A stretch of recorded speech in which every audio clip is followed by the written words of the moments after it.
This is the site of the 33rd annual Coca-Cola 600. Oh, adjectives for this. Let me give you some numbers to consider. 42 Winston Cup stars are at the ready. 150 to 200,000 people are gathered around this facility. 600 miles the distance. $1 million at stake. Hello everyone, Ken Squire welcoming you to our coverage, our flag-to-flag coverage today here on TBS of this, one of the most prestigious stock car races in the world. 33 years ago, 60 cars came down to the line, 3 abreast. Today, they're 2 abreast, and it's just as exciting as that very first encounter. Up in front today will be Bill Elliott in a Ford and Kyle Petty in a Pontiac, and Pontiac General Motors trying to get back on this Winston Cup scene. Thus far this year, it's been Ford dominated, but they say that today could turn the encounter around. Who better to speak to that than the man who won this race in 1983, 1984? Tell us about this 600, Neil Bonnet. While we're talking numbers, let's talk big numbers. 600 miles. It's tough to get a car to go the distance at this racetrack. And let me tell you, it's extremely hot today. The big speed increases we've seen at Charlotte in the past week, they didn't come down the straightaway, it's corner speed. In turn, the drivers are working harder in the corner. They're expecting more of their cars. Sometimes the cars are not doing it. They're getting out from under them. We're going to have to see who can get their cars through these corners and survive 600 miles. Consider the man on the pole. He's never won this race. He's finished second on 2 occasions. But Bill Elliott, now driving for Junior Johnson, is ready. He's standing by with Randy Pemberton. Well, I am on the front row with Bill Elliott, a winner of 4 races in a row earlier in this season. Hasn't had quite the luck in the last few races, but Bill, can you turn it around today and go back to victory lane in the 600? Well, we got a good start at it. We'll just have to wait and see, but I think the Budweiser Ford's running well. Track conditions going to change at all on you today? I'm sure it will. If the clouds come over this afternoon, it'll cool off, but, right now it'll be pretty slick. Okay, let's go back in the grid where Dick Berggren, editor of Stock Car Racing Magazine, is standing by with a guy that can win a bunch of money today. Dick? That's right. If Davey Allison can win this race this afternoon, he gets a $1 million bonus from Winston. But last Saturday night, he was involved in a grinding crash that knocked him cold at this same racetrack. And the question is, Davey, can you run all 600 miles today? Well, Dick, we've got a million reasons to stay in it, and we're going to try to take this Texaco Havoline Thunderbird from back here in 17th place up to the lead and try to win this thing. It's a long day. It's 400 laps. There's no sense in being in any big hurry in the early stages of it. Larry and I have talked, and we know we're going to have to make some adjustments along the way, and we'll just try to have the best line of communication we can until the checkered flag falls.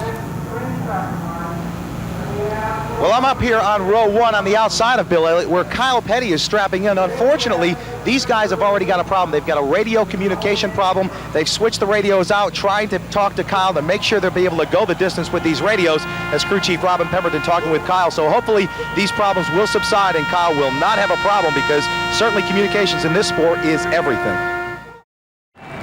Welcome, America, to Charlotte, North Carolina, home of the 600. And welcome to a great American hero starting in 12th position, standing by with Dr. Dick Berggren. Richard Petty, a great qualifying run. What do you anticipate for your final World 600? Well, we don't know. That's what we'll come to find out, I guess. A little harder than what we anticipated, but we'll go out and run and make adjustments accordingly. The crowd seemed to be on their feet when you came around. Do you sense the enthusiasm all these people have for you? Yeah, I really do, and I really appreciate it. I want you to go out and try to help them out a little bit, okay? Richard Petty, the king. 42 cars are at the ready. Let's go down to the STP Pit Communication Center. Standing by there to cover the action today will be Rick Benjamin. But we're getting the command to fire the engine right now from Bruton Smith.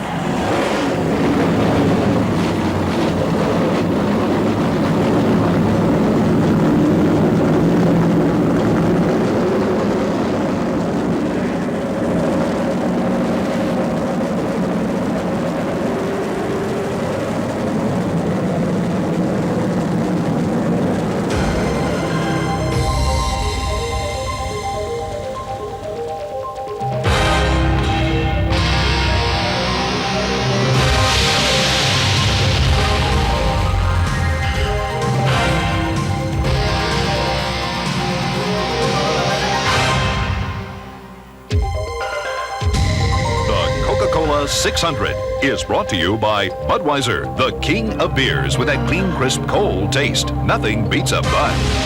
By Goodyear, #1 in tires. By Castrol, engineered for today's smaller cars.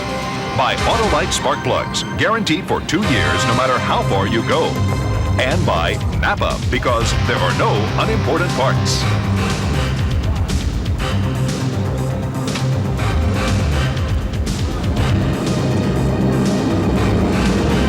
You're looking live at today's starting lineup for the Coca-Cola 600 at Charlotte Motor Speedway. Brett Bodine on the outside row at the head of that particular group of cars. Welcome to the STP Pit Communication Center. I'm Rick Benjamin. A host of stories we'll keep you updated on all afternoon long. We've talked about the 42 starters today. The final ride in this event for King Richard Petty. The heat could be a big factor. We're expecting trackside temperatures as high as 120 or perhaps 125 degrees. It's already about 90 in the air here at Charlotte, North Carolina today.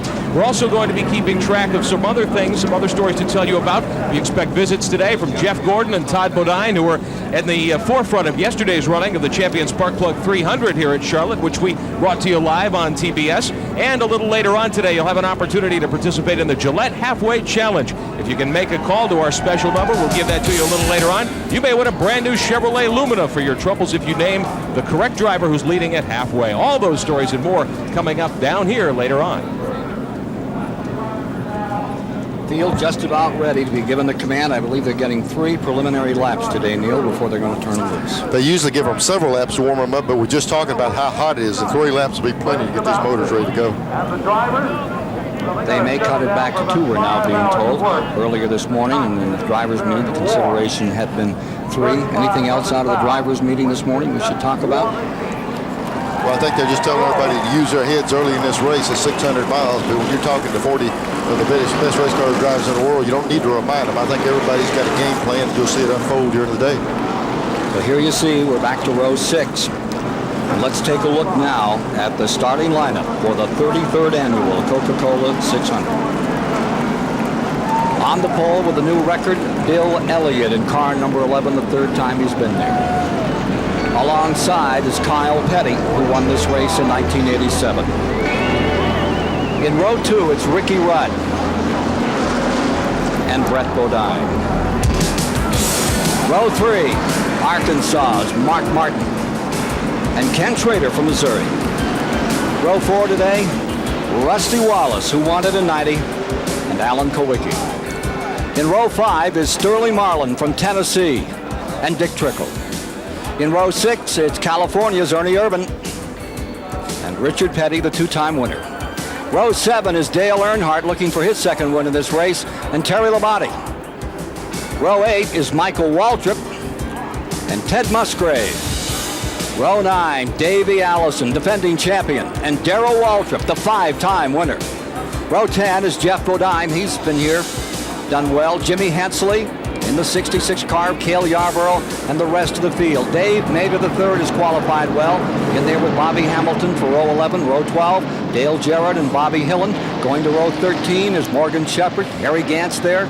Row 14 is Greg Sachs from New York, Huck Strickland from Alabama, Stan Smith and Derek Cope. In row 15, it's Rick Mast and Joe Rutland stepping in there in the bottom end of row 16. Row 17, Jim Sauter, Gary Ballou. Row 18, Dave Marcus in his 21st performance. Row 19, Jimmy Spencer, Wally Dallenbach. Row 20 will be Randy Porter and Bob Schatt back there. And then in the provisional starters, there's Jimmy Means and Charlie Glotzback, a former pole sitter back in 1971, starting 42nd on the field. 1 more to green.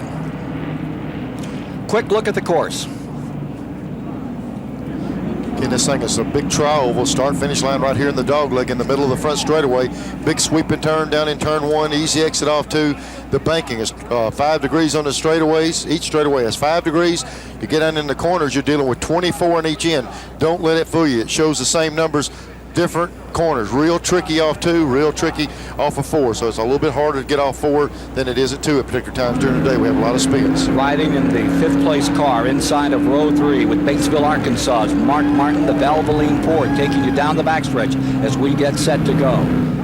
And now you're about to be with Dale Jarrett further back in the field, as he'll also be giving us some strong pictures today, hoping for a good finish. car number 18. Here's Jimmy Hensley, the Trop Arctic car, getting set for a start today. Joe Ruttman will also be giving us some pictures. There they are, car number 20, the Orkin car, as we prepare for a start. Pace car is coming in, 400 laps. Ladies and gentlemen, we're ready for the Coca-Cola 600. The start is going to be very critical in positioning early in this race. You get shuffled back.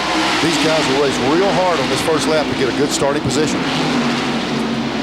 Everybody clear through one. Into the back straightaway for the first time on this mile-and-a-half track.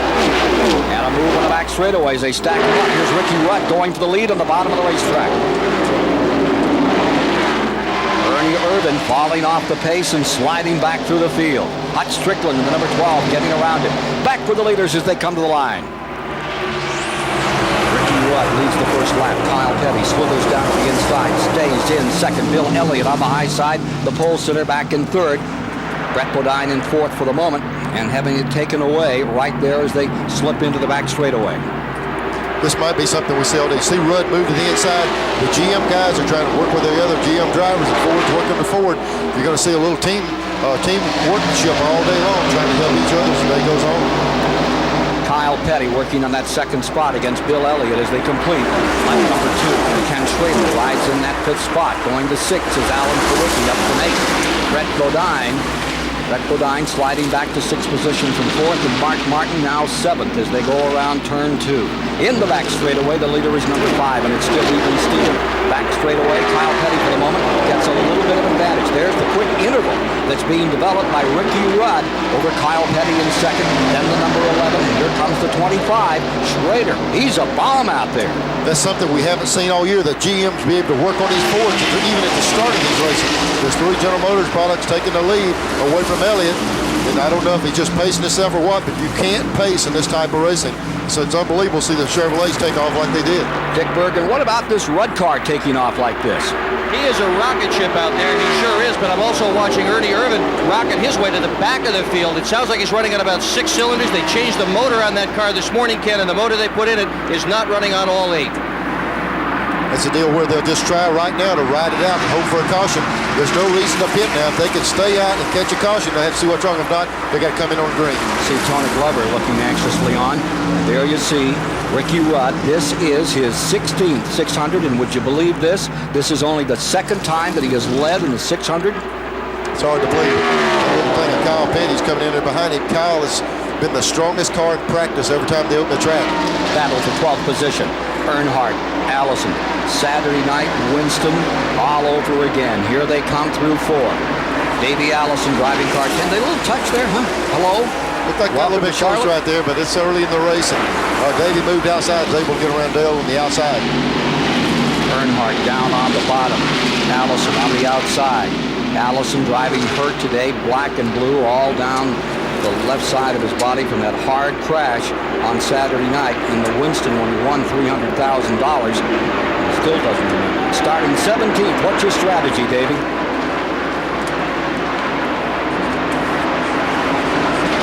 We'll do it in the early stages of the race. Here he is in a pretty good little war with Dale Earnhardt of the number 3 as we get things started. Schrader has pulled himself back to 3rd spot. Up in front, it remains Ricky Rudd. Sometimes you don't have that luxury of pacing yourself.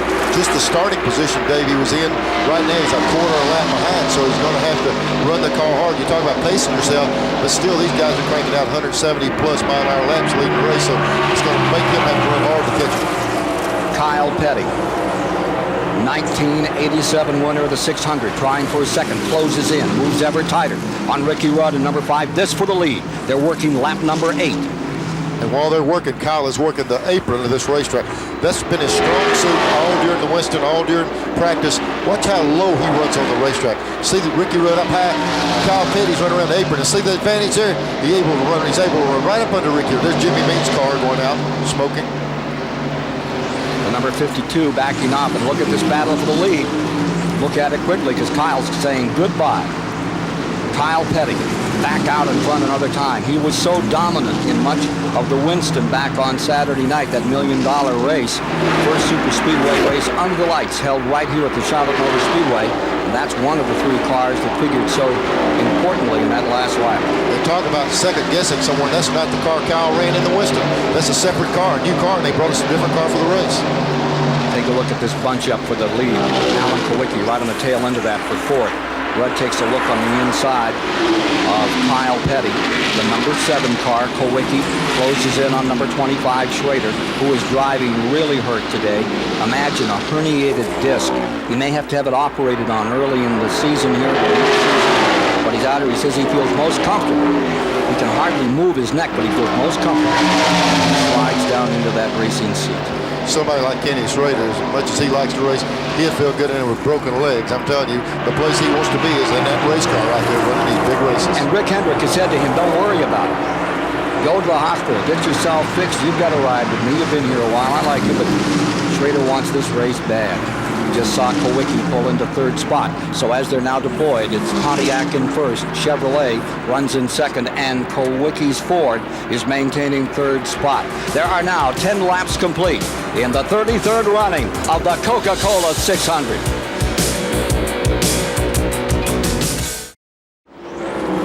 Car number 12, Bobby Allison's car, Hut Strickland at the controls, has just lost control in turn 4. Slammed the outside wall and brought out the first caution of the day at lap 14. The Ray Bestis car now fires up. But just before that happened, Richard Petty's number 43 had gone all the way from 12th up into 8th position. Let's take a look at what happened to Richard Petty just about 10 seconds before Strickland went in the wall. Here he goes down in the 3rd turn. He's really been gaining on Mark Martin. The car gets away from him. Looks like it doesn't turn. He takes off the wall. The back end, watch, Richard does a good job here. Right front gets in the wall. He's trying to keep it on the wall to keep out of traffic, and he gets it straightened out.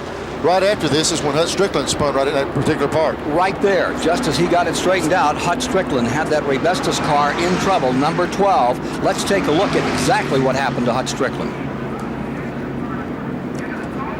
But looks like there might have been something on the racetrack right there, because both cars broke loose and took off to the outside of the track in the same position. Hut backs it up in the wall here, sitting in a terrible place right in the high-speed part of the track, but everyone's able to get under him. Does a good job of holding the car high on the track. 30-year-old Hut Strickland Chevrolet takes him for a wild ride in his 4th 600. Here comes Petty's car in. We can get a look at the damage on the right side. There's the leader, Kyle Petty, now pitting. This taking place at lap 16. Mark Martin is also coming in.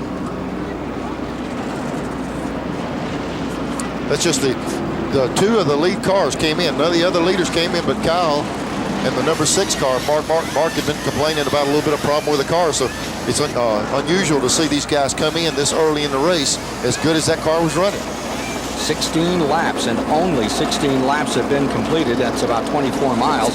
There's Richard Petty's number 43. That side, of course, looking fine. It's that outside part that took the beating as it rimmed up against the concrete wall. What do you think? Well, I was trying to see if it knocked the camber out of the right front wheel, if it knocked the wheel over, but it doesn't look that bad. Richard's car's got a lot of roll bar equipment right out against the outside. Maybe it leaned on the chassis a little bit, not on the wheels. Piece of duct tape. They were working on the car with duct tape, and the guy didn't get finished before they left. They'll have to bring him back in and let him pull that off.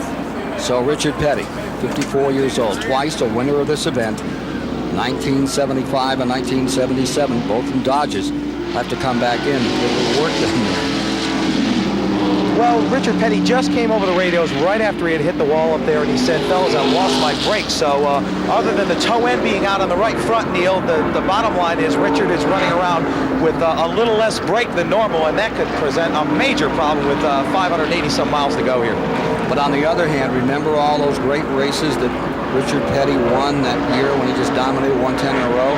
And the point was that time after time he finished race after race with no brakes. Yeah, I tell you what, though, this is a tough place to come around without him on there, though. Let's go down to Dick Berggren and see what happened to Hut Strickland's car. Well, I'm going to ask a guy who knows for sure, his owner, Bobby Allison. How bad is this car, Bobby? Well, unfortunately, there's some damage on the back end there. The guys think they can get the sheet metal fixed. Looks like the chassis is still okay. They got their work cut out for them. Part of the damage is to the fuel filling system. They'll have a problem. Well, there's Hut Strickland, who's Rick qualified Benjamin in Pit Central. Rick? Well, Dick, certainly as we watch Hut Strickland move back down pit lane, there will be a lot of work to be done on pit road, especially by the Bobby Allison crew. We also see the Ernie Irvan car there on pit road. They've been working with a plug wire problem, perhaps a carburation problem, we understand, to try to get the 8 cylinders in that automobile firing evenly and get Irvan back up to race speed. An opportunity for you at home, though, today to participate in the Coca-Cola 600 and win a brand new automobile by taking part in the Gillette Halfway Challenge. Before halfway in today's race, here's the phone number to call: 1-900-436-7000. That's a 95-cent call. You must be 18 or older. If we call you back after halfway and you can tell us who's the leader at halfway today at the 200-lap mark, you'll win a brand new Chevrolet Lumina Z34 from Gillette. And it's a great way to get involved in today's action. So please make the call now. We'll keep you posted throughout the race. And, of course, we'll let you know who wins today's Gillette Halfway Challenge. Also, there's $10,000 up for the driver who's leading at halfway today here at Charlotte Motor Speedway. Hut Strickland's number 12.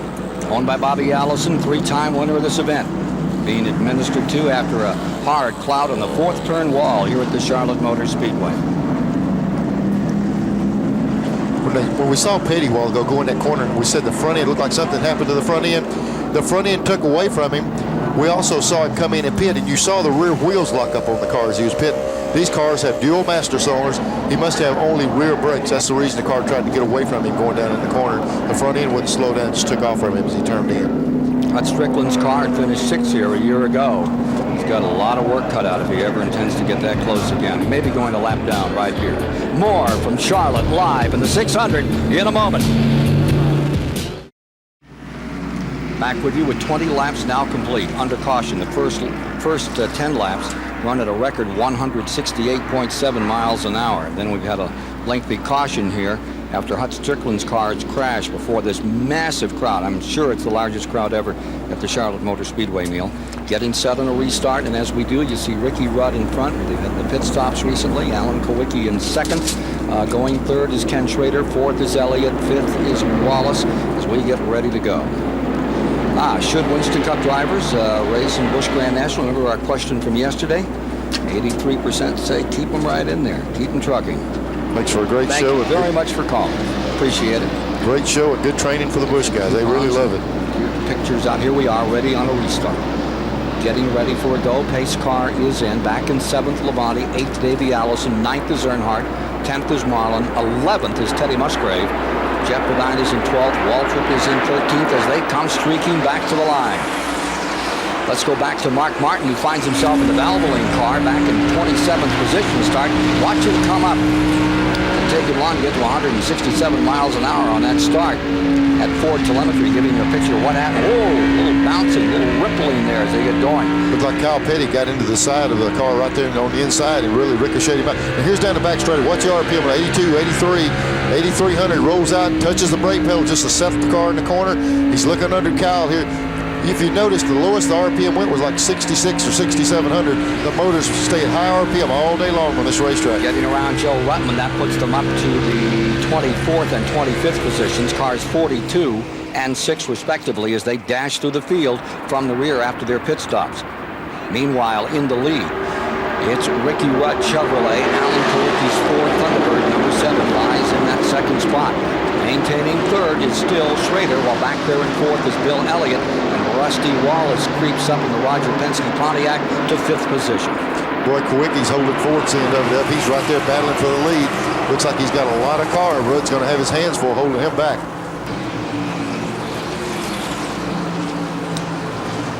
When Rudd came out here to practice, they brought 2 cars. We've been here for virtually 2 weeks getting ready for this race, and they bring a different car every time they came out here. It looks like they picked the one that's doing the best job for them right now.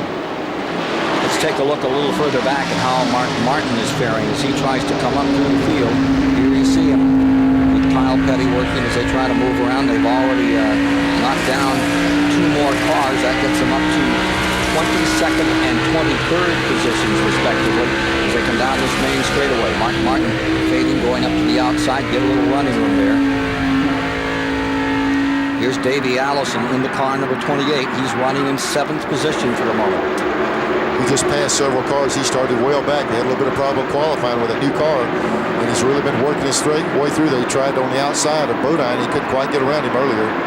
He's really been coming through the pack. Kenny Bernstein's car running in 6th position, number 26. Brett Bodine is there. Brett had a good qualifying run. Look at him stay down on the bottom. He qualified that Ford in 4th place. Davey Allison in 010, the 007 car that won here last year, won the Winston for 2 years, destroyed back on Saturday night in the Winston. This number 28 is looking good. Here they are closing in. You see at the top of the frame there, number 11, then the 2 car. There's the 11, that's Bill Elliott. He's in 4th, followed by Wallace, Bodine, Allison. That's 4th, 5th, 6th, 7th. There's Davey going to the outside of Bodine. He's able to clear him on the outside. Bill Elliott just went around the 2 car of Rusty Wallace, and looks like they're on the move. Bodine fighting right back on the inside. He didn't give that position up very easily.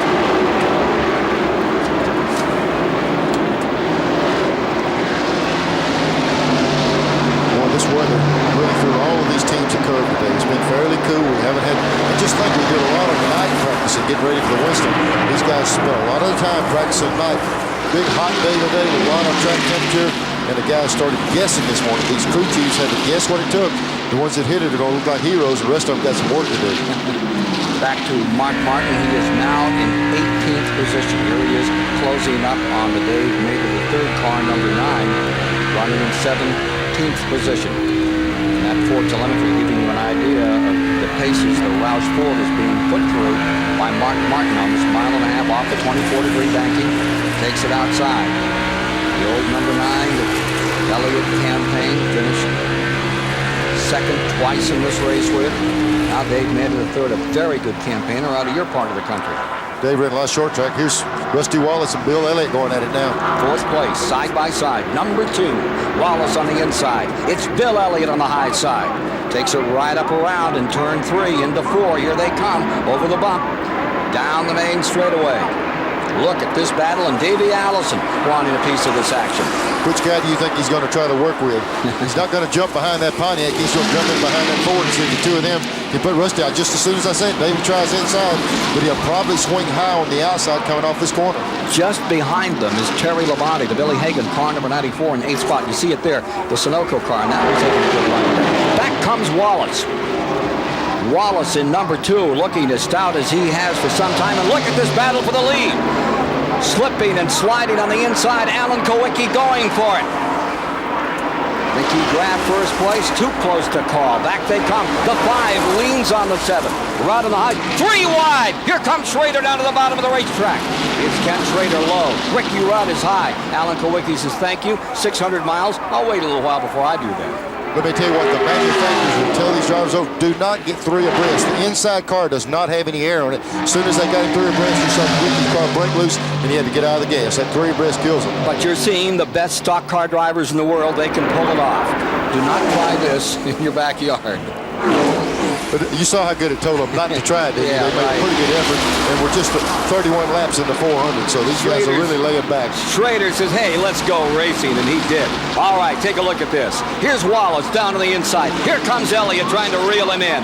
And the awesome one from Dawsonville, Georgia, Bill Elliott on the high side. Wallace comes right back after it. Davey Allison hangs right in there. What a picture. 4th, 5th, 6th position. Slugfest. Here comes Bodine back in the bottom. And there you see that Sunoco colors in there, as well as Earnhardt in the number 3. Dale Earnhardt comes to 8th. Terry Labonte gets dropped back to 9th. What a race this one is. We're 32 laps into it. 400 laps the distance. They probably called him on the radio and said just 370 to go, so they decided to race get with the program. That's right. How about Bill Elliott getting around through that slugfest, closing top of the 4th.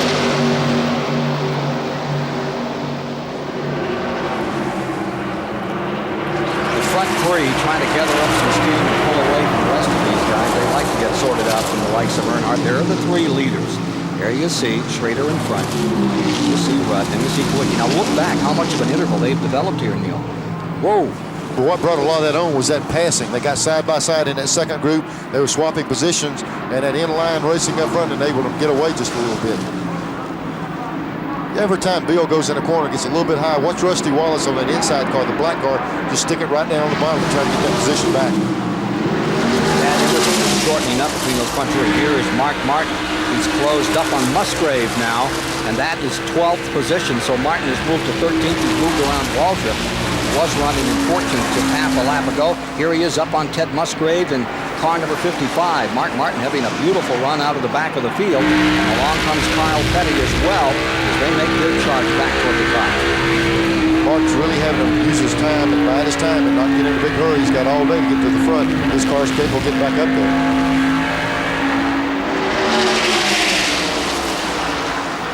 Wallace at it again. Here comes Earnhardt to the bottom. Davey Allison on the outside, and Dale Earnhardt muscles his way on the bottom of the racetrack. The Intimidator, number 3, looking for his second 600 win, looking good right here. You know, it wasn't a hype before this race. We've seen so much Ford dominance. Everybody said, maybe GM has closed that gap. And it looks like they might not have it in, but look like they're capable of racing a little bit better than they have all season. Who knows how this thing will turn out. Oh, wow. Takes you back to Saturday night in that run for $300,000. All you need is Kyle Petty, right? Let me tell you what the run's for, pride right now. It's 600 miles, but everybody's wanting to show them that they can race these leaders. But remember that for Davey Allison, this race is $1 million race. He can win this race today since he has already won the Winston 500 at Talladega, and he won the Daytona 500. If he wins today, he collects $1 million in additional funds beyond the $1 million to put up in the purse. Got a lot at stake in that car. And Neil Bonnet drove this car a lot this week because Davey was banged up. He was hurt. He was flying. Your reaction to this new car, Neil?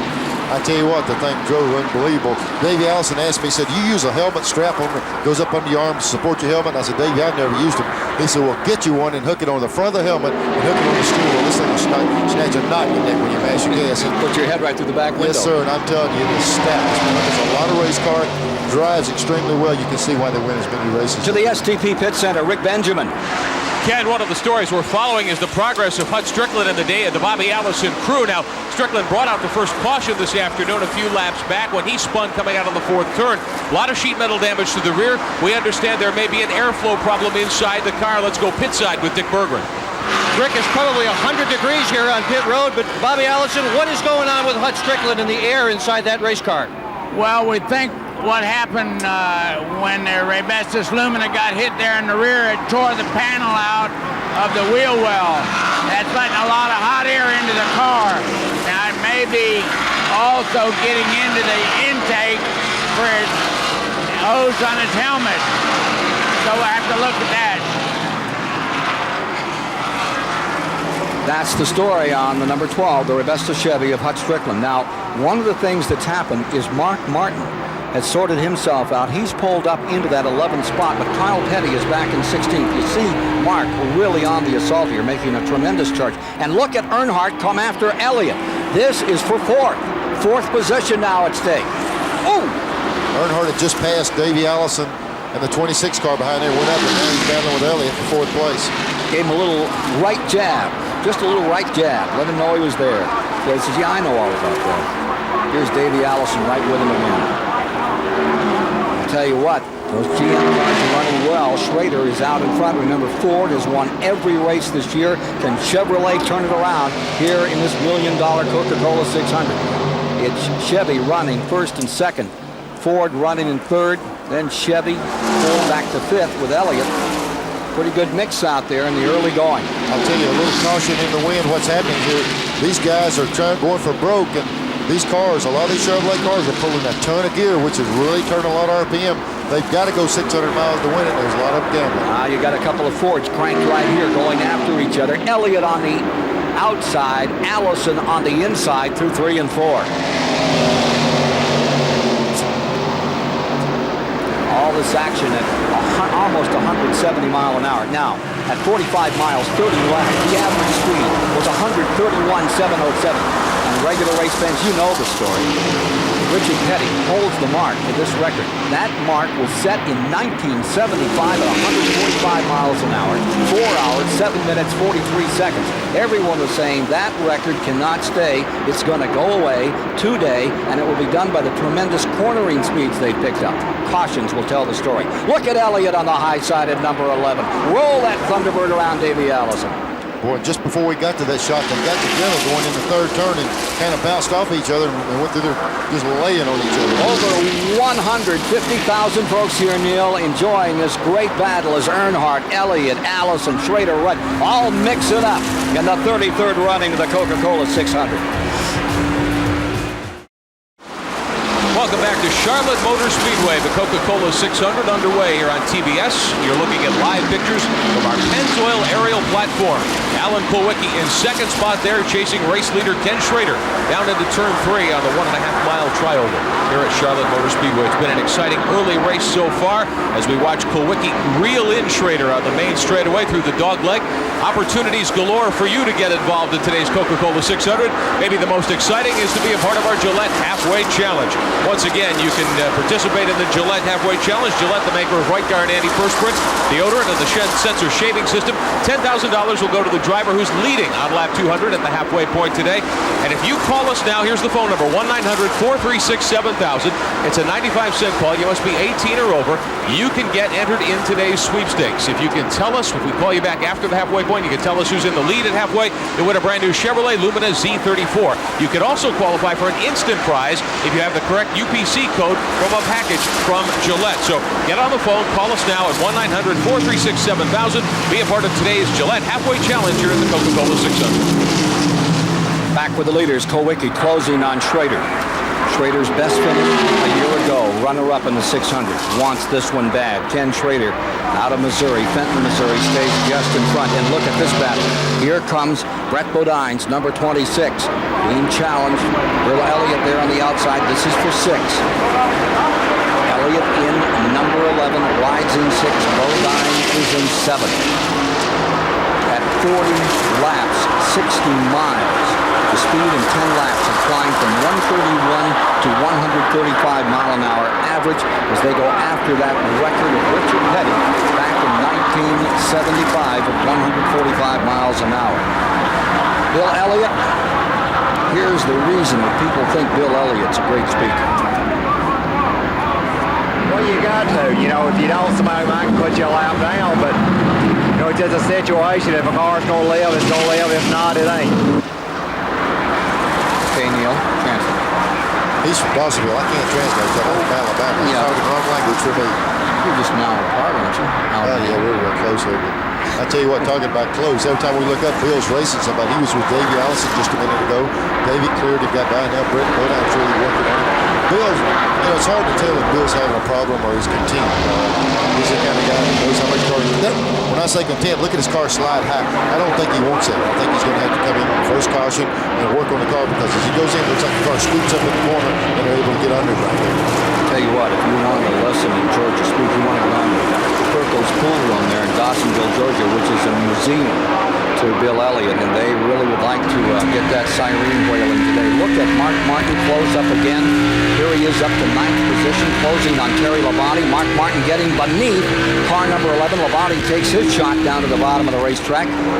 And there's something to miss on car number 11. That Junior Johnson car riding far too high. He doesn't want to be up there. No, he's having to chase the car. It looks sometimes like you drive a car up there, but if the rear end's coming out from under it, you have to steer to the right, just like you're going on wet pavement or whatever. And he chases the car up the racetrack to keep it from coming around. And he's using up way too much racetrack. They're going to do a little bit of work on it. Little figure skating out here at 180 miles an hour, folks. Now look at Brett Bodine, the 26. Remember that he is in the 6th position. Terry Labonte, number 94, right there in 7th spot. Mark Martin is in 8th and closing. And we've watched Martin march from 24th, 25th position all the way up into this top 10, getting ready to challenge those leaders. Back with those leaders now. Here is Schrader in front. Kulwicki still in 2nd. Ricky Rudd maintaining 3rd. Davey Allison just a little further back and forth. They've completed 54 laps. 1 caution thus far. Average speed on the 50-lap rundown has jumped again up to 139.6 miles an hour. Remember, they have that slow period after the Strickland incident as they look for a new record here today to break the record of Richard Petty back in 1975 for the 600. I tell you, Schrader's really been working on this thing here. I thought Kawicki was going to reel him in. But Kenny Schrader's a pretty good racer. I'm not so sure that once he saw Kawicki coming, he just started getting out the whip and working on the car a little harder, trying to drive him away from him. But Kawicki's not going to give up. You know, more drivers, and this goes back to the old days, that won the 600 by 2 laps and then won it by 1. There's 4 of them that did that by 2 laps. That goes way back to that very first race they ran here. Neil, you had some pretty close encounters when you won it in 83 and 84. Yeah, one time I won it by car length, and the next time I won it by about 4 car lengths. I'd have loved to have a couple of laps to enjoy it. Here's Elliott, car number 11, coming off the pace, down to 55 miles an hour. The time on pit road today as he brings the Junior Johnson car in. Something to miss here. Yeah, when you're losing that much time on the racetrack, you need to fix it. Let's go down to Randy Pemberton and see what's going on. Well, Bill Elliott just came over the radio and said the car was just getting a little squirrely on him, so Tim Brewer, the crew chief, opted to bring him in early. Let's take a look at the tires. So Tim Brewer now taking off the left side tires, and of course working on the left rear, that's Mike Hill. Gas man on the car is Henry Benfield. They're just going to change tires, nice easy pit stop. They're going to take a look at these tires and see if there is a problem with them. Coming in on lap 60 will be Ken Schrader and Ricky Rudd, the sister cars. Randy, it looked like also while they were putting those tires on, they put a few rounds of bite in that left rear on that car, so he definitely needed a chassis change. That pit stop took place at lap 56, if you're keeping track. 56 was the time that Elliott brought that car in. Ted Musgrave brings the Jasper engines, number 55, onto pit road at this time. Meanwhile, up in front, there is the Musgrave car. Former great runner out of the Midwest, moved up to Winston Cup, and he's had some very good runs of recent. They switched, you know, they had a Oldsmobile here 2 weeks ago. Now they're back down here with a Ford. They're trying to Ford with their team, and it's running a little bit better for them. The Napa standings giving you the entire rundown after 50 of 400 laps have been completed. 4 tire change. Here's Bobby Hamilton coming in.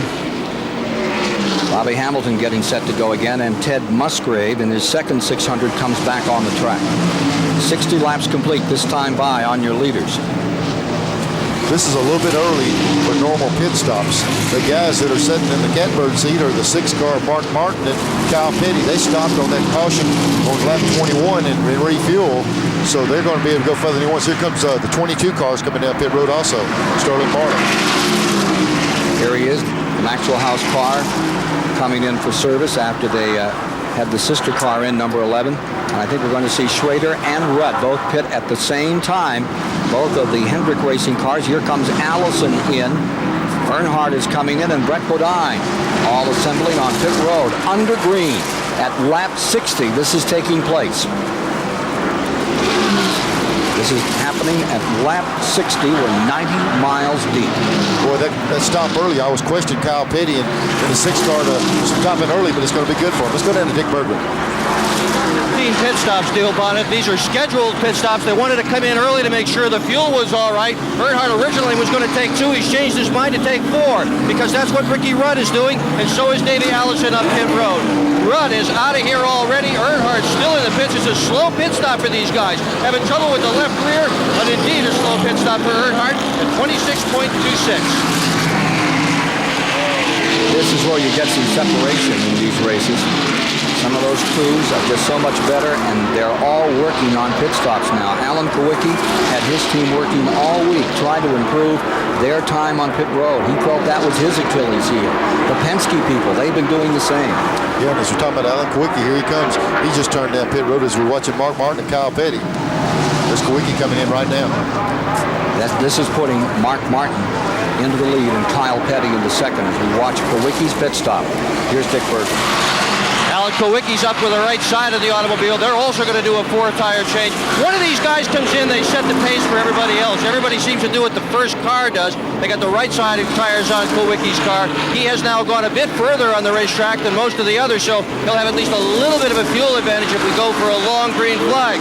Kawicki down and gone, a much better pit stop than Earnhardt at 21.72. Also on pit road, Joe Ruttman has just come in. Morgan Shepherd has pitted his automobile. The front of the field looks like this.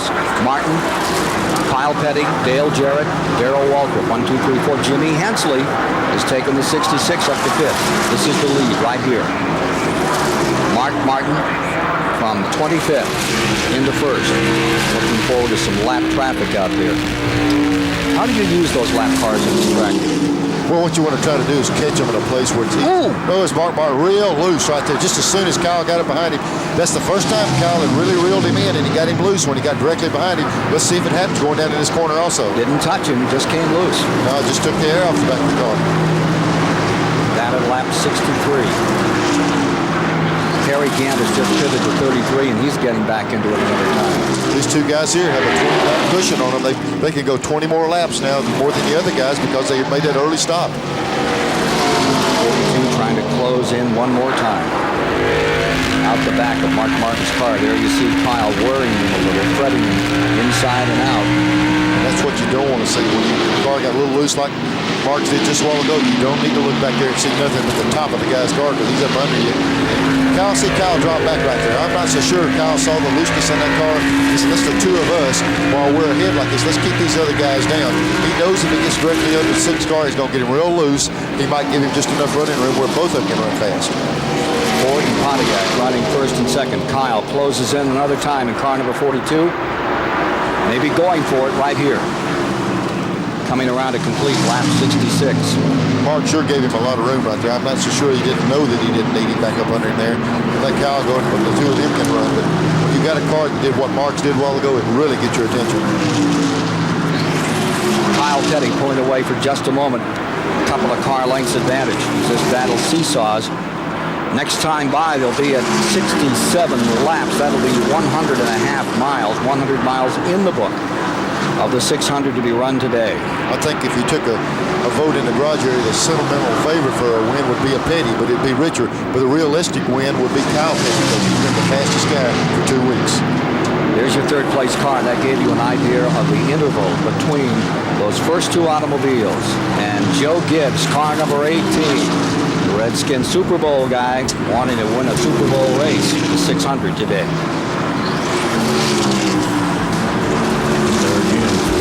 Winner circle, you know, getting all the congratulations, and everybody thinks you're the greatest person in the world. Next day, you're nothing again.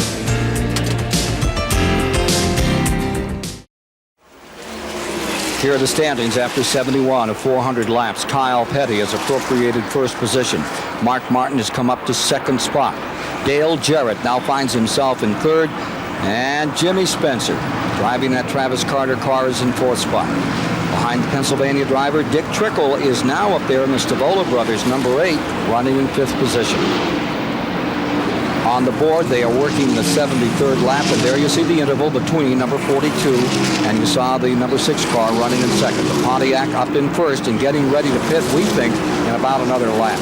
I'll tell you what, not only we're thinking, here he comes in, looks like he's coming down low. Both him and Mark Martin will turn in right here.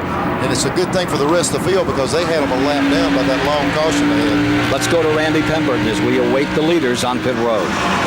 Okay, Kyle Petty leads Mark Martin in. Kyle comes over the radio and says, nothing unusual, let's just get 4 tires. On the other hand, Mark Martin said, let's kick the spoiler up just a little bit and take a little wedge out. So on the 6 car, Steve Neal goes to work on the right rear tire. Chris Hussey on the right front. Tony Martin, the jack man, got the car up in the air. Steve Neal around. As far as the 42 goes, a little slow on the left-hand side. Robin Pemberton works on the front left side tire. They clean the grill off. Kyle Petty is down and away. A little slow, a little trouble on the right rear with Steve Neal on the Mark Martin car, but he's down and away. Dale Jarrett has taken over first. Spencer has come up to second spot. The 18 car, for the moment, has the advantage. 98 is in that second position. Dale Jarrett on pit. We're in Dale Jarrett's car. They're servicing the car, cleaning the windshield. Cleaning the back window, too. Yeah, they're running around to the left side. Getting it all polished up here. You're looking down pit road from this vantage point. Mike Walker sliding right in front of him for service. Dusted everything off on that car before they brought out Joe Gibbs Interstate Batteries number 18 for another go here at 75 laps. Here is Michael Waltrip in the number 30 on pit road as well. Really paying attention to the front area of that car, cleaning that grill off, because it's hot today and they've got to get it where the radiator can stay cool enough for them to cook these motors today. There's Dick Trickle, who's been running up in that 5th spot, getting back out here another time. And this pretty well takes us through the cars that are running up in front in the race, making this green flag period of pit stops with the 42 and the 6. Here's 98. Here's Jimmy Spencer in the Molly Black Gold car, going around out on rubber on that car, which has been right up in the hunt. Directly in front of them, I believe that's the, they have it as the 32 car, and that 32 was 31. What was the story on that car, the black and gold, orange that's car? Gary Ballou. Gary Ballou's car. They changed the number on that car from what we had on the starting grid. That's Gary Ballou back. He's had some success here in Grand National racing. Hoping to get something going here in the 600. He was actually showing in second place. Here's Ken Schrader in the 25 as we get them sorted out another time. It's really confusing. Again, whenever two people did what Kyle and Mark Martin did, they came in on that other one. They actually had the field a lap down. It didn't show it, but they had them a lap down. And once they pitted, then it got back on the right sync. But boy, if a caution would have came out, they'd been in good shape. Well, they had 98 Spencer still in the lead, and he was on pit road. Now you're seeing the leader, and that's the Kowicki car. I mean, I got to think that Ricky Rudd did not get that far down. What do you think? No, that's just reverse right now. They usually, we go through this deal when they make a big set of pit stops like this, the scoring kind of gets out of sync, but it's pretty evident the 5 car is leading 7 to 8. And he didn't get himself in trouble on pit road, so call it the 5 in first and the 7 in second. Hopefully he's going to be with us here, and then we're not out of line, and he's somewhere snuck off for a while and had a soda. If that is the case, then you can credit Davey Allison with third, the 28, and give Ken Schrader fourth. I believe that good stop by Kyle Petty will keep him right up there in the 5th position, and Bill Elliott would be in 6th. We'll see. For sure, there's the front 2. Green flag stop. That speed keeps climbing, Neil. On the latest report, 60 laps, they've gone up to 142.7. Boy, Rudd's car has really been impressive. When the race started, he took off. It seems like on these new tires, he's really got a lot for him. This car, they got around him after several laps a while ago. We'll just have to see if they've got it where he can run longer runs now. Here they are down through turns 1 and 2 up on that 24-degree banking where all the difference is being made these days in getting around this racetrack. You barely crack the throttle as we saw from that Ford telemetry. Alan Kowicki, how fast are the corner speeds here? Well, that's probably in the 160-mile-an-hour range. You don't slow down a whole lot here, but the track will get a little slippier today, and you do have to back off here in the corners compared to a place like Daytona or Talladega, and that's why I like this kind of track better. I like a track where you got to back off and drive the car a little more. We probably don't need to tell these drivers that we're looking at telemetry. He's saying 160. We were seeing 166, 167, and on cool tires, they're probably running close to 170 miles an hour through these corners. The corner speed is, when I ran the cars the other day, that's where I saw the big gain since I've been driving them before. The corner speeds are up a great deal. If you're just joining us, we've had one caution period, a total of 6 laps under the yellow when Hut Strickland's Ray-Vestas Chevy got itself nailed in the wall up here in turn 4. Other than that, it's been blue skies, green flag all the way. Well, I was looking to see what the corner speed, see it drop way down, but the reason it dropped down, Rusty Wallace had a problem in front of him, and he had to roll out of the throttle, and he dropped 140 miles an hour. He lost 20 miles an hour with that one little split second that he lifted to go around Rusty Wallace. Here he is, tucked right in behind Joe Rutten. Just a little stab on the brake, second stab on the brake. Hardly touches him. 149, 148 down to 1 and 2. But keep in mind, he's working traffic on the outside of the racetrack. He's not in the preferred line, so you're not going to see the real big numbers you would if he had the inside line running where he wants to go. Think fast. That's the story if you're a Winston Cup star. Again, I've made mistakes on this racetrack, and I've made errors, and I've had newspaper guys call me the following day and say, hey, I looked at it in slow motion. You should have done this and should have done that. I said, if I had that luxury, I'd have done something different myself. You learn to live off split-second decisions, and you either do the right thing or you look like the biggest dummy in town. Dale Jarrett, the Interstate Batteries, number 18, giving us these great pictures as he chases Brett Bodine, the 7th place car in the back straightaway.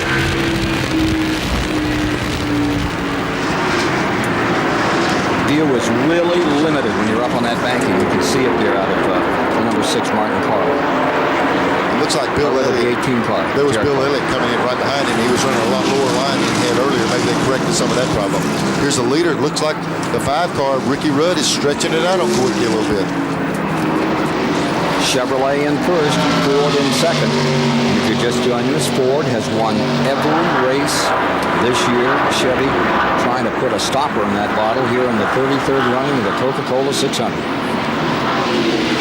Wouldn't we've been listening to all the drivers say, hey, we're ready for them now. We think we can race them. And you never can tell if they're trying to psych themselves up or it's the truth, but it looks like they've got a little bit better equipment to work with right now, and they're able to run with the Fords better. And the interval for the moment, about 8 car lengths, belongs to Ricky Rudd in first place over Alan Kowicki, and he's chopping that lead right back down again in lap 85.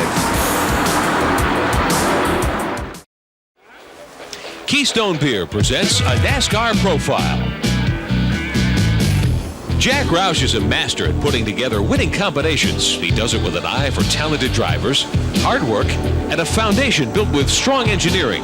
Add factory ties with Ford backing, and the successful Roush formula is complete. Roush has been most successful in sports car racing, where he made his mark fielding several different teams. Most of his success came in IMSA GTO and SCCA Trans Am racing, where he accumulated an impressive 8 sports car championships during the middle 80s. In 1988, Roush took a big leap forward into Winston Cup stock car racing. Consistent with his past, Roush put a winner, Mark Martin, into the driver's seat. In 1990, Martin and Roush closed in on the Winston Cup title and ran a close second that year to Dale Earnhardt. This year, Roush reinforced his theory of fielding several different teams by adding Wally Dallenbach Jr. to his Winston Cup lineup. With Roush at the helm, teamed with the success of Martin and the potential of Dallenbach, Victory Circle is never out of reach. From the Pennzoil aerial platform, a view of the 1.5 mile, Charlotte Motor Speedway, where 91 laps have been completed, 136.5 miles. And out in front for the moment, Alan Kowicki is there at number 7, and Ricky Rudd is in the second spot as they dice up in front in this great battle. Kowicki was able to get around Rudd just a few laps ago, but he's not been able to pull away very much. I say he's not pulling away much. He pulled out there, and Rudd was right behind him 2 laps ago. Rudd might be falling off the pace some. Let's take a look at that pass that changed first place. Here they are going down the back straightaway. Kowicki makes a move to the inside as they enter the corner there. Kowicki right down on the inside. Rudd giving him some room. Just a good clean pass going in turn 3. And since that time, he's pulled it out several car lengths. 93 laps now being completed. They're getting ready to lap Wally Dallenbach, who's running back in 33rd position. So we just heard about the feature about Roush Racing. First and second, 3 car lengths apart. They come down the main straightaway, and indeed, Wally Dallenbach about to go a lap down to the leaders. Gary Ballou back on pit road briefly and back on the track. And there you see Wally Dallenbach Jr. out of Basalt, Colorado, getting underneath Derek Colton, the Purelator, number 10, as they head into the back straightaway. Watch Alan Kowicki and Ricky Rudd work on those 2 slower automobiles, Dallenbach in the 16 and Derek Cope in the 10. Time to bring you up to date on an ongoing battle all season long on the NASCAR Winston Cup circuit. The True Value Hard Charger Award. And True Value Hardware Stores puts up money at each Winston Cup race. Also at the end of the season, you score points as a driver by leading or running in the top 5. We're going to show you the season-to-date standings. Now, this year it's certainly been a Davey Allison, Bill Elliott season. That's borne out in our Hard Charger standings. Allison with a big lead of about 4,000 points over Elliott. Alan Kowicki, though, stands a good chance at adding to his total. He's 3rd right now. Kowicki may score a lot of points here today if he continues throughout the Coca-Cola 600 the way he's doing.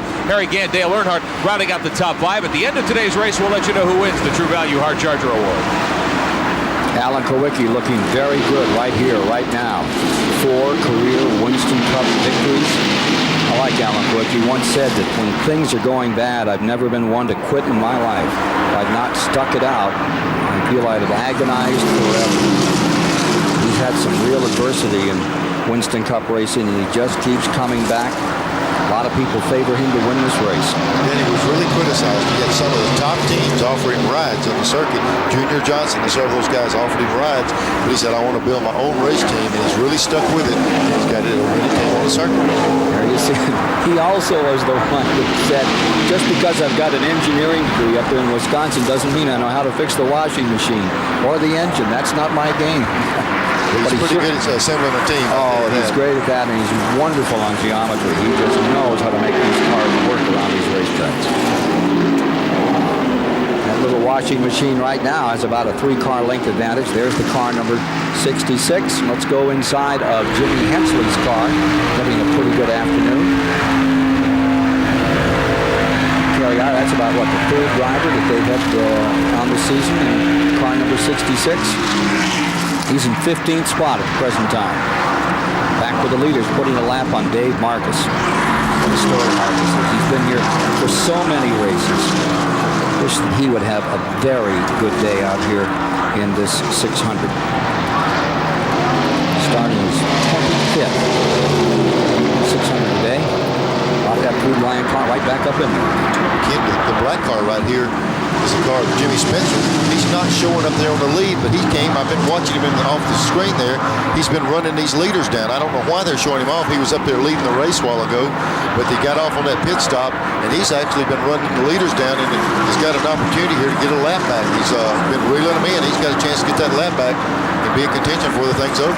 There's a lot of rumors about that team that Travis Carter might be staying home from a couple of races after this. I hope that's not true.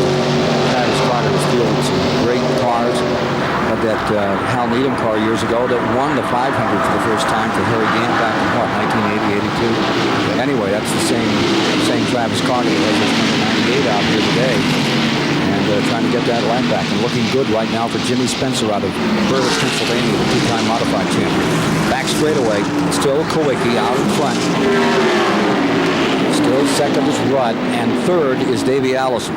Now we've completed 100 laps, which brings us to 150 miles, and we're already over the record on the up. Caution coming out. All we had to say was record, and you get a yellow. How about that? I don't see anything around the racetrack. It must be debris. They're saying that our old friend from Quebec, Pierre Debris, is out here somewhere. 146.562 was on the 90-lap rundown. We were just about to get to 100, which would have cranked it well over Richard Petty's mark back in 75, and out comes the pace car. And there is the debris. You can see it lying there in the back straightaway coming out of turn number 2. So, we'll take a commercial break and come back to more of the Coca-Cola 600 live on TBS from the Charlotte Motor Speedway. It's like feeding time at the zoo out here. Everybody jumping in on the 102nd lap. Here's Alan Kowicki dipping back out again. Caution for debris on the track at lap 102, and everybody taking the opportunity to come onto pit road. It's a scramble down there. Man, what a mess. I tell you what, when I used to drive those race cars, I turned down pit road, and you couldn't even tell where your stall was at. There so many people out there. You'd talk about control mass confusion. Bobby Hamilton, they made it a third, getting tangled up a little there. Well, Ricky Rudd just did a great pit stop here. Not quite great enough, however. Alan Kowicki's was just a little bit quicker and beat him on out. Everybody took 4 tires, 2 tanks of gas. They got a long ways to go before the next one. This thing has been relatively trouble-free all day. Davey Allison, we have us unofficially in the lead with Ricky Rudd's number 5 in the 2nd spot, getting ready. Let's see if he's going to dive onto pit road this time by. I want to talk about. Well, I'm down here in the Alan Kowicki pit. They had a great pit stop, the 17, and possibly because of this man that you see on the screen. That's Andy Papathanassiou. He's the jack man on this team. He's a former All-American, academic All-American from Stanford. He played on the Stanford football team, came down south, and here he is jacking for Alan Kowicki. Just a great athlete, all-around athlete. Here's Kowicki in first place. Davey Allison being shown second. And Ricky Rudd is being shown in third. And now you see Richard Petty's car in there. You see Derek Cope, who's running well back today. And there's Bill Elliott's car. They just went under the hood. We don't know what they're doing. It was real quick. Tim Brewer lifted the hood. They looked out there and shut it back down. And now they're looking in the trunk. They're trying to find out. They're probably having a miss or something, looking for a fuel problem because they're looking under both ends. That sounds like Dale Jarrett we're listening to on the radio. Let's see if we can get a word with the Dale Jarrett as he's talking about the temperature readings on car number 18, the Joe Gibbs car. Dale Jarrett, how is car number 18 running today? Well, the car's running pretty good right now. Jimmy May car control done a good job of setting this thing up. The engine's that Rick Wetzel with his guys built is just fantastic. So we're having a pretty good day. We're up here in the top 10, and that's where we want to be right now so we can ride. We just keep this Interstate Battery Chevrolet going. Well, you're running in the 6th position now. What are your intentions? Do you want to go up and lead some of this thing, or do you want to wait on them? We're just going to kind of take it easy here. Long time to go yet in this race. A lot of things happened that last 100 miles. I just want to save the engine and the car, and I believe we've got something for them today, so if I can just be patient and wait for that last 100 miles, we'll be okay. Good luck to you this afternoon. Dale Jarrett, 5th place finisher just a year ago. One lap and we're going to be racing.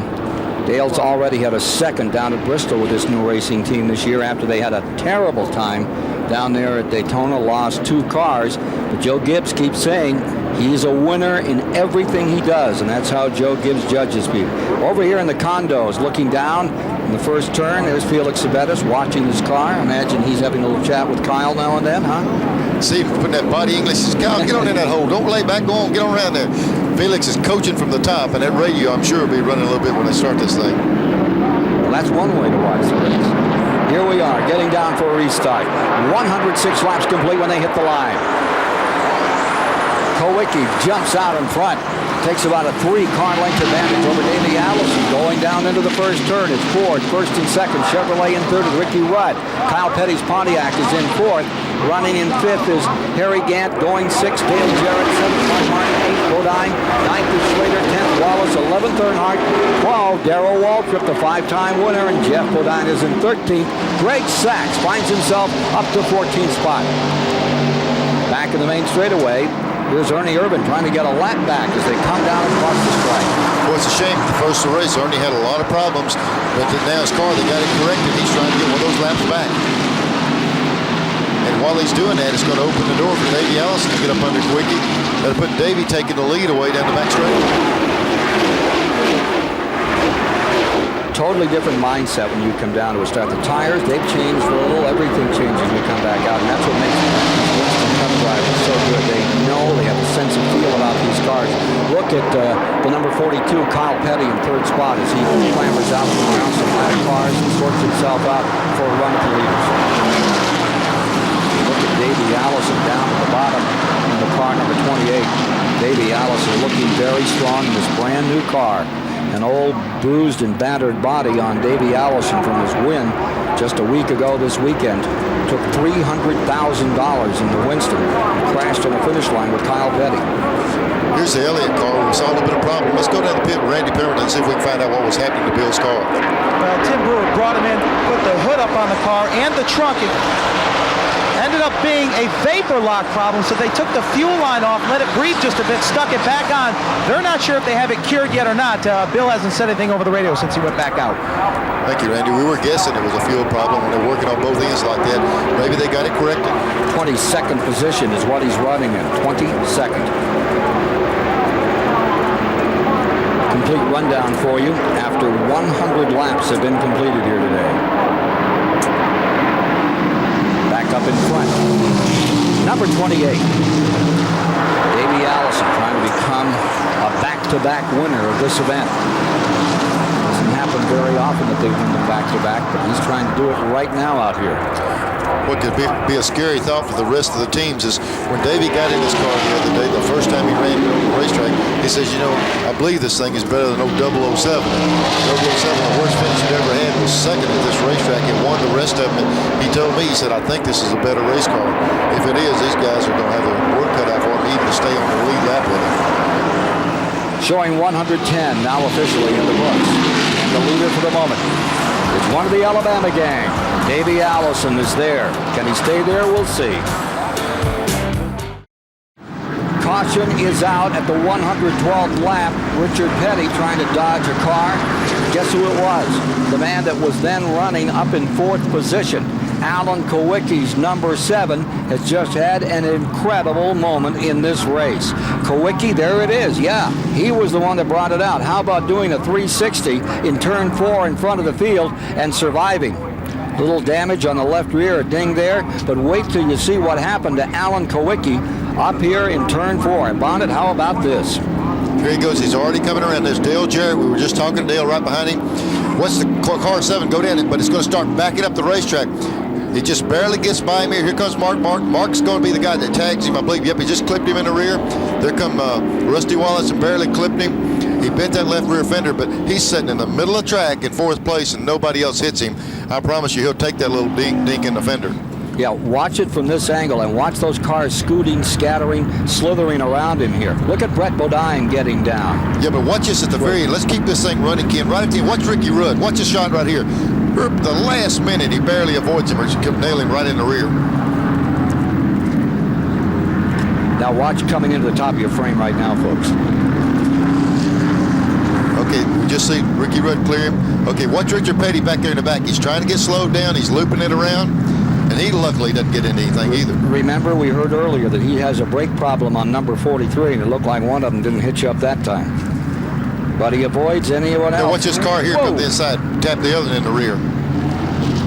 That could have been really, really bad. Just a few bent fenders. Every one of them would take that, I promise you. Right behind Kowicki when that happened was number 18, Dale Jarrett.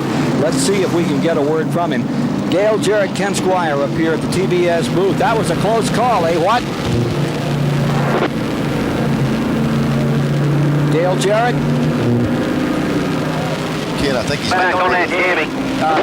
Dale, can you tell us about that incident with Kowicki just now over in turn 4? Ask people up there if anybody's had a race, got tired. Talking to I don't know if the 95 cars got any down here. What they're asking for, Ken, is they already see they're going to need a lot of tires today. I saw each team had 11 and 12 sets of tires mounted. They're already shopping around for somebody that fell out to get them some more tires. Well, here is the Joe Gibbs car, number 18, coming around. The Interstate Batteries car. Dale Jarrett in 4th spot. Harry Gant has come through this thing. You see him right there in 3rd position. It'd be great to have Harry have a fine day. Meanwhile, Davey Allison stays up in front.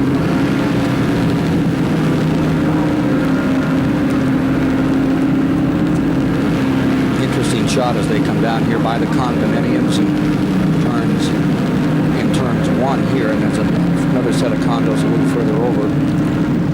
Actually, suites over in turn 2. There'll be condos there in probably another year, the way Reuben Smith and Humphrey River do things around here.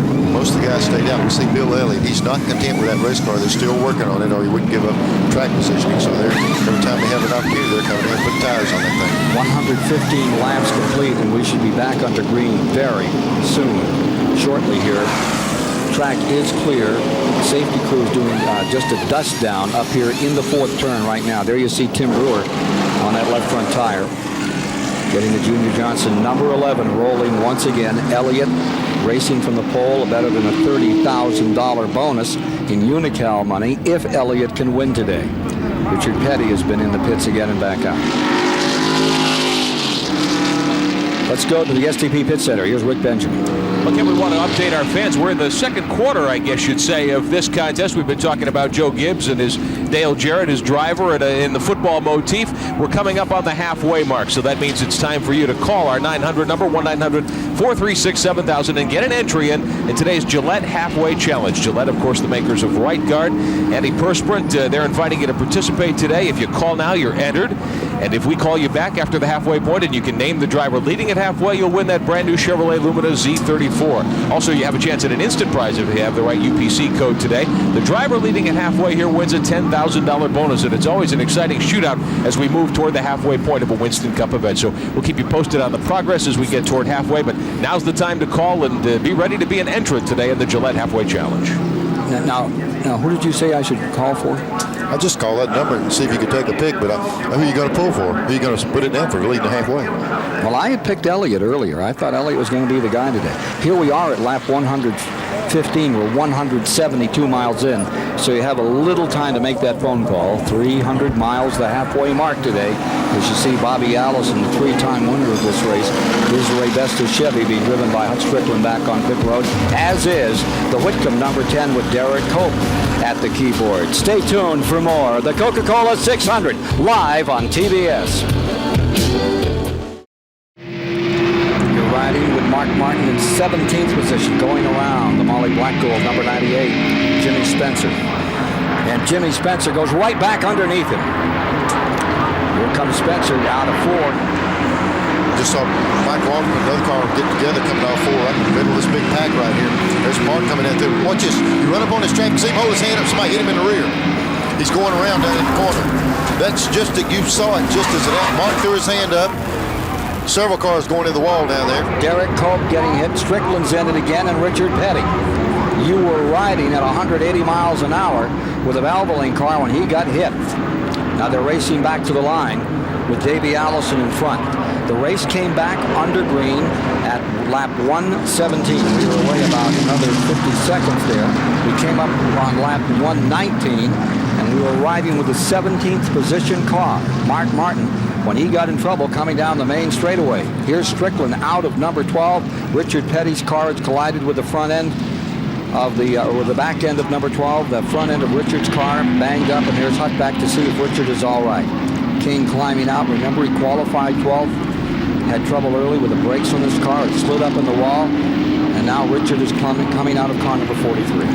You know, it looks like they're both of them okay. We saw Mark run up on that lap traffic real quick and throw his hand up, and just as we were talking about, somebody nailed him in the rear, and then brought the rest of the stuff on right here. So we're back under caution once again. This would be the 4th caution of the day. 4th caution thus far. We've had a total of 31 laps to date in this race of the 120 run, and they're checking on Richard in car number 43. Kenny's out there walking around. He looks like he's okay.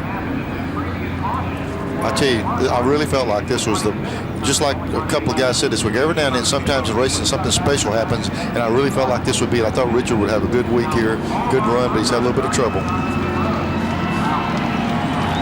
Dale Earnhardt was saying the other night on our radio show, he said, hey, if I don't win this thing, I want to see it. Go check. Here's the Davey Allison who's been leading the event on pit road. Let's take a look at exactly what happened out here on Mark Martin as you rode with him down that main straightaway. Here he was running over lap traffic real quick. He threw his hand up, saying, I'm running up on traffic. But Rusty Wallace couldn't get stopped quick enough. Rusty tapped him in the rear. Watch him go across the grass down here. The only problem, he's going to go across that grass and cross right back up traffic in the racetrack. And then when they start trying to avoid him, you're going to see cars up in the outside wall. Came back down. These other cars wrecked when they saw him almost coming back onto the track. Derek Cope, Richard Petty's 43, and Hutt Strickland. Now, from Mark Martin's vantage, one more time. Now here's the key. Watch him. He sees he's running. Watch him throw his hand up right here. See him throw his hand up and say, hey, I'm slowing down, but he didn't get it up there quick enough. He got tapped from the rear by Rusty, and now he's going. That light means the motor's cut off here. He's got the brakes locked up, killed the engine. He's going for a long ride through that grass. That particular part, he's probably running 170. Whoa, and back up on the track, and that was the scary moment. There's Ruttman just diving beneath him. See him grab a gear with that right hand. He wants off of that racetrack. He stuck it back up gear and took off and kept going. He got brushed. Left side of number 6, wrinkled. After this incident in turn 2, that at lap 120. Pit road's where it's happening, and there is Ruttman back in another time. Rick Mast just parked in front of him. The 49 car, it comes in for some service work here. Stan Smith, Alabama driver. And here is that Derek Cope car, number 10, that Buddy Parrott is now the crew chief on. They've taken a pretty good knock on the tail end of that machine. They want to go down the pits with Dick Bergman. He's got something on the 6 car. Well, Steve Beal was with us just a moment ago. Right now, he's going to talk to his driver, Mark Martin. Steve, how bad is the car? Oh, it's just got the body beat up. But that's the car that won Martinsville, and it knows how to act when it's got a few scars on it. Mark says it drives fine. We just keep getting caught up in other people's trouble. Got a long ways to go. I think we'll be okay. Yeah, they just mowed a little Humpy's grass for him, I guess. 122 laps mean there is a long way to go. 183 miles have been completed. Dale Earnhardt pulling up beside Mark to say, hey, what happened over there, fella? There's Jack Roush looking on, concerned about this car number 6. Car that set on the pole for this race 1 year ago. Well, you know, on a big racetrack like this, aerodynamics means something, but it didn't seem, Steve Mill didn't seem to be too upset about it. They said they're ready to go. It's beat up, but he's ready to race. So Mark Martin in the Valvoline Ford in his 9th 600, not having much fun at this moment. Let's get a Goodyear Racing update in right now and go to Rick Benjamin. Ken, a full couple of weeks of action here at Charlotte Motor Speedway. Of course, today, the big payoff, the Coca-Cola 600. We were with you yesterday as well here at Charlotte Motor Speedway for the Champion Spark Plug 300 for the Busch Grand National Series. Let's go ahead and take a look at the green flag. The lead row was Jeff Gordon on the inside and Jack Sprague on the outside. Sprague in the 48 car on this warm and sunny day. They got a good jump and got off to a good start, but soon thereafter, Mark Martin took the command of the race in his Winn-Dixie Ford, the number 60. Mostly a Martin show during the race's first half. A major crash, though. Sprague, the outside pole sitter, lost it off turn 2. He collected Tracy Leslie, Chuck Bound in the 63, Joe Nemechek in the 87, a host of others. That was just before the midway point. None of those drivers were able to continue. Just before the halfway break, once we got back to green racing, Martin the leader, Gordon second. Martin's engine goes away. Jeff Gordon sliding down to the inside and leading to the mid-race break. And that was the end of Mark Martin's afternoon. At the midpoint, actually at the 102 lap mark, all the teams got to come onto pit road, make adjustments, make changes, put on tires and take on fuel, and generally get set for the final 98 lap portion of the event. The clock counting down to the green flag when the green came back out in the second half. A dandy battle. Dick Trickle in the blue car, the number 2, moving by Jeff Gordon on the inside of the white car. Dale Earnhardt's black number 3 and Dale Jarrett making it a 4-car dogfight. But Dale Earnhardt didn't stay part of that dogfight very long. Engine troubles knocked him out. A little later, Kenny Wallace in the 36 and Todd Bodine in the 34 get together. Wallace clips the wall, spins across in front of traffic.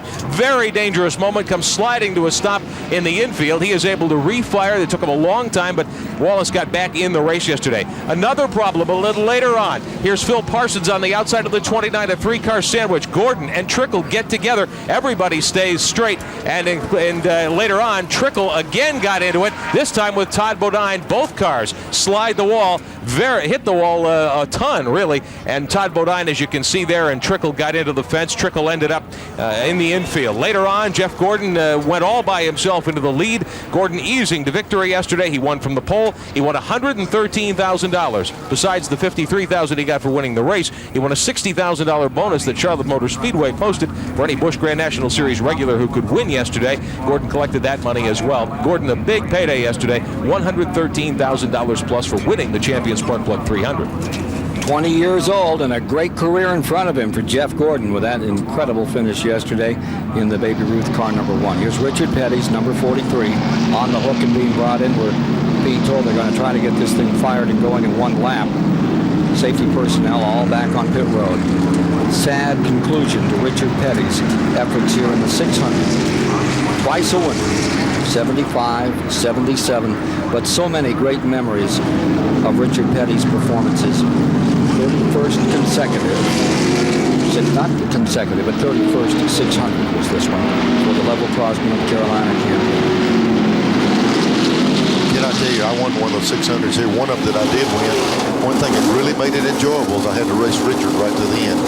And I'm telling you, to finally win one of the things with him chasing me, I think it meant more than anything just to be involved with it. You know, one of the races that has always meant the most to Richard was when he finished 4th in here, 1987. He came across the line, and Blake Speed was 3rd in front of Richard, and Morgan Shepherd was 2nd, and of course his own son Kyle came home victorious that time. Well, now that we're sorted out and getting ready to go again, 125 laps have been complete. Greg Sachs, number 41, will have the advantage as we come down the line. The Kellogg's car will be on the pole.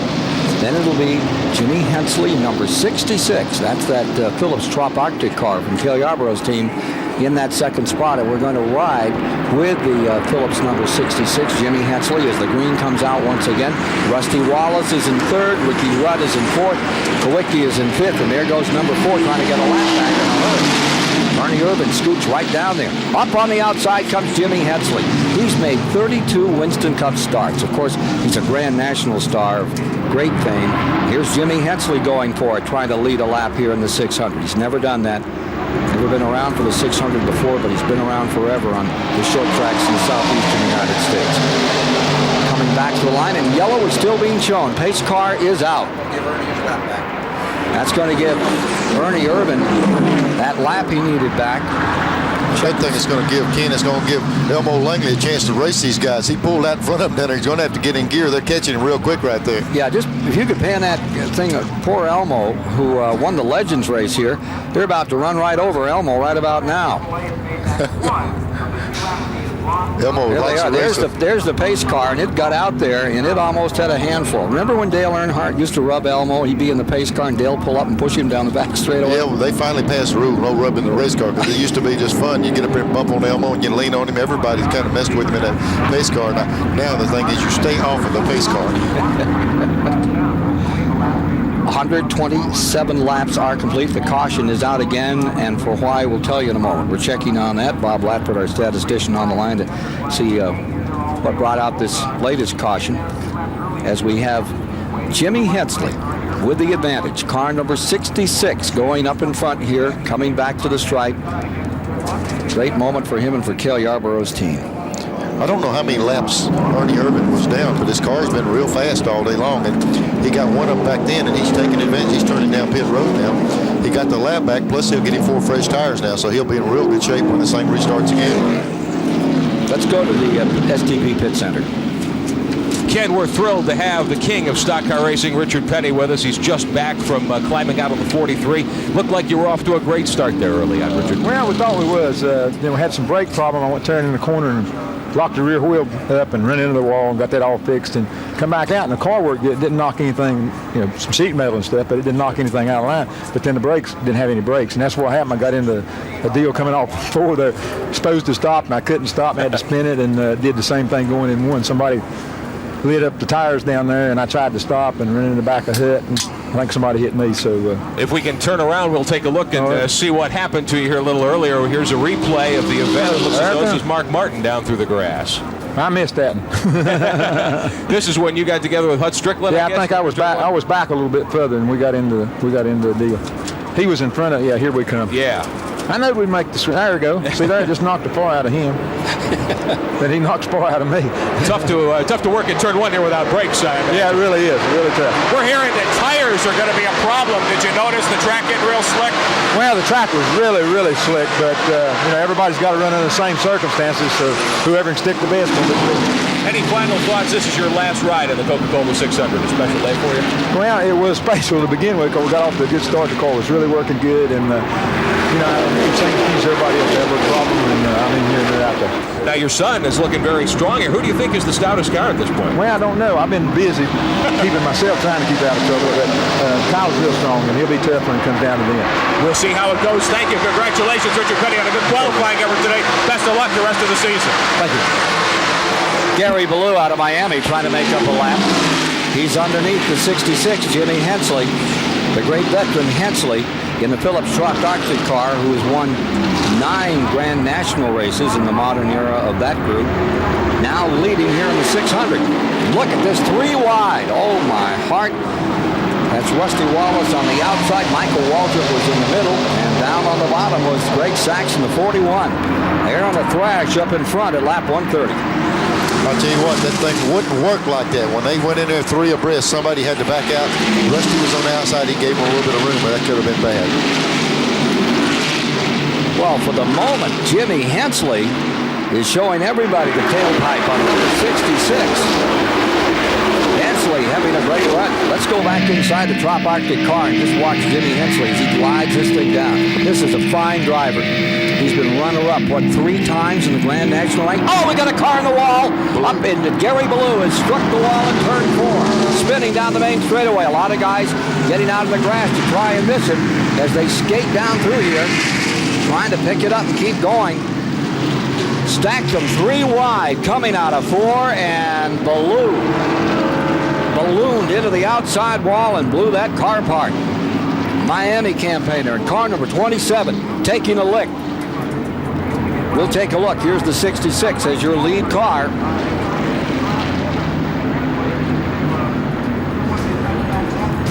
Gary Ballou getting out of the way, down to the bottom, leading. It's the 66 car.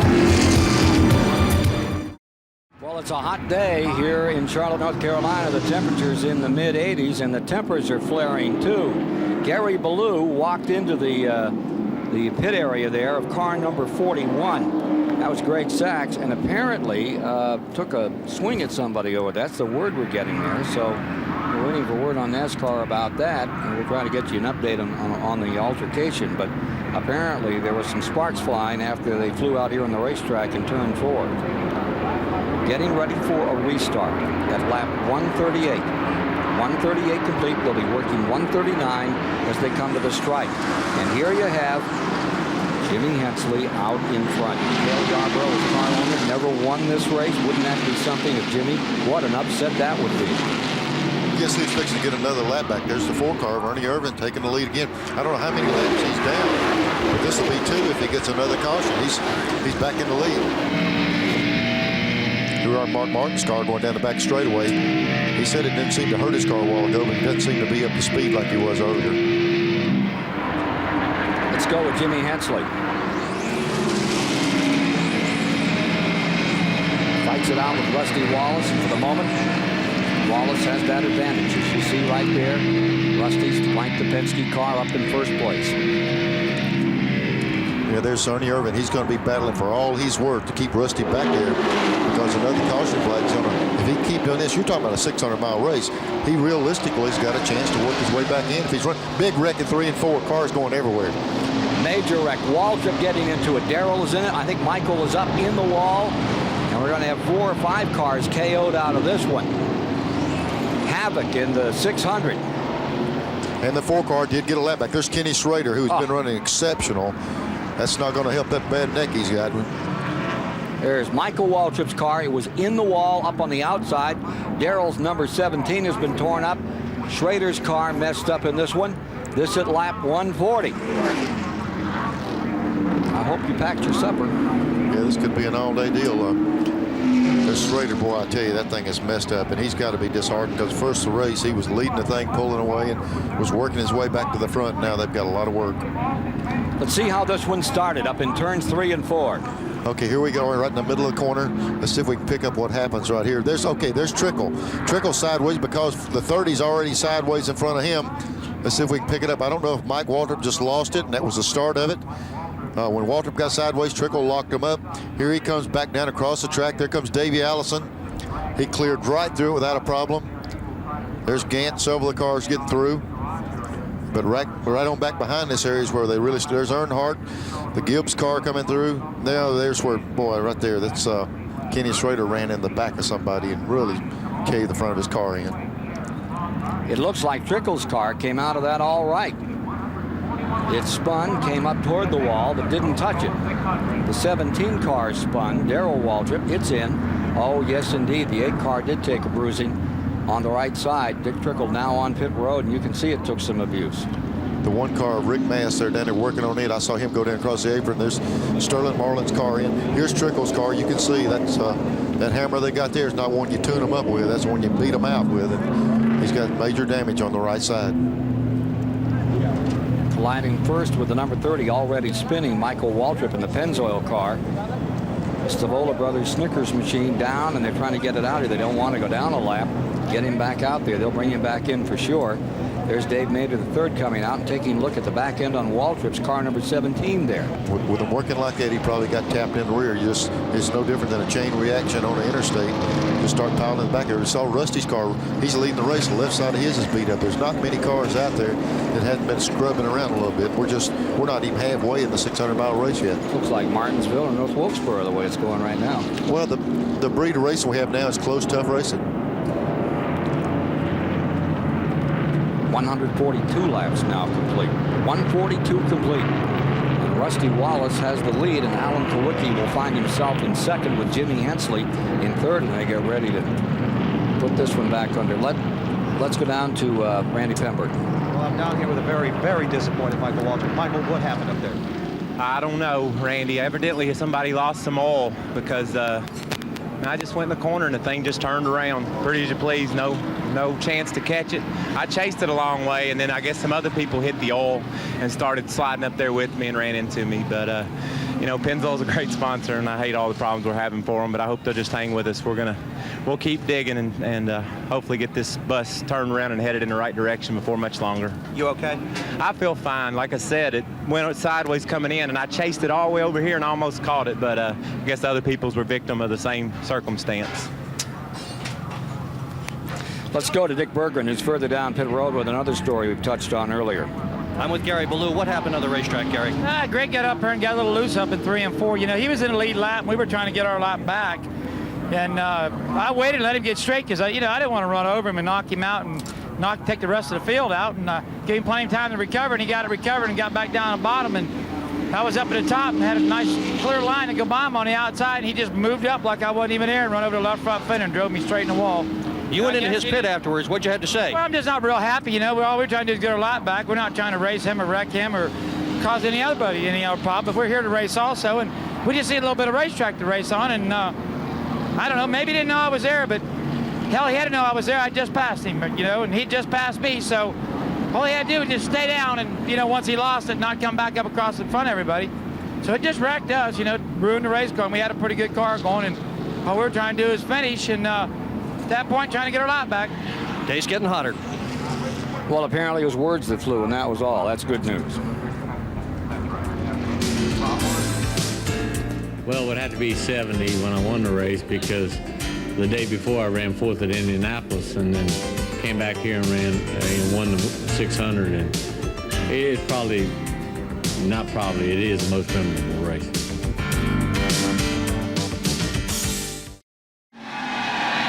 Hello and welcome to the Charlotte Motor Speedway. We're at lap 145, and it's better than 145,000 people.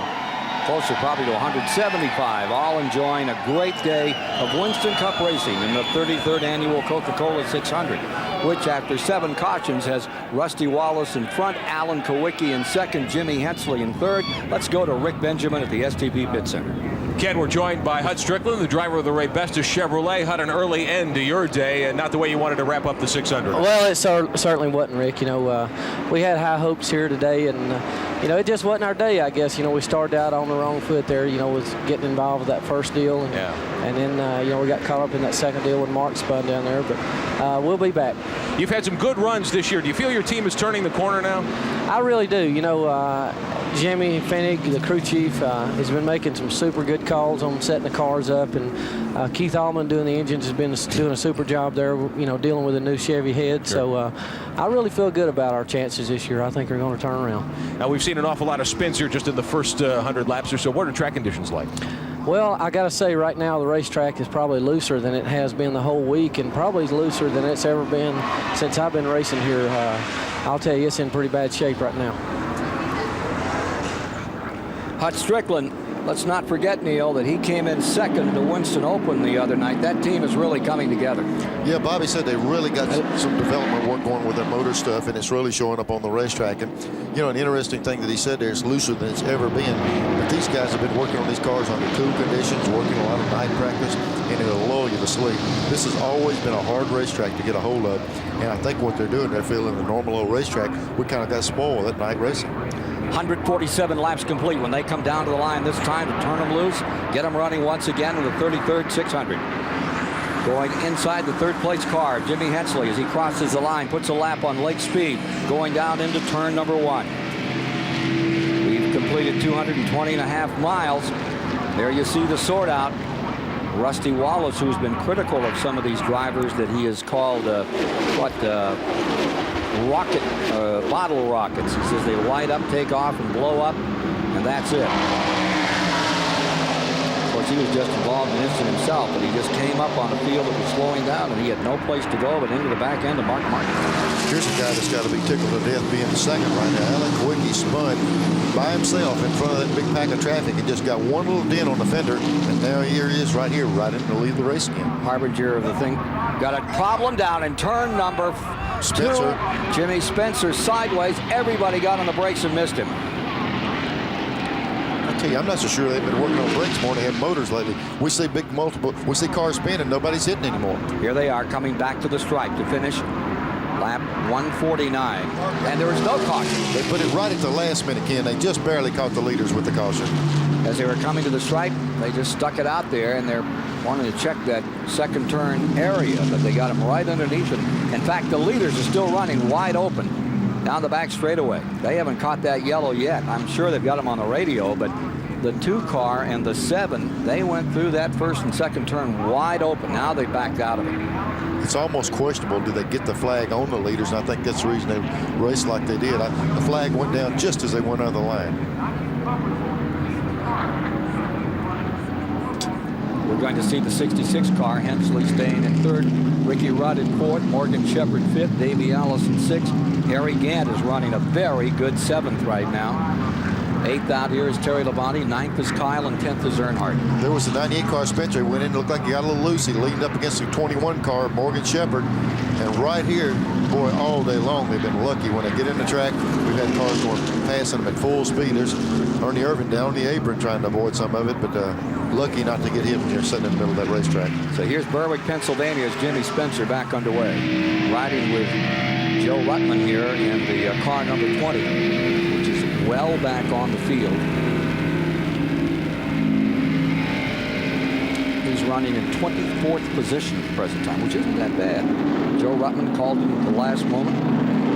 Upland, California native, having a pretty good run in that Orkin car at the present time. 150 now complete. Up in front, getting ready for green to come out again. It will be Rusty Wallace there with Alan Kowicki in that second spot. Elmo Langley won the Legends race here at Charlotte, driving that pace car just a year back on that little quarter-mile track. Remember that show? Yeah, I tell you, it was a great show. I tell you, and they were serious about it. You know, Cale and all those guys, they wanted to win the race, and I'm telling you, Elmo raced him. He got after him hard and won the race. I didn't think anyone would come in. The only people that came in were the one that was damaged. You see the right rear tire, no more riding on that tire. It got scrubbed up against somebody else. Morgan took a shot in the left side when Spencer lost control and hit him in the left. So the only cars that came in the end were that experienced trouble and just wanted to take a look at their cars. So Morgan Shepherd back out another time in the Wood Brothers car. You won this race in, Neil. Yeah, I tell you, when I drove that thing for him back then, it was a rocket ship. And if you could get her aimed straight, you could give them a run for the money. And I sure had a ball driving their car. There you see Greg Sachs involved in that incident up here in turn 4 a few moments ago, and some damage in the back of into his car. Here's the number 2 up in front, getting set to go. Lake speed, trying to get a lap back in the Purex, number 83, down on the bottom of the track. When that opportunity there to get that lap back, you run as hard as you ever have, and sometimes harder than you think you should. But it looks like Rusty got a big jump on him here. Lake Speed's not going to get that lap back, but Kowicki's coming right after Rusty. Boy, is that some shot again looking down on that thing. You really can't see the banking right there, but look at the guys way up on the side. You see the sides of the race car there, 24 degrees. And back to straightaway really flattens out in a hurry, and that's where they have a little bit of problem right there. 5-degree bank in that back stretch as they go down into turn 3. See the leader, the black car, number 2, that's Rusty Wallace up in front. As our Pennzoil platform gives you these shots. They cut across that dog leg. You take the shortest route possible. See him clip the first corner, clip the second corner. You just kind of straighten that dog leg out and really sail off. Driver right down the middle. A lot of throttle to get down in the corner. Gives you some sense of the speedway as you watch it topside here. Rusty Wallace and Alan Kowicki, Pontiac and Ford running first and second. Back down into that third turn another time. A little bit different line. Kowicki running about a half a car length higher through the corner than Rusty, and both of them get through there real good.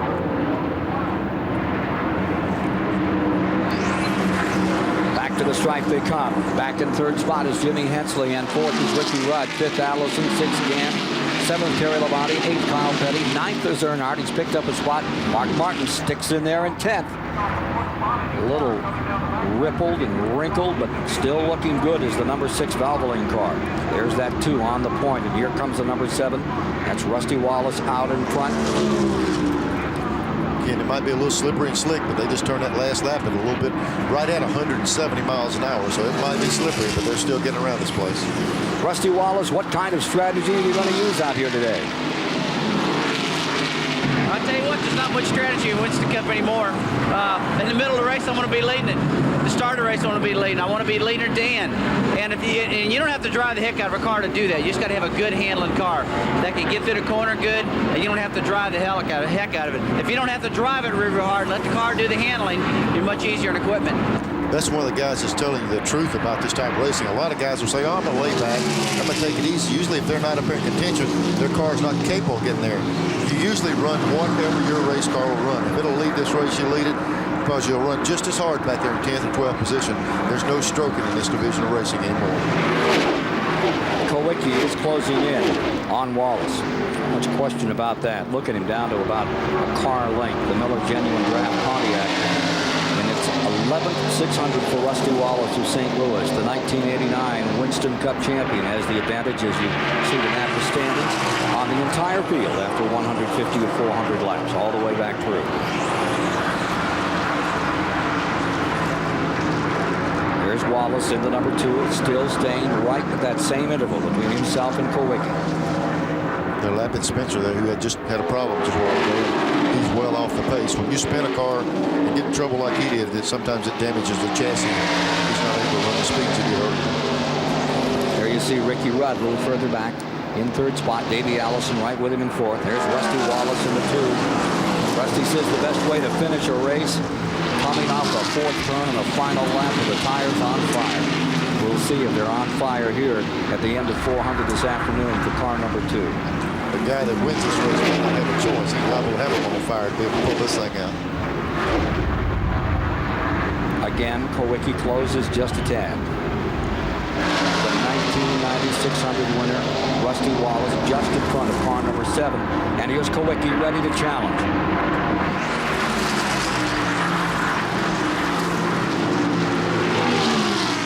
It's unique that Kulwicki's car did what it did earlier. He lost it, spun it, chattered it around, hopping off the ground, and does not have it be hurt at all. It's he's got a little damage back behind the left rear wheel, which is, if you're going to get it hit, that's the trailing edge of the car. Anywhere up front, it really damages the speed of the car, but it didn't seem to hurt this car at all in the rear. We've had 8 cautions thus far, which have really impaired a record opportunity today. But it's great racing, as you see right here. There's Rudd right there in 3rd spot, closing on these 2 leaders. As Kulwicki continues to bother and badger car number 2, the leader. Back there in 4th spot, number 28, Davey Allison. What a story if he comes through and wins this race back-to-back. Won it last year. Looking very good here in a fresh car after totally dismantling the one that won the Winston for 2 years and won the 600 a year back. And won the Daytona 500. Here comes Kulwicki to the inside, and Wallace steps off it. Wallace just stepping right off it. Must have lost the motor coming off of turn 4. It just looks like the car just quit on him. Rusty Wallace in big trouble. Alan Kulwicki takes over the lead. I see liquid flying out of the back of the car. I don't know if it's water or what. See that little spurt? You'll see it every now and then come out the back of the car. There's an overflow pipe off the radiator, comes out back on the right rear corner. He's either hot or he's just completely, killed the motor and it's spitting everything out of it. But I saw a little bit of overflow. They're saying the ignition quit for a moment. They're saying on the radio, and he's got it back cranked again. He's back running again. Well, I'll tell you what, that's one good thing about these cars. There's dual ignitions in them, a complete separate system, and he flipped her back over there, but doesn't seem to have a problem with it now. Best 1992 finish was over at North Wilkesboro, and he came home in 2nd. Rusty Wallace having a moment that would put your heart in your throat when the thing just shut down on him. I'll tell you what, it's not something simple to do that. He had to reach over, disconnect one coil, hook another coil up, flip another switch, and flip over to the secondary. It's reachable by the driver, but it's not easy to do. And he changed all that, didn't lose but one straightaway on the racetrack. So it's Alan Kulwicki with the advantage. Rudd number 5 in 2nd. Davey Allison is right there in 3rd. And guess who's in 4th? Harry Gant, Mr. Consistency.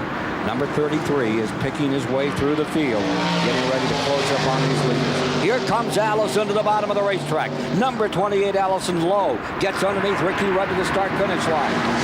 Lap 164 is in the book. What a show they're putting on. Here's Davey Allison back into 2nd place. They said they named this car number 10 like a perfect 10 with Bo Derek, and to be perfect, it's got to win this race first. The car's shown a lot of potential since they've unloaded. But keep your eye on this man. Remember when he won the 500? Harry Gant, number 33, what a moment. Lou Bandel, who is the patron on this car, he usually is here for every one of Harry's races in Charlotte. And he has a car running in Indianapolis that he's somewhat interested in, too. Guess where he is today? I've already knew. He's at home. His daughter just had a baby. Yeah, he's a grandfather. They say the mother is doing well, the grandmother is doing well, and the grandfather's a basket case. But I tell you what, he's a basket case, but he's a racer. I've seen him up in Indy. I've seen him around this type racing. He loves any type of racing they have. Taylorsville, North Carolina's Harry Gant at number 33 squares the car off and brings the Skull Bandit down the main straightaway, that Food Lion car. And he makes his way past Waldrop to winning Darlington. Gant was asked if he felt any younger. He said, no, but I don't feel any older either. I've felt the same for the last 20 years. Here, Harry. One reason for that, he's strong as most guys that are 20 years younger. He stays in great, excellent physical shape. Race cars will never wear him down. You can say the same about Alan Kowicki at number 7. He's such a slight guy, and he's little. You take a look at him, like Mark Martin. Mark Martin works out all the time. You see him working out on with those wrestlers and everything, and he really has got a physique on him. And this guy, he reads books, engineers his way along, gets in this race car on Sunday. He's as tough as anybody out there. Alan Kowicki of Greenfield, Wisconsin, leading Davey Allison. Fords are running first and second. Chevrolet is in third, and Harry Gant's Oldsmobile is in fourth. It's a dandy, folks. Wish you were here in Charlotte. Hope you're enjoying it on TBS this afternoon. Here comes Davey Allison ready to strike. Like a cobra out of the basket. Here comes the black 28 down on the inside. Davey Allison moves up into first place. The Alabama gang is rolling once again. The Alabama gang has won this race on 7 occasions. Davey's dad, Bobby, won it in 71 and 81 and 84. Neil Bonnet alongside here, twice a winner. Donnie Allison in 1970. You saw Donnie a little earlier on that story. Davey's the defending champion. Hutch Strickland's never won. He's another member of the Alabama gang, and he's had trouble today, but Davey is carrying those Alabama colors proudly at this moment. And I think it's the water in Alabama. We have something down Oh, cut it out. Oh, yeah, I'm telling you, that's something to it. You believe anything I tell you. Oh, yeah, sure. Those fishing stories, water in Alabama. You and Earnhardt, you're two of a kind. Here's Davey Allison with the advantage. Kowicki stays right there. Ricky Rudd is falling back just a bit in the Hendrick car. What a grand race we're having. Hope you're enjoying it as we come around to complete 170 laps, 255 miles.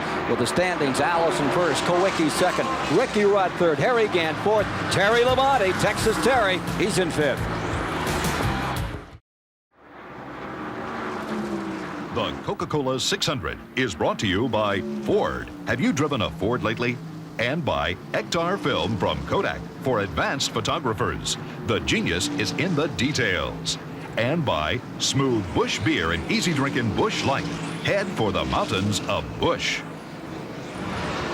Welcome back to Charlotte Motor Speedway, the Coca-Cola 600, the 33rd renewal of this great American event underway here at Charlotte Motor Speedway. You're watching Davey Allison wing the outside of turns 3 and 4 in his Haviland Star Thunderbird today. As we get closer to the halfway point, you still have some time to get involved in our Gillette Halfway Challenge. There you see the phone number, the 1-900-436-7000 number. 95 cents a call. You must be 18 or over to call. Call now before the halfway point. You'll be entered in our sweepstakes today. If we call you back in the second half of today's race, and you can tell us who's leading at halfway, you'll win a brand new Chevrolet Lumina Z34. Also, the driver who's winning at halfway, very important, $10,000 from Gillette is up for the halfway challenge today. And at this point, we saw Davey Allison certainly with an excellent shot at that halfway point. He's got a lot of money on the line today, does young Mr. Allison. Another young driver who's gotten a lot of attention here at Charlotte Motor Speedway the past couple of weeks, young gentleman from Indiana who's relocated to the North Carolina area recently. Jeff Gordon, congratulations on your great win here yesterday. Thank you very much. I tell you, it was quite a day, and it's just unbelievable to come here to Charlotte Motor Speedway, sit on the pole, win the race against the veterans, and a lot of the Busch teams that are really running good this year. Sure. Now, you've been at the center of a little bit of controversy lately. Did you make a statement yesterday by winning in a Ford, do you think? Well, I sure think I did, and I think all of us did. It shows that our minds and our hearts are still in the Busch Grand National and Ford and Baby Ruth and with Bill Davis Racing, and it just shows that no matter what controversy has happened in the past or is going to happen from here on, we're still going to go out and try to win races, and I think you're just going to see us trying to win that championship this year, even though I'm going to be in a Chevrolet with Rick Hendrick next year. Good luck the rest of the season. Jeff Gordon from Indiana, now here in North Carolina. Thank you very much, Rick Benjamin. You saw Jimmy Hensley, who was running 9th when he pitted there. We're getting the story on what happened with that Cale Yarborough car, the Trop Arctic car, which was looking so good. Here you see Davey Allison at lap 178 in command. What a dismal start Davey had to this Memorial Day. He slept poorly last night, awoke with a stomach disorder, got to the track, learned the car's engine had to be replaced, which is a little like a director saying Brando has a problem, so we're going to use the other guy today. I'll tell you what, though, when these guys have an engine problem and change, it doesn't make a bit of difference. They go from one good motor to another good motor. They don't put anything in there that's not capable of winning races. And when they have to make a change like that, it doesn't hamper them one bit. Certainly isn't right now. Look at him, Davey Allison. Stomach disorder, no sleep, new motor, whatever. He's getting along very nicely. Now, there's the 66. That's Jimmy Hensley back on the track after he made this unscheduled stop that has dropped him back to 23rd position. When he came in, he was in 9th. And that still keeps him, by our count, let's see, does he stay in the lead lap on that one? No, it goes back a lap, just one lap down. Jimmy Hensley, number 66. I'll tell you that with that 55-mile-an-hour speed limit, it's virtually impossible. Even with a good stop, you're just about going to lose a lap coming in and going out. But it'll turn right back around. If he can stay out longer and this thing goes green, he'll get that lap back when the other guy stops.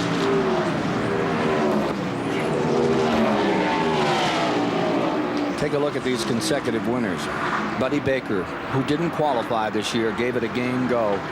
I miss Buddy out here, I'll tell you. 72 and 73 won this race. Of course, Darrell's won it 5 times and did it back-to-back. Did it again in 88 and 89. And you did it for 2 different teams. You won for Raymond in 83 and for the Wood Brothers in 82. Won a Chevrolet one year and a Ford the following year. Doesn't matter to you, just a hired gun, aren't you, Bonner? Yeah, just out trying to shoot folks down, but it ain't real easy to do. I tell you, it was fun with all the guys. You getting ready to come back out and race again? I don't know. I've been, I ran Earnhardt's car, Winston Cup car he built himself. I ran it a couple of weeks ago, and I ran Davy's car a little bit, and just playing around, trying to see if I can get the feel back. I still don't feel like I'm completely over the the injury where I can get back in a car and run at a competitive level, so I just got to work on it. Here's Ricky Rudd, running in 4th position, now pitting car number 5. This is happening at lap 182. 182 is when we're marking Ricky Rudd's pit stop. 273 miles. We're getting down toward halfway. Hey, you never told me who's going to lead at halfway. Mr. Evasive. Well, it looks to me like Davey Allison. When he gets out front, it's hard for him to take it away. And if he doesn't have to pit, he's going to be sitting there in good shape to get that 10,000. If anybody needs money, Davey does. He just got a check this morning for $300,000 since he was hurt the other night. They couldn't present it to him. They gave it to him before the race, $300,000 for the Winston. So he's clogging up the banks in Hueytown. He's putting it in, and we're taking it out. You know which bank to go to? I just follow Davey. When he puts it in, I borrow it. Terry Labonte stays 5th. Dale Earnhardt is in 6th. Jeff Bodine in 7th. Ernie Irvin in 8th. We check them a little further back. Let's go to Dick Bergen for more on the story on 66. Well, Jimmy Hensley's pit stop was a routine pit stop, Ken, but he's running a little bit out of sequence. A little bit earlier than he'd wanted to pit, but there's several teams We've on got pit a bad road right crash. now getting ready to go in because of the yellow flag. We have a caution, and it's Dave Mader in Harry Milling's car number 9. You can see the front end of that one took a lick. Also got a big tire mark on the left side. Dave Mader III brings out another caution. That would be the 9th caution of the day. And we're still less than halfway in this 600. Having trouble seeing out of the car. There's so much smoke inside. He pulled the window net down trying to get his head out the window, partially where he can see. Back with more of the story on Dave Mader in just a moment here from Charlotte in the 33rd running of the Coca-Cola 600. Well, here you see Dave Mader in car number 9 on pit road. Again, this is the 9th caution of the day. It came out at lap 185. They're through 186 now. Right front torn up. Here comes the field down pit road. All marching in here to take on fuel and tires. Randy Pemberton. Well, I'm down here awaiting Davey Allison's arrival. He pulls the Haviland Star Ford Thunderbird in. Joey Knuckles around the right front. On the right rear, Eric Horn. Crew team's pit stop so far, given Davey looks fairly calm in the car, trying to get a drink of water, having trouble getting that. But car owner Robert Yates does get that to him. Davey said, crank around a wedge in the right rear because the car was just a little bit pushy. So Davey's down and away. Dick Berger. Nice pit stop for Alan Kowicki at the other end of pit road. He took on 4 tires. There was a lot of worry at this end of pit road about this round because when Mater came through here, he oiled this place. You ought to see it. There's a stream of oil on pit road that's about a foot wide, but the crew chiefs all radioed to their drivers and everybody made it safely. I tell you what, I might have to go make another phone call, Ken. It was looking pretty good there for Davey, but some of the guys just beat him out a little bit, and we're talking about that halfway challenge point. I might have to go down and re-vote because there's not very many laps left. I might have to spend another 95 cents and vote again. Well, indeed, we're getting down to, 14 laps? We'll have ourselves a halfway in this 300, which has been wreck-strewn thus far. Dave Mater III, the 4-time All-American Challenge Series champion, running in his first 600, having the latest problem that has brought out this caution period. And we'll be back with more from the 600 shortly.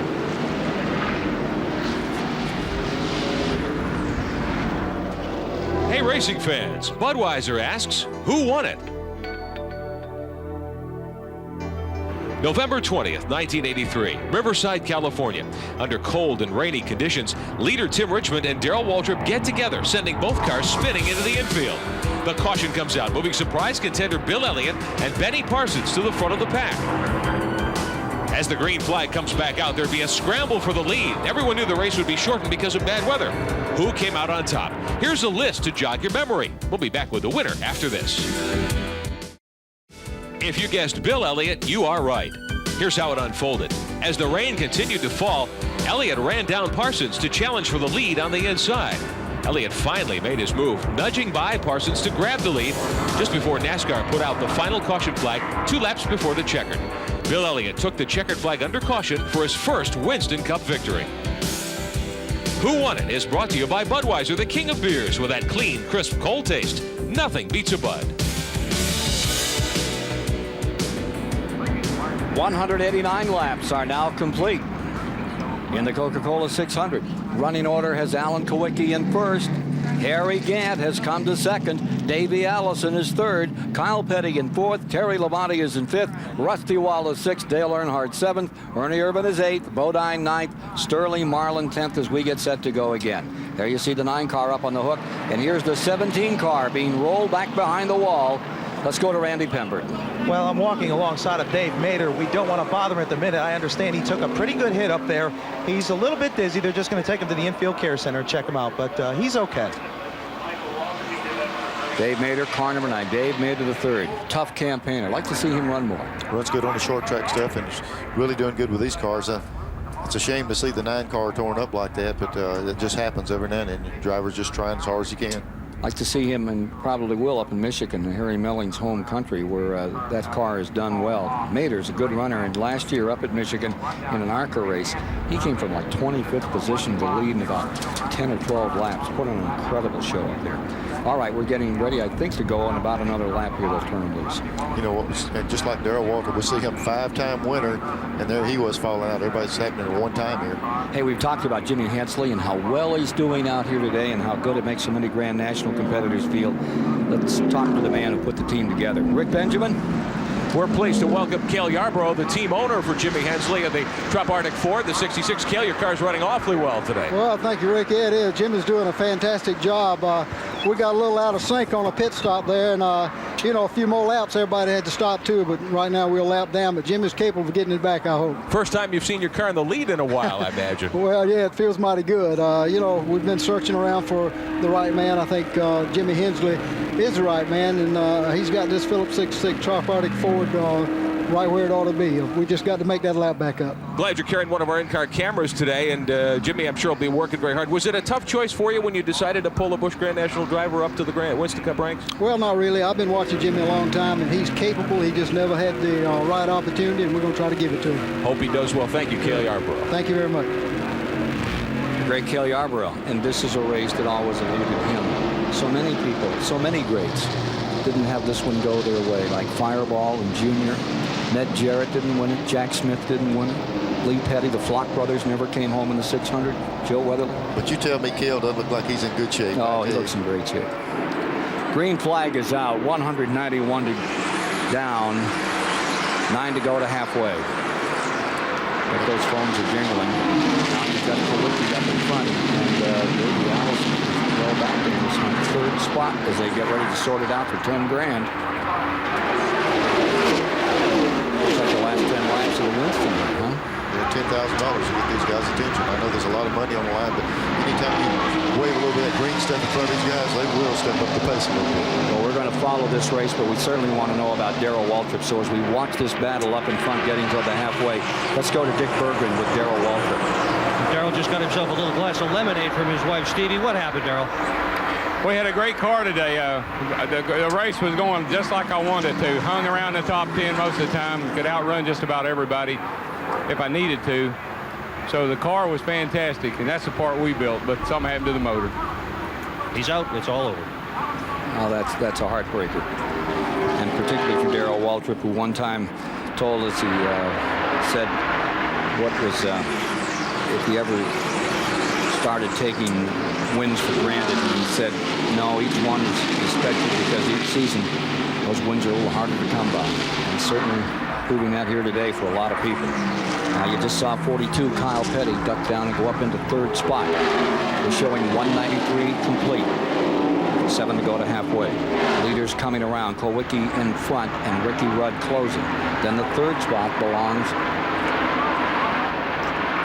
as they come to the line. And I'll take that back. That 5 car, they're not showing Rudd in the lead lap. Why not? I don't understand that. I thought Rudd was in the lead lap, but not showing him on the board. But don't everybody panic. It's not would be the first time they messed up a little bit on the scoring on the monitor over there, but they're not showing Rudd on the lead lap. Here's Kyle Petty making it right behind Rudd here. We'll see him come into frame. There's Kyle going by. I've been wondering how strong Kyle's car was. He's been so good all week long, and now they put up the money, and Felix might be telling him, let's move on up and see if we can try to take some of it. Here's the story. The 5 pitted before the yellow, so he is a lap down. He pitted just before the yellow, so Ricky Rudd is a lap down. It's 7 in front. Kulwicki's going for 10 grand to lead at halfway. 5 laps to go to the $10,000. And Kyle Petty has the hammer down. The 42 car trying to draw away from Harry Gant at number 33, and Harry's right there with him. Then Davey Allison maintaining 4th. Rusty Wallace back in 5th. Look at Kyle at the bottom of this racetrack. I've not seen a car on old tires, hot track, be able to do that. I'm telling you, all week long, I've been watching while we were doing the broadcast. I keep looking back. Kyle's back there 7th or 8th, 7th or 8th. And now when he gets ready to go, it looks like he can step it up. There he is, just dragging all the way down below the line and just really gaining on the leaders. Ken Schrader is back and he's laps down. Remember, he had that car crippled in an incident earlier today. Front end badly blunted on the Rick Hendrick number 25. Here it is up in front. The 5 car being shown a lap down to the leader, Kulwicki. And that number 42, Sabetas' car is on a roll. He's closing down quickly. Headed back to the phone again. I'll be right back. I keep changing my mind. You just sit right here. This is going to be fun to watch. Here's Kyle right down the bottom. There's the super modified out of St. Louis right there. Ken Schrader. He's used to driving open wheel cars, and he certainly got him one, but I don't think he needs one in Charlotte. Now, here comes Kyle Petty as they're racing for halfway. A couple of laps to it when they come around this time. It's Kulwicki there, but here comes Kyle trying to pick his pocket. And I believe that Kyle can pull up on him in 1 and 2 here. Kyle is going to probably be so strong through 3 and 4. He's going to have the opportunity to get that money. It might take the, 90 or 2 away, but 3 and 4 is where Kyle is so strong. You step right here. I'm watching. Back straight away. Kulwicki says it's mine. Kyle says, I think I'll try something. Watch him on the bottom line. Pulls up. He's got one more lap after this circuit. This right here is where he's going to have to try to make his move next time around. I think the folks out here realize it's 10,000 up for grabs and Kyle's popping the whip. Kyle Petty eases down, closes in and turn 1 into the back straightaway. You think this was the end of the race the way they're pouring it on. Okay, now does Kulwicki see that low move? Does Kulwicki go low and make Kyle make a different move? If he leaves that bottom open, Kyle's going to try it, I believe. Here comes Kyle right down to the bottom. He's on the line. Coming up, Kulwicki on the outside. Kyle down low as they come out of 4. For the halfway leader and $10,000. Not quite. Kulwicki. Halfway belongs to Alan Kulwicki. I was right again. Well, that's why you're the expert. You're the analyst. You're supposed to be right. Never mind that you told us that Bill Elliott would do it. Never mind that this morning you said there was no way Darrell would not win that broadcast today. You're the expert. I think Kyle says, I went through all this trouble. I might as well go ahead and take the lead. Kyle Petty takes it right on the bottom, and he has, for the moment, about a 3-foot lead, but Kulwicki comes right back after him. Great racing. All Kyle's got to do is be tied right through this area, because if they can get up at 3 and 4, if he can hold him off right here, 3 and 4, I think Kyle's got enough race car that he can get on around. Watch this picture from on high for first place. You get a little nervous on the outside up there, Neil? No, that banking's enough. You lay it on that banking right there enough that the car feels pretty comfortable. Look what a different line they're running right there. There's Kulwicki in the same position he's always been in. Kyle's zinging right around the bottom of the racetrack. Kyle Petty, remember that accident back in May of '91? When driving a race car is like riding a bike. You never forget, but you sometimes question if you're as sharp as you were before the accident. You sure look sharp right now. I've had people tell me when I started, here's a car smoking, hit the wall of the third, fourth turn. Glotzback. Charlie Glotzback, who sat on the pole back in 1971 for this race, in the days when he was known as Charging Charlie from Georgetown. All on the track, Rudd's in the wall. Ricky Rudd slithers right up into it. Kyle Petty takes a wild ride, gathers it back up, stays in there. I was wondering when they went in there if there would be oil, because Glotzback just had an engine problem going in that corner. The leader slid up. Ricky Rudd went all the way to the wall and just barely got into it. The 90 car was running in 29th position, but it got in trouble up there, threw down some oil, and at lap 203, we have our 10th caution of the day in the 33rd running of the Coca-Cola 600.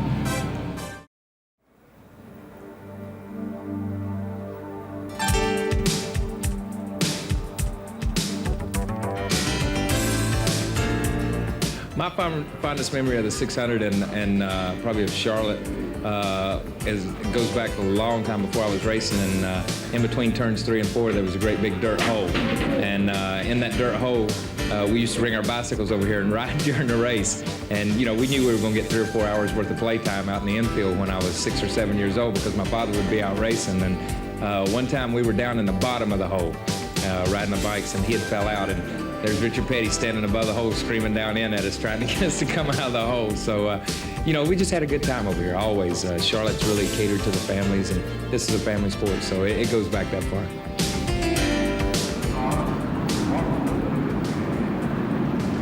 Well, there is Kyle Petty in the mellow yellow Pontiac, the number 42, currently your race leader. But even though he tried, he couldn't quite do it and win the halfway challenge by Gillette here today at Charlotte Motor Speedway. The leader at halfway instead was the driver of car number 7, Alan Kulwicki. Kulwicki takes home the $10,000 bonus in the Gillette halfway challenge. Now, if you entered, be sure and stay by your phone. If you're called back by the Gillette people, you can tell us that Alan Kulwicki was the halfway leader today. You'll win that brand new Chevrolet Lumina Z34 in the Gillette halfway challenge. Neil Bonnet will not win. We're back at lap 205, just past the halfway point. Ricky Rudd had a scary moment. Brings the 5 car out. He kept it up on the wall, but you can hardly notice anything wrong with the right side of that thing. I was trying to see. He danced it right up there. You know, I was trying to see how bad he got in the wall, but it looked like he just barely grazed it. Neil, number 1, oil. Number 2, the marbles. All that rubber up on the outside. How do you control something like we just saw Ricky Rudd do in turn 3 and 5? I've seen you do it a couple of times here. I've seen Harry Gant do it a lot. Well, you know, once you start slipping, you just give it up inch at a time. You just keep driving the car. You don't lock the brakes. You don't do anything drastic. You just keep giving it up, giving it up, giving it up, trying to get the car slowed down. You're giving away space to the wall, but hopefully you get it slowed down before you get there. And I tell you, he used up every inch of the racetrack. Nicely done by Ricky Rudd for the Rick Hendrick Racing Stable. The great star from Chesapeake, Virginia. Rudd still very much in this race. We're a half a lap back under green here. Working the 208th, Ricky Rudd trying to get his lap back, popped out in front, and then Jeff Bodine, who had started from the point, number 15, goes right back into the lead. Davey comes with him in the 28. Here comes, guess who? Kyle is up on the outside.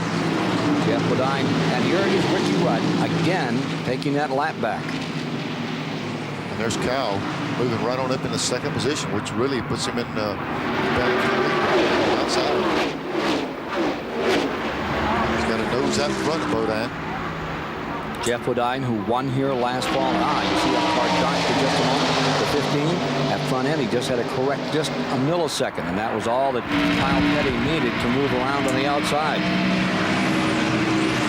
We're riding once again with Jimmy Hensley in the Phillips Trop Arctic 66 as he tries to make his way through this very tight field.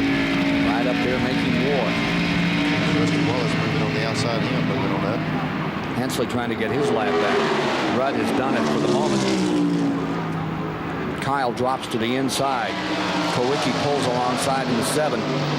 Boy, Kyle, look at the power and the tracking that car has in the off the turn. I'll tell you, like you said earlier, how you run wide open all day. It's like Kyle Petty had something left earlier, and he showed the strength, and he might just drop back here and sit in there with this group. I don't know if he's going to be content for second or not. Doesn't look like it, does it? A refocused Kyle Petty gave up that singing career some time ago, sold the car dealership. He's got a real positive attitude. Look in his eye this year that says win. Hurt last year and had a long time to think about a lot of things. Here's Kyle Petty working to put Ricky Rudd one lap back another time. And now you see Davey Allison has moved his way through the snarl and he's up in the second spot. Rudd's battling for all it's worth to get that lap back. He's got a couple strong cars in front of him now. He needed a caution early after that restart, and he didn't get it. Neil, congratulations are in order. New Mexico's done it again. Al Jr. Al Unser Jr. has just won 1992 Indianapolis 500. Al Unser Jr. gets his name on the trophy. A lot of history there. Boy, there was a big battle with the manufacturers up there with Ford, Chevrolet, Buick. Looks like Chevrolet won out of Indy. Buick and Ford are really working on that. I wonder what Bobby had to say about that today. Bobby. Rudd, so he can try to get up here and race with Davey for second position. Wallace looking very good here today. They've been working, putting this team back together. They spent a lot of time this week working on their pit stops. They thought they too were vulnerable on pit road. They spent a lot of time trying to improve, as did the man just in front of them, Alan Kowicki. Third and fourth, Kowicki in the 7, Wallace in the 2, third and fourth respectively. Jeff Bodine in the 15 back to 5th. And Terry Labonte hangs right in there. Stays in that 6, Mark Martin back in 7th. Mark Martin in an altercation earlier has come back out, keeps up the fight. Looking further back on the field for you, 8th is Earnhardt, 9th is Elliott, 10th is Irvin, 11th is Jarrett, 12th is Marlin, 13th is Hillen, 14th would be Morgan Shepherd, and then going in 15th for the moment, they're showing Ted Musgrave. That means that Harry Gant is back in 16th. Gant in 16th. Trouble up in the corner with car number 20. Getting a piece of that car beat up badly. We've got a fire right here on this car on the inside. Hope they can get her and get it put out. Racing back to the line, Kyle Petty will be there. Safety crew already on their way to Joe Ruttman in the Orkin car. Got a fire with the fuel cell back there. He's clambering out. Safety crew is there. And there is Morgan Shepherd's car, the Wood Brothers car. 215 laps complete. Joe Ruttman clambering out, and I wonder if he realizes that he's got a hot box in the back of that car. I don't know, but I'd be checking out because that's 22 gallons. They just pitted. Looks like he's having trouble unhooking his radio connections from the car.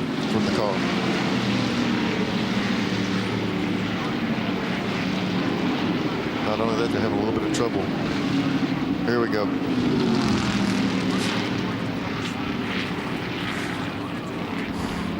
Little dry chemical, and they've got it out. Just before that happened, we was watching Kyle Petty, and he threw his hand up and started waving, and I wondered what was going on. He saw the caution lights come on as he's going down the back straightaway. There's Morgan's car sitting there. How about that for the 11th caution of the day?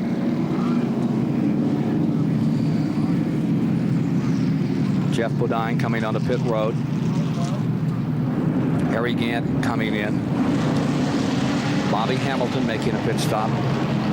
This is not going to do anything but aggravate that tire situation. They said they were a little short on right side tires, and if they stop 11 cautions, that means 44 tires. They put them on every caution. but usually put 4 tires on, so they're going to be scrambling for tires later. Let's go down to Dick Berggren in the pits. Well, Neil, they're scrambling for tires right now. As a matter of fact, Alan Kowicki's down to only 5 sets of tires at this point. That's not enough. Let's talk to Robin Pemberton and see how you're doing with Kyle Petty. How you doing on tires? We're doing pretty good. We got a number of friends up and down pit road. The King gave us some tires, and I think we got some from Stanley Smith. So we're doing pretty good on tires right now. We've been saving them up since the Winston and everything. So they're going to be at a premium if there's this many cautions carry on at the end of the race. Well, it pays to have friends on pit road for sure. This is going to keep 17 cars in the lead lap.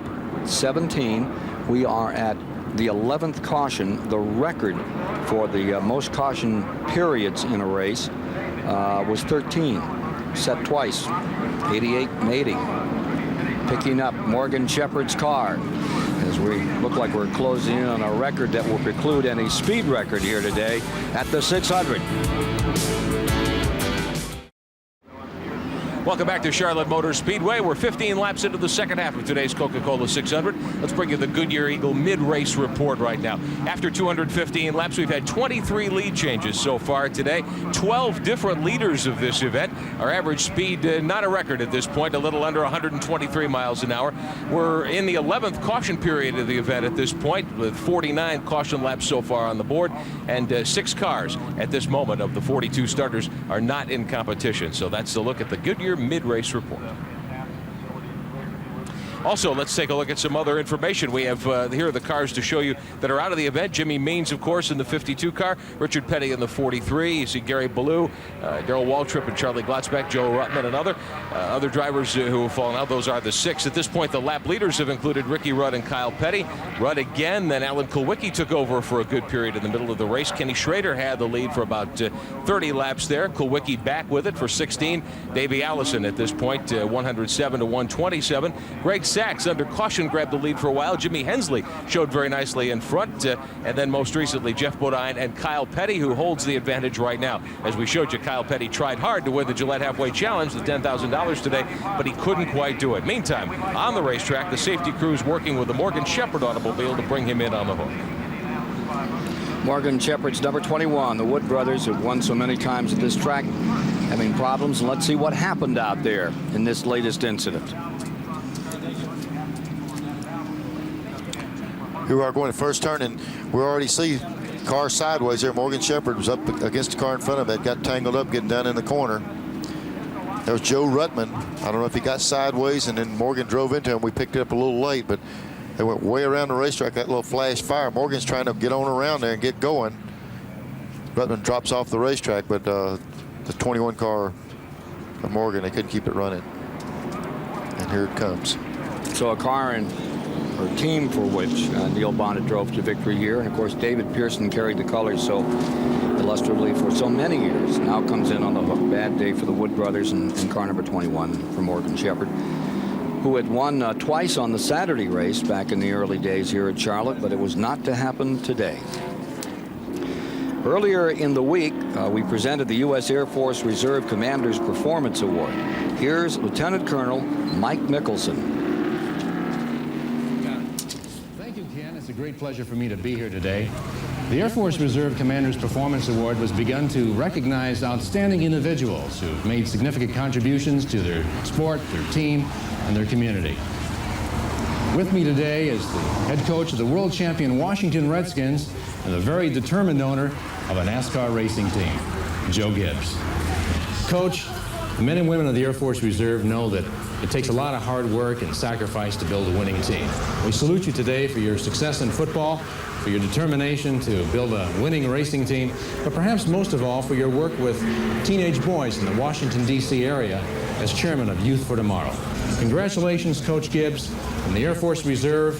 We wish you, the entire Interstate Battery team, a long and successful run in NASCAR racing. I accept this on behalf of all the people out there that work with young people. I'm excited about being a part of your team and being a part of their team as we work to try and help our young people all across America. And I thank you very much for the award. Joe Gibbs' team right now is running in 10th position here. The Car 18 that Joe Gibbs has put together. He was originally in North Carolina and had a big choice to make in his life, whether to go to football or motorsports, and the break came to do a little coaching, so that's where he went, and what a wonderful success he's had there, and what a wonderful story that he returns to a sport he really loves. You know, that worked out good. He kind of filled in some time while he was getting a race team, and he coached football for a little while, and he won the Super Bowl. That's a good feel while he was waiting to go racing. Here's Kyle Petty leading. Davey Allison in second. Kowicki in third. Rusty Wallace fourth. Terry Labonte maintains that fifth. Mark Martin in sixth. Earnhardt in seventh. Elliott eighth. Irvin ninth. Dale Jarrett 10th. Marlin 11th. All of these cars in the lead lap as we get ready to crank them up one more time. In fact, a total of 17 cars remain in the lead lap. Let's go to Dick Berger. Ken, 5 sets of tires appears to be the magic number. You need more than that. That's what Rusty Wallace has. He needs more. Kowicki has only 5 sets. Earnhardt's guys say they have enough tires if everything goes all right. Ricky Rudd's in great shape. He scooped all the tires from the other team when Schrader went out of the thing. So there are a bunch of guys here looking for tires right now. There have been a bunch of tires used, that's for sure, Dick Berger. And I polled the 28 team of Davey Allison. They've used 28 tires so far. Went down to the 3 team of Dale Earnhardt, likewise 28. I'm standing next to Todd Parrott, who told me since last Friday, prior to the Winston, he has mounted up 86 tires, a total bill of $21,000. Of course, going to Victory Lane, that might help that case a little bit. Thank you very much, Randy. Morgan Shepherd's going to drop by the pit center in a moment. He wanted to have a moment with his team, and he promised to come over to talk with the folks. One lap, and we're going to be racing. 68 tires, Ken. I remember I won the race here the time I won it. We used 60 tires that day. And, you know, after the tire bill and everything else was involved, we almost lost money by winning the 600. And if they use 68 today, it's going to cut into the profit. Here we are with, what, 223 laps complete, 334 miles. A lot of miles still left. 11 cautions, 13 is the record. I feel badly for Joe Ruttman. You know, it's on again, off again, and they don't realize how much desire. Joe has said that people don't realize his desire to race has been greater in the last few years than ever, but he just can't be at the track all the time. He's got things to do, a family, sport, and it's tough going. But he was out there today giving it a good go on the Orkin car before this collision down here in turn number 1. Eliminated him and the Morgan Shepherd car. Yeah, again, getting set on this restart. Remind you one more time. Go ahead. I told you it was a long race. These guys down here are getting candy and cookie. And look, here's a good lady on top of a motorhome with a sandwich, and I don't get anything up here. I'm fixing to go to the motorhome. That's the kind of support we need. Here's Gant. A little further back in here, but we'll follow Harry Gant some. He's going to start in 17th position. He could win this thing today. Back to the line, Kyle Petty very much can win this thing today. And Davey Allison, that's the only thing he knows to do in the last couple of years here is win this thing. Let's see what he's going to do right now. There's Kyle keeping Jimmy Hensley a lap down. Here comes Davey up on the outside of turn number 2. Davey Allison just eases that to the outside. Tries to shoot through there as they speed down that back straightaway and into turn 3. Kyle Petty is up in front. Oh, a tap. Sets Davey a little sideways, and here comes Hensley right back in there, and Ricky Rudd comes with him. Hensley just barely got into the left rear of Davey Allison, slipped him up just a little bit. Looks like a couple of cars might get by. Hensley trying to make up that lap, and look at Ricky Rudd come on. Rudd has said this 5 car doesn't need to use up all the racetrack. It'll stay in the bottom groove, and it did just then. Well, that little tap really cost Davey some time. I was kind of want to see he's committing cat and mouse with Kyle Petty and Davey Allison. Which one? Oh, Jarrett in trouble. Marlin tags him. Spinning and sliding. Down come the 2. No, don't go back up there. Don't go back up. 71 getting around. Dave Marcus just clearing 18. Dale Jarrett, who was running in the 10th position. You saw it break loose. What a bad break for Dale Jarrett. Sterling Marlin got the front end knocked out of his car. Let's see. Here he is coming down pit road. They're on the radio to him right now as he tries to get this car in. apparently going to send him right through and send him around. The chance there is that they not go a lap down, he'll have time to get back in there and work on the car a little bit. Sterling Marlin takes it right back into the garage area. It's over today for one of the Junior Johnson cars. Sterling Marlin's number 22 had been running. Let's check that last position on him. Was 11th. Boy, that thing has got some damage. Oh, that's a tough bridge. So Joe Gibbs and his hopes and aspirations for having another good finish after that second at Bristol, Tennessee earlier, not going to be today. Leaders back on pit road. Kyle Petty is there. Davey Allison, the Texaco car coming in, the number 7 car pit, and let's go to Dick Berger. This is going to eat up the tires for sure, Ken Squire. They're all going to take 4. It's the right sides they're having a problem with, not the lefts. The right sides are wearing a little bit faster than the lefts, and they're the ones that are in short supply. Good pit stop going for Kyle Petty right now. Randy Pemberton. Well, I'm down here with the Davey Allison team. You know, this is the point of the race where the pit crews start to get a little worn down. They're in the pits for about the 11th time. Joey Knuckles down on the left front. Davey Allison is away. That's exactly when these guys were talking earlier. They said if things go normal, we got enough tires. What they don't need is to run 10 laps, have a caution, run 10, caution. They just continuously have to put new tires on. So it's going to create big problems for the race is over. Back with more from Charlotte in a moment.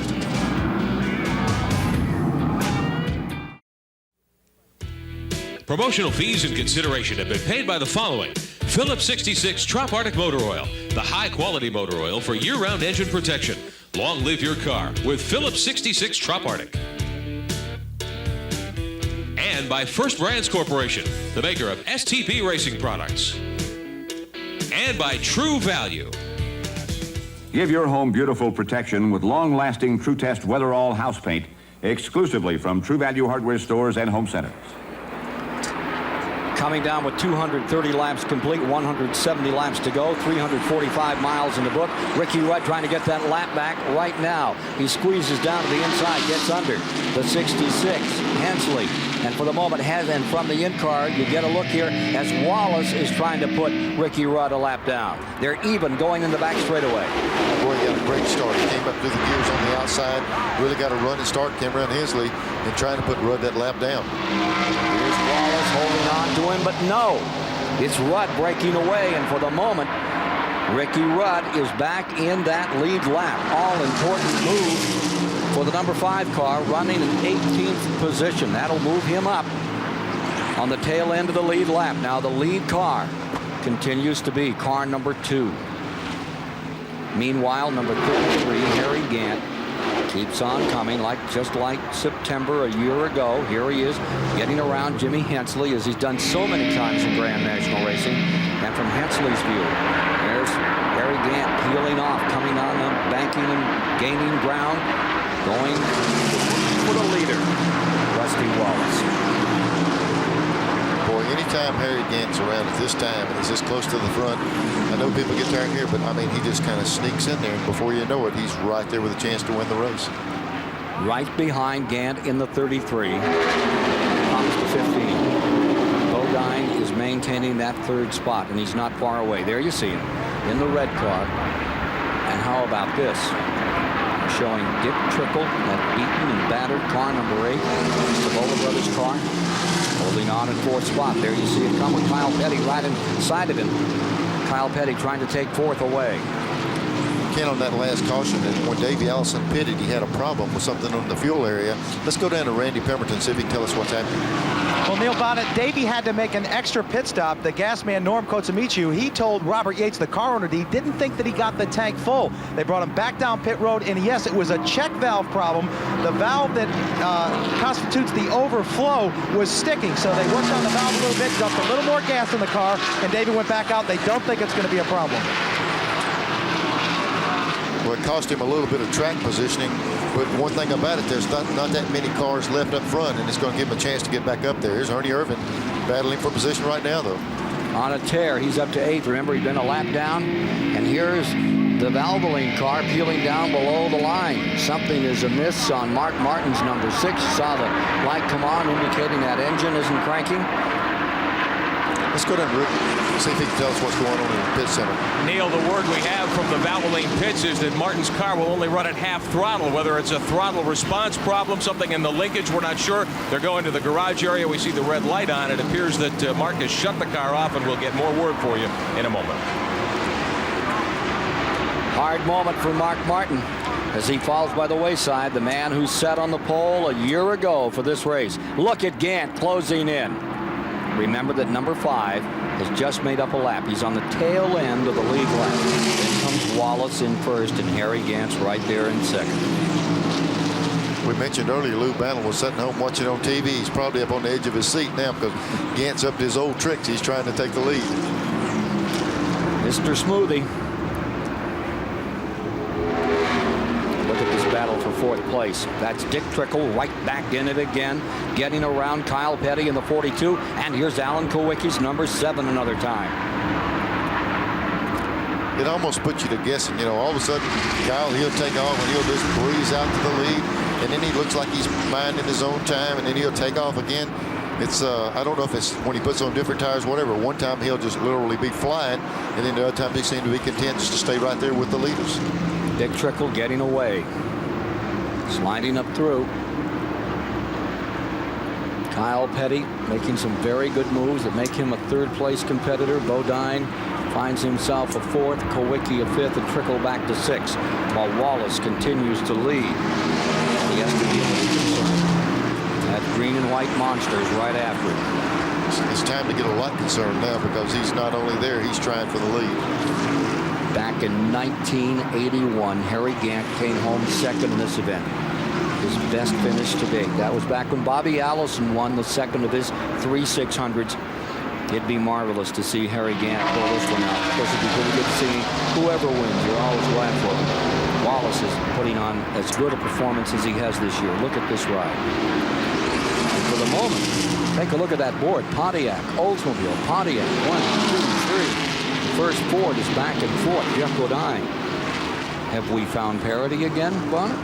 There's always been parity here. It's just a matter of who's the parity guy of the week. It seems like it rotates from one to the other. Let's go to Rick Benjamin in pit center. We're standing by with Morgan Shepherd, the driver of the Wood Brothers Citgo Ford. Morgan, sorry to see you out of it. What happened out there? Well, you know, some of the lap cars was quite a problem today, and I was coming up on Joe Ruttman, and I was up beside of him going into turn 1, and he just come down. I come up on him pretty fast. We just made a chassis adjustment, and I thought he seen me, but undoubtedly not.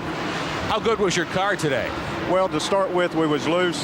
Then we got too tight, and then we made a chassis adjustment then, and the car was just right. We was on the move then. We was headed back up towards the front, and unfortunately for our Thunderbird, it took us out. Sorry to see you out of it. Thanks for stopping by. Morgan Shepherd, driver of the Wood Brothers Ford. Thank you. Yesterday in the Grand National race, he had a unique sponsor. He was sponsored by a church up in his home community, the Baptist Church, who put their name on the side of the car. I said they were doing a little building there and needed a little sponsorship. Trying to help him out. You know, you can't beat this job I got up here. I just mentioned a while ago that I saw a little bit of food, and I got a peanut butter and jelly sandwich. I can make it to the end now. Can these guys make it to the end is the question. That's the issue. Look at 42, Kyle Petty. Slip right down through to the bottom and take Gant. That's 2nd place for Kyle Petty one more time. We were just talking about that. You know, it seems like any time he wants to go, he can just jump up there and go. And he's just done it all day long. He'll be there, and then all of a sudden, when he turns up the wick, he just runs by these guys like they're tied to a tree. Here's Rusty Wallace leading the race, and let's see how hard it is for Kyle to get there with him. Meanwhile, Ricky Rudd, he can give anything for caution right now. Down to the inside. Battle for the lead. Give it to Kyle Petty one more time. And put Pontiac in front of Pontiac. 1 and 2. Oldsmobile. Gant, 1 and 2. I just asked the question. Let's see how hard it would be. It's not hard to do when you got a car that'll wear that white line out and just drive under them like they're setting steel. And that car has done it all day long. Ricky Rudd trying to maintain that. Stay up there with those leaders, those 18 cars in that lead lap. In his 3rd year with Rick Hendrick Racing. Here comes Kyle trying to put him a lap down. And he just motors on up in there. The only hope they got if they can move that white line a little higher on the racetrack and just repaint the line to make Kyle run where the rest of them run. He's got his own little groove down there, and he's wearing them out with it. Amazing performance, and here comes 15 in, and good night, nurse. Over for this afternoon on car number 15, Jeff Bodine, who was back in 7th spot, right back behind the wall, goes the Bud Moore car. Here comes Harry Gant down on the bottom as they get under rut. Kowicki coming along as well. Caution didn't fall in time. Let him stay up there with that lap. Here's Davey Allison back in the picture another time. Running 5th. Dick Trickle is back there in 6th. There's a lot of racing left. 245 laps have been completed in this bruiser. 367.5 miles are down. 155 laps remaining. A lot of good racing left today here in the Coca-Cola 600. With Dr. Dick Berggren, Randy Pemberton, Rick Benjamin, Neil Bonnet topside alongside. I'm Ken Squire, delighted to bring you the 33rd annual Coca-Cola 600. Well, right now, it's Kyle Petty trying to win it for the second time. Kyle Petty is running really well today, and let's give a lot of the credit to that to Robin Pemberton. He's the guy that built that automobile. By the way, he is also the brother of the fellow I'm working pit road with. This is the very first car the Sabatis team has built from the ground up. It's the very first one Pemberton has built from the ground up, and they've got a lot to be proud of. By the way, his name is Rubino, and that is Spanish for Robin. Robin front. 42 is up in front, and for the moment pulling away. He's just taken another couple of car lengths. What, about 1/10 of a second a lap? He's pulling away from the field. Look at Kyle Petty ride this 42 out of turn 2 and draw away from everyone else. Every time they go to a big race like this, Felix Sabatis, who owns the team, puts up big bonuses and all kind of incentives to win races. The way they're running today, Felix might have to shell out some of it. Having an auction. We're having an auction down on pit road. We just saw the 15 car go behind the wall, and look at these little yellow and black uniforms. Who do you think that is that we're trying to do a little negotiating on those tires?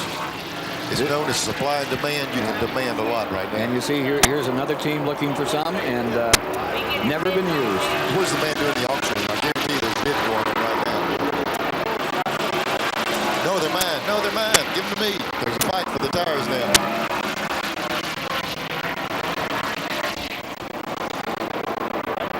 Got a good chance there to get you some candy bars or some more for those tires. I don't know which they'll take. That's right.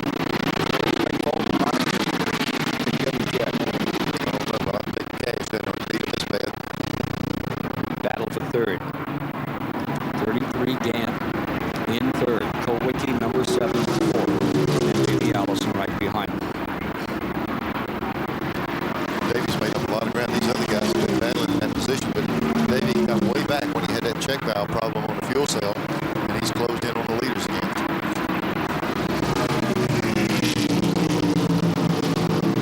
For the moment, Kyle Petty, who hasn't won since Rockingham in '91. It's all his. Let's see if it stays that way. 255 laps complete. 145 to go in the 33rd running of the Coca-Cola 600. For the rest of the field, perhaps too soon. For Kyle Petty, he's hoping it just stays the way it is, or it could be over tomorrow in the next lap. He's out in front looking for his second 600 win, and for the moment he's drawing away from the field in the mellow yellow number 42. Let's get an update at the STP's pit center. Here's Rick Benjamin. Ken, this isn't the only auto race going on today around the world. Amazing as that may seem. There's a small event that happens about 500 miles north of here at the Indianapolis Motor Speedway for the CART IndyCar, actually the USAC Indy cars. And we're going to show you the top 5, and it's quite a story. Al Unser Jr. from Albuquerque, New Mexico wins his first Indy 500. Finishing second, young Canadian driver Scott Goodyear, who started 33rd today in a car qualified by another driver. Goodyear from 33rd to 2nd. Al Unser Sr., who hadn't raced at Indy in 2 years, comes from 25th starting spot to finish 3rd over Danny Sullivan and Bobby Rahal, a couple of former winners. Only 13 cars left running at the end of the Indy 500 today. Also, yesterday, here at the Charlotte Motor Speedway, we talked to you earlier about the Champion Spark Plug 300 for the Busch Grand National cars. Before that race, there was a race for the Sportsman division of NASCAR, the Durant Paints 100. It was the 3rd time the Sportsman cars had run here this week. Robbie Faggart and Tim Hepler were the early leaders under green. They had up some close racing for several laps, but a bad crash. Danny Sykes of Denver, North Carolina, gets the wall in turn 4, develops an oil fire which blows itself out quickly. few other cars make contact. Sykes out quickly. He's fine. Racing resumes about midway through. Peter Gibbons in the 92 car and Tim Bender in the 76 go to the front of the pack, and they race 1 and 2 for quite some time. Kirk Shelmerdine, Dale Earnhardt's Winston Cup crew chief in the black number 3, moves into battle. William Hobgood in the number 10 car, making it a 4-car chase. But then Bender moves under Gibbons with about 10 laps to go. They and Shelmerdine finish under a blanket. Peter Gibbons holds on from Canada to take 4th. Tim Bender is your winner of yesterday's Duron 100 here at Charlotte Motor Speedway. And that's our Goodyear Racing Update. You know, Rick and Neil, we understand that Lynn St. James, who shared this booth with us just a couple of years ago, finished 11th. There are only 13 cars running at the finish at Indy. What a great finish for her, just outside the top 10. That's the best a woman has done at Indianapolis. And congratulations to Lynn St. James. Meanwhile, here we have 28 cars still running. We have completed 250 laps. 28 cars are on the track. 4 cars are still being worked on back in the garage area. Here's the number 3 car. Haven't seen Earnhardt for a bit. He's running in 8th position, still in the lead lap. Taking a look at the entire field here as we follow Dale for a moment.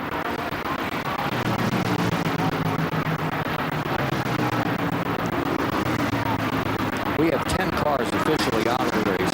4 are back in the garage area, and they put in another appearance.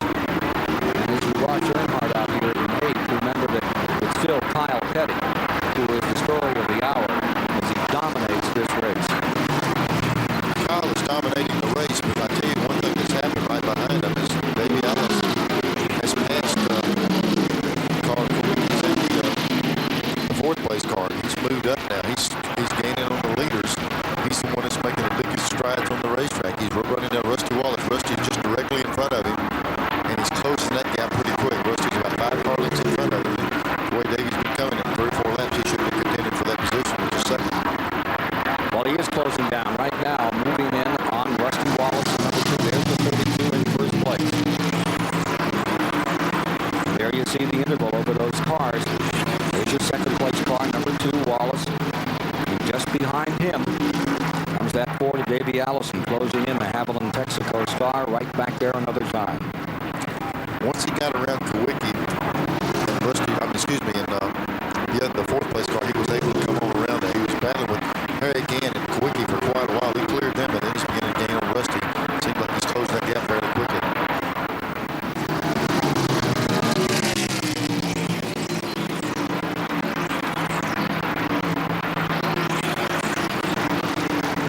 Here's Kawicki closing on Gann. Battle for 4th. There's Ernie Irvin closing in on Kawicki. Ernie has battled all day. He had real bad trouble right the first of the race, lost 2 laps, and fought his way back, and now he's going in here. He's passing Kawicki for 5th place, and he made that pass stick, and he's going up to the front. Walking the 4, Kodak number 4.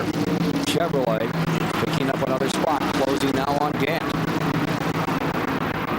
And take a look at this battle. 2nd place, Wallace in the black and gold Penske colors. Right in front of him, Sterling Marlin's car running well down there, getting beaten up earlier. Davey Allison in 3rd. Inches along turn 4. They say that turn 4 has taken a lot of abuse. We've seen a lot of wrecks up there, and that pavement may be taking a pounding. Carrying the seam up in that paving. Well, it's extremely hot, Ken, and these radial tires. There we go. There's a section. But let me tell you, that's paving directly below there. That's concrete. They had a concrete section they put in there years ago, and they put some asphalt over it. But the problem is right in the groove. Look at the cars run through it, and we're seeing sections of asphalt come out as they do that. That'll chunk up the tires. That'll end the tire bill. Yeah, they'll probably get in there. Somebody will get some flats out there if they're not careful. These tires operate at about 240 or 260 degrees, and they get to be a real tacky mixture, almost like bubble gum. When you run over something like that, it'll pick it up, and it might take several laps before it goes into the carcass. So with 266 laps now complete, Kyle Petty stays in front. Rusty Wallace holds on to 2nd. Davey Allison creeping up in 3rd. Gann is 4th, and Irvin's coming back in 5th. At 271 laps, 406.5 miles deep into the 33rd 600. Here's Kyle Petty well out in front. but the battle is a four-way skirmish for second place. There's 28, Davey Allison. Here comes Harry Gant, barreling up the inside for second. Ernie Irvin comes with him. Rusty Wallace on the tail end of that group. It's Gant going into second spot, and here comes the 4-car with him. Ernie Irvin still trying to find some room on the bottom. Meanwhile, Kyle Petty stays up in front. Look at Irvin down low. This is while I'm passing 1 or 2, I might as well get them all. Right on by to challenge again for second place. The Morgan McClure car from 2 laps down in the event, making up those laps, now getting back into it and fighting for second place. And at the moment, first Oldsmobile in second, Chevrolet in third. The first Ford is Davey Allison there in the 28 car. Battle for second continues down by this packed grandstand. Every single service. And this is the reason why. Here's Irvin down below the line. A little hard to steer them down there. Doesn't bother him a bit. Here's Rusty Wallace in the number 2 car, back in 5th spot. Behind them is Kowicki in 6th. Bernhard is 7th. Dick Trickle is in 8th. There you see the Kowicki car. And here's Earnhardt in the number 3 and 7. All these cars are in the lead lap. But the man with the advantage, big advantage, Kyle Petty, going for number 2 in the 600. While he's doing it, he's moved it out almost to 5 seconds. While they're doing this battling, he was picking up a lot of time. He's running a good, clean line, and everybody else is racing for position. He's stretching it out. 275 laps complete. Next time by, 412 miles are down, 125 laps to go. Dave Marcus being lapped by Kyle Petty as he circulates off turn 4. There's Kyle across the start-finish line. There's Ernie Irvin coming off turn 4. About a half a straightaway lead. Irvin really pulling away from the guys behind him. He might be able to reel him in. Back on the track is Dale Jarrett. 18 car did come back out, but he's well down the standings. That's one of the good things about that double restart, Ken. If a guy has some problem in a race, he's even able to move up on that inside lane and challenge for position. If you've got a good car and you have a problem in this type of racing, you get on the inside and get an opportunity to get that lap back. Irvin's done that twice today, and now he's running second in this race. Let's go to Randy Penberg with a report from the Jarrett. Well, you're looking at the Bud Moore Motorcraft Ford and Mark Martin's Valvoline Ford. They're loaded up, and of course the driver's disappointed. But at least the crews know that they're done for the day. They can go home. But you got to take a look at this over here. This is the Wood Brothers Ford. I counted 11 guys working on this automobile. They've changed the rear end, the drive shaft, upper and lower control arms on the front end. That's Leonard Wood working in the wheel well. The reason being is there's more than just $1 million up for grabs in the Coca-Cola 600. There's a $1.2 million Winston Cup Championship that's up for grabs, and we're only 12 races into a 29-race schedule. Well, I tell you, that thing is used up. They're trying their best to get it back where to run. It doesn't have to go 170 again. If it'll just run 130, 40 miles an hour, they can finish the race and get those points. Rusty Wallace is on pit road. Brett Bodine has already been there. Kyle Petty stays out in front. Battle is still enjoying for second position here as Wallace comes in for tires on the standard pit stop at lap 277 all the way around for 4. Dick Berggren is there. This is a scheduled pit stop, Ken, and all up and down pit road people are saying they're getting ready to come in and pit. Earnhardt's planning to come in a couple of laps. It won't be long before they're all going to be in now. Well, I tell you what you have to do. When you see somebody do that, they'll clock Rusty right now. The rest of the team will clock him and see how big of an increase, how much advantage 4 new tires are. If he's really killing them with lap times and picking up a lot of tenths each lap, they don't have any choice. They'll have to come in also. Getting down to the 280 mark. 400 laps the distance here today. Gant is getting ready to pit number 33. As he's coming in, there's the 71 car coming out. There's your winner. Here's the one that headed right. Tracy Pateau. Greg Phillips is the winner from Oklahoma. Tracy Pateau, Oklahoma. Greg Phillips is the winner. We could just give it to the town, but I bet you the other guy would be upset. They could split it up. Everybody gets the driver. What little town I come from. Everybody get it one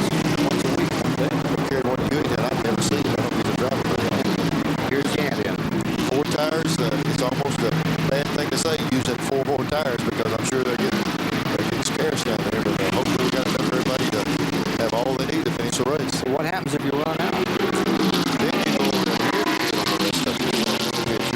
You'll get somebody that's running back in a further back position, and you'll get him to run your used tires, and you'll buy his new ones. Something's got to happen when you need them. 280 laps now down. 420 miles complete. Kyle Petty stays in front. The number 4 car, Ernie Irvin, on the track in second. Putting a lap on Greg Sachs and the Kellogg car in the back straightaway. You can begin to see the abuse being shown right here in Schrader's car and Michael Waltrip's number 30. You can almost sense that they had a deal with this race. Now that you promised not to run this car hard at the halfway mark, we'll let you run it hard at the last half. Because once it got to that halfway mark, this has been a different race car. Kyle's whole perspective on the race has changed. When it's that halfway, he checked out on it. Let's go to Rick Benjamin. We're standing by in the Pit Communication Center with a couple of drivers who unfortunately aren't out there at the moment. Mark Martin and the Valvoline Thunderbird, Jeff Bodine and the Motorcraft Thunderbird. Jeff, you were running awfully strong today. Yeah, we were probably one of our better efforts all year long, except for Daytona. So we were happy with that. We're not happy with blew up, but I'd rather blow up running good than not blow up and run bad. We had heard your car was pushing a little bit right before that, but it was the motor that put you out. Yeah, the engine blew up. We were a little tight, but we were going to make a little chassis adjustment. We made one earlier in the day and it helped. We needed one more, and just to free the car up just a little bit more. The car still ran off good. Now, Mark, you had an awfully tough afternoon. You went around once in front of traffic, and what finally knocked you out today? I think we broke a valve. It probably didn't show today, but we were really running strong. I think that Kyle was probably the only car that maybe had a chance to beat us, but we were beat ourselves most of the day. We spent most of the day in the back with the wrecks and other problems, and then we worked our way back up to the top 5, and we were getting in position to go racing, and we broke a valve. Is this the day the GM cars finally end your Ford winning streak, you think? Wait a minute. There's a car leaving the pit road, number 7. He's still out there. Davy's still out there. Who else? The 8 car. There's some Fords still out there. So let's not give up on them yet. I got to say hi to Kathy Matt very bad. I'm coming home right now. What do you think, Mark? If Kyle doesn't break, I don't think anybody can outrun him. I ran with Kyle earlier today, and there was a time when he was better than we were. We felt like we were probably better than most. So Kyle, if he can keep it going his way, he'll be in good shape. But you never know with this NASCAR racing. So next week, maybe we'll be in victory lane with a Valvoline car. Hope to see you both there before the year's out. Thank you, gentlemen. Thanks. While we were having that discussion with a couple of the Giants, we saw Alan Kowicki come in. He was running in 5th when he pitted. And then you saw Dale Jarrett's number 18 come on pit road. He is just doing a remarkable job after that hard that he took earlier. He stays up there and runs in position for car 18 a lap down. Kyle should be hitting what, for a lap or 2? There won't be many laps. They might go ahead and make the pick up earlier because Ernie Irvin is actually gaining on Kyle. So there might be an opportunity to come in. From the Pennsylvania aerial platform, this picture is Kyle Petty as he stays out in front and gets ready to pit probably in another lap or 2 here in the 600.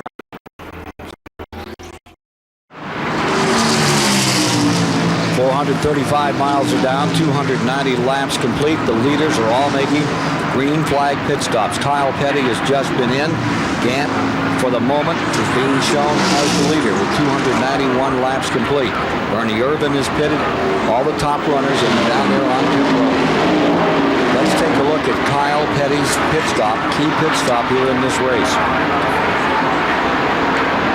Gets a road right on the dime.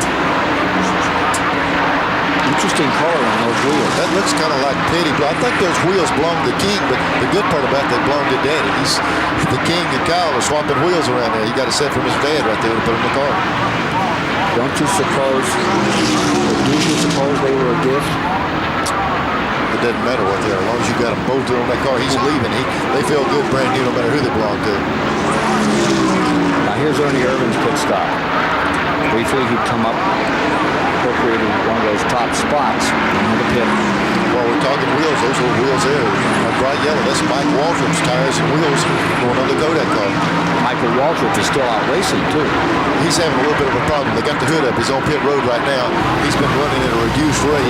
He doesn't need the new tires as bad as Ernie Irvin, so they gave him a set of wheels. Now we're back with you live, and this is Michael Waltrip's magnetized, but it's this number 4 car that's made up the 2 laps, just keeps on wailing through traffic. Ernie Irvin. Boy, he's in some traffic right now. Kyle Petty is the next car in front of him if he can get around these damn cars. He's having trouble doing it. They're not giving him a whole lot of room, and Kyle's the next car in line. Coming through that traffic, Kyle got a little bit. That's Kyle. You see the next car in front of him is Kyle Petty. Here's the battle for 5th spot. Rusty Wallace on the outside, Davey Allison bottom of the racetrack. Right behind them comes Kuwicki, 5th, 6th, and 7th. Wallace, Allison, Kuwicki was an 8th. Terry Labonte, and that Hagen car stays right in 9th. The Sunoco car, and then it's Bill Elliott in 10th, and Ted Musgrave in the Jasper Engineering machine right there in 11th. Well, the first 200 laps of this race went all Alan Kulwicki's way. He was very happy with the way his race car ran. But then at around lap 175, 220, he began to sense something going wrong. He was afraid first it was a tire, then they got a round of pit stops, they changed the tire, that's not it. And he's talking about things going wrong with the car, potentially mechanically. He's not happy at all with the way that race car is running at this stage in the event. Battle for 3rd. Earnhardt to the bottom and under Gann. And Gann seems to be backing up at this point. Yeah, Gannon ran strong while ago, but Kenny seems to run better when on long runs.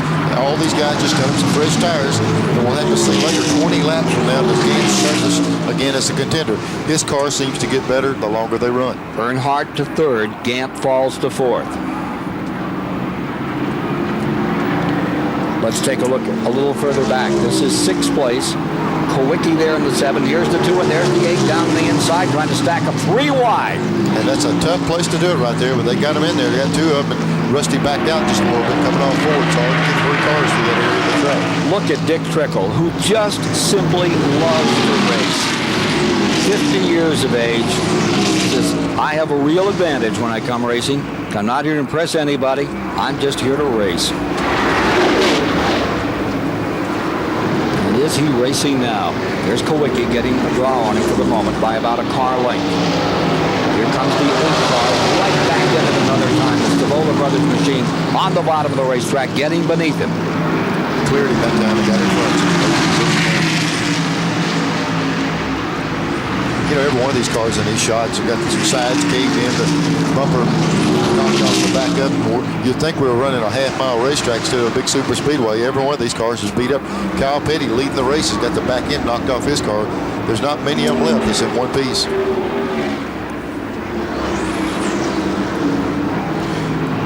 Kyle Petty out in front here. We saw them running 3 wide a moment ago. Kyle, how tough is it to run 3 wide here? There's just not enough room most places to run 3 wide. If you can run 3 wide, just to sneak under them real quick, but to do it for 100 or 200 yards, there's no way to do it. So this is a 2-groove racetrack, and that's about it. And that's what we saw. Dick Sneaker Trickle right down to the bottom, peel right through and take a spot. Take a couple of them for that matter. Stay tuned. There's a lot more action and excitement coming as we're down to 300 lap mark in this 400 lap go at Charlotte. At the Charlotte Motor Speedway, there are 304 of 400 laps complete. Kyle Petty, seeking his second 600 victory, is in the lead. He's built a fairly good advantage. The man in second place for the moment is car number 4, Ernie Irvin. Irvin has fallen back in the last several laps a bit in his bid to overtake Kyle Petty. And as he has fallen back, the Intimidator, the 5-time Winston Cup champion, number 3 Earnhardt is there and moving up. He has been closing about 2-3 car lengths a lap, and now he has taken the bit and he's running with it. Let's go to Randy Pemberton down in Earnhardt's pit. Well, I'm down here with Kirk Shelmerdine, Dale Earnhardt's crew chief. Kirk, we haven't talked a whole lot about you guys today, but the car seems to be working and getting better. Well, we've been in the back the whole day. We've been fooling around with the chassis, trying to get it to drive pretty well, and we've got it about as good as it's going to get right now. We're still a little bit off the leader on fresher tires. As things get worn a little bit, we seem to come back some, so hopefully it'll stay green. Okay, Kirk Shelmerdine with a good chance today. Richard Childress, car owner, has said Dale Earnhardt is the kind of guy who'd race to win if you're only giving him a couple of hot dogs. He told that to Mike Allman a couple of years back, and that certainly is Earnhardt.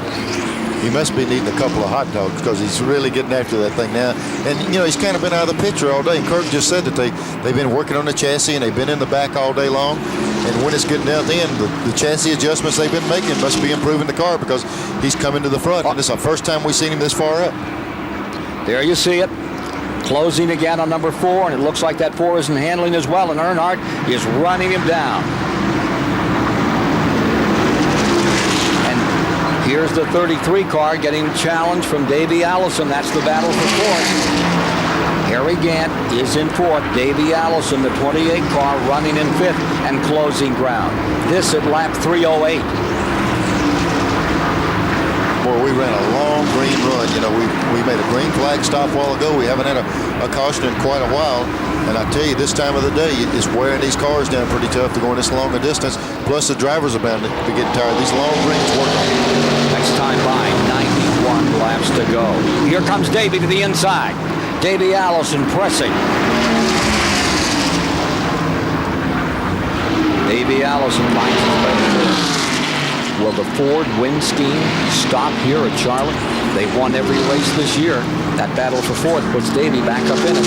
It's a Pontiac that's leading. Kyle Petty with the advantage. Ernie Irvin and Dale Earnhardt are 2nd and 3rd respectively. Here's that leader, Kyle Petty. Birthday coming up on June the 2nd. He'll be 32. Now look at this. Here's Harry Gant, not giving ground. Whatever that car has, he'll get it. Well, you went around him. Gant, instead of just settling back and letting it go, he said, I'm going to have to challenge him back. And that looked pretty tough. Gant's car has been working well on the bottom, and he moved right back under him again. Neil, you were the kind of guy that would go in,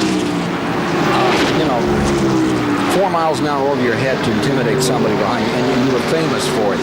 You think that's the kind of game that's being played here? Well, what you do is when a guy passes you like that, he gets by you. Well, if it's at all possible, you need to sail that thing right back by him and just show him he's got to work for what he gets and not just roll over and play dead. And Gant has never been a guy to roll over and play dead. He's going to race the race. They drop a checkered flag. It's a lesson from Dale Earnhardt, who said, you don't intimidate top racers. He said, if you do, that is their shortcoming. He's one that would always dive in. Well, anyway, we're 3:11. Lap 3:11 being complete, 3:12 being worked right now. And the 600 looks like it's going to be a whale of a finish. Working 317 laps, 475 and a half miles complete. Kyle Petty leading as we get down to those last 100 miles. The 2nd spot is Ernie Irvin in the number 4 car, with Earnhardt having closed right up on him, but not able to. There they are, and there is Earnhardt, pulled right on him, and then for some reason Ernie just drew away again. I thought that Earnhardt was going to dispatch him about 3 laps ago. Didn't work out that way. There's Ernie Irvin still fighting for everything he can get. And you see the number 3 car in 3rd, and here's Davey Allison running in 4th, having gotten by the number 33 of Harry Gant.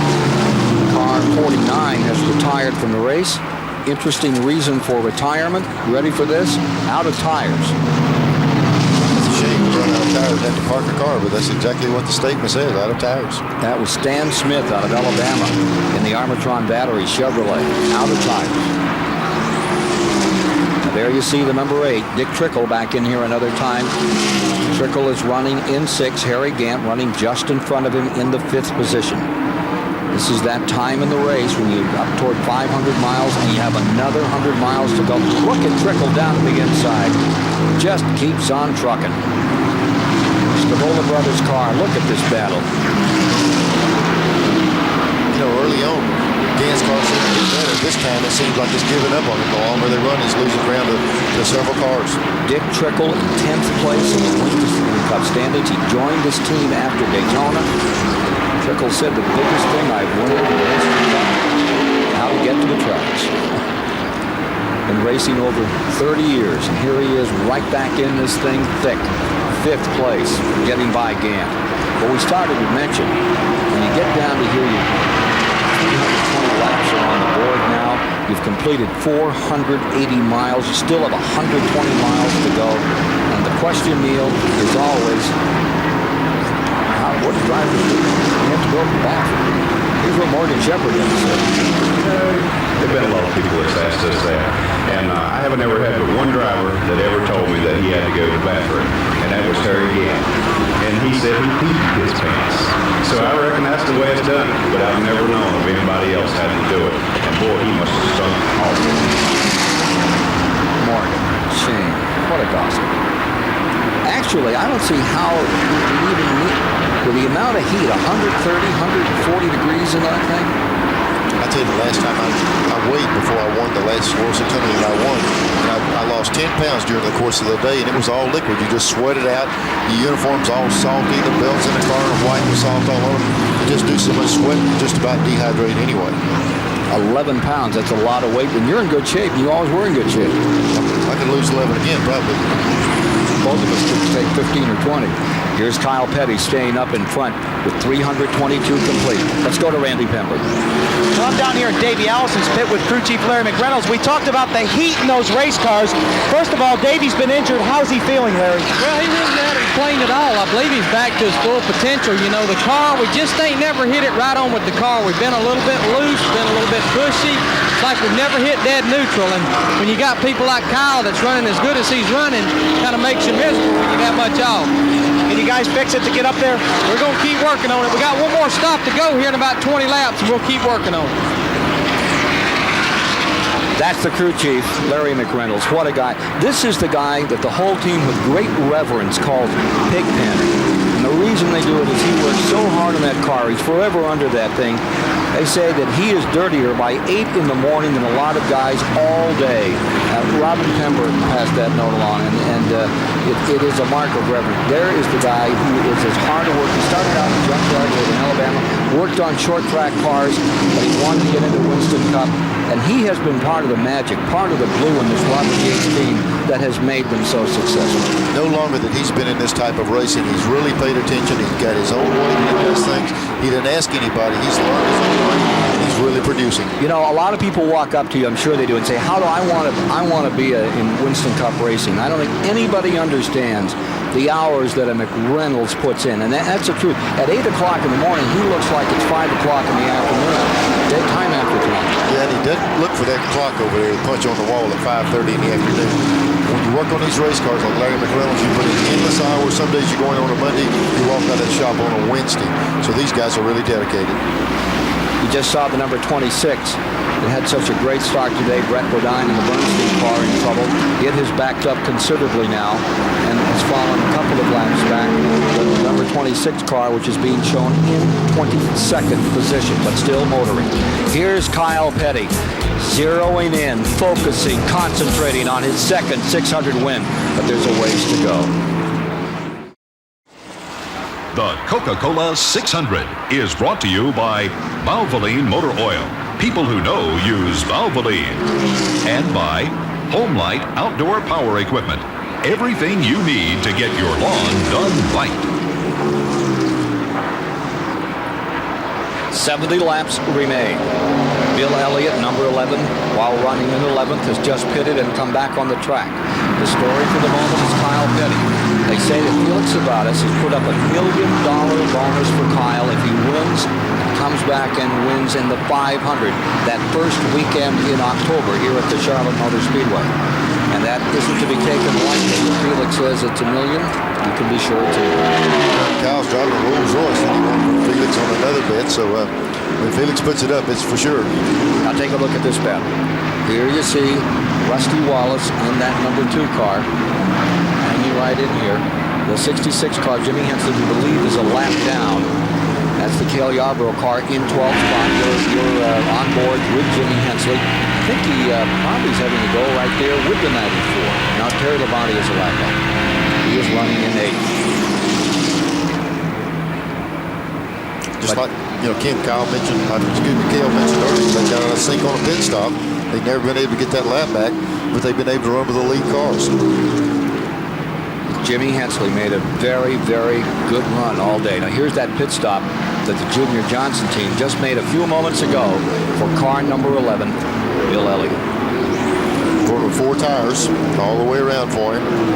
They've been working all day. They just never have hit the nail on the head to get the car to do what Bill wants it to do. There you see right in front of him that car 2 or 3 laps down. That's Brett Bodine. Had a good run going. That car got beat up early in the going. There's Junior cooling the front of the car down. He's squirting it with a water hose. Junior Johnson trying to cool the water and oil openings down to get the car cooled off for Bill where he can run a little faster.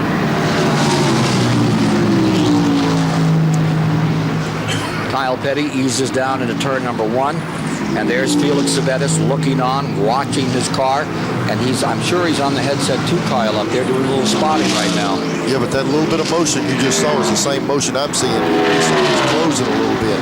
He can see it, the car's closing in on him, but every time they do, they pull away. And he is Ernie Irvin, who has made up 2 laps in car number 4 after falling back almost into the clutches of Dale Earnhardt. Now, his talons out, and he's trying to grab the back of that car number 42, and he is gathering speed right here as Felix Savetis looks on up there in his condo in the first turn. He is watching the Morgan McClure number 4 closing ground. Let's go to Dick Bergman. I'm with Tony Glover, the crew chief, Ken. Tony, what did you guys have wrong with the car in the beginning of the race? How did you fix it? Well, it all started yesterday afternoon. We lost an engine yesterday afternoon, burned a piston. We couldn't figure out why I'd done it, and we started the race today, and the floats was stuck in the carburetor. The thing wouldn't run. We got 2 laps down before we could fix it, and it's still not fixed. We're about 400 RPMs off of what we should be, and the thing's just handling good, and he's just driving his guts out. That's the only way we can stay caught up, and hopefully if this thing goes under green the rest of the race, we might be okay. Well, they've got a lot of optimism down here, even though the car's still not running perfectly. So we're down into that last 100-mile area. Here's Rusty Wallace in. 504 miles have been completed the last 100. That rugged extra wrench on man and driver that is the Coca-Cola 600. The last couple of laps, the first time all day long I've seen Kyle and Petty cars try to get up under him. Kyle coming off, not this part here, but coming off 4 while ago, he kept getting looser and looser. Here's a shot, and here he's coming to 3 and 4. And this is where he's been so good all day long. But watch his car when he starts off this corner over here. Watch him start off here, and the car will break loose on him just a little bit. We picked it up just as he came off, coming up pretty smooth. That's his place on the racetrack. But as he came up off the corner, see the car start wiggling real bad. The back end's coming out, and he gets it back under him. He's either got a real bad worn set of tires, or he's picking up a little looseness in the car. Let's take a look again. This car number 42 is about to put a lap on Bobby Hillen out of Midland, Texas. That's from Ireland Chevrolet of Bobby Hillen. And here comes Ernie Irvin squared off and trying to chase down the leader in the final moments. 3:38 of 400 complete. That's the closest shot you've seen all afternoon since the halfway mark of anybody being behind Kyle Petty. He's cut it down to about 5 cars. Bobby Hillen just in front there. Here now there's an opening on the inside. Remember, Earnhardt is 3rd, Davey Allison 4th, Alan Kowicki 5th. I'm just going to guess what might possibly happen.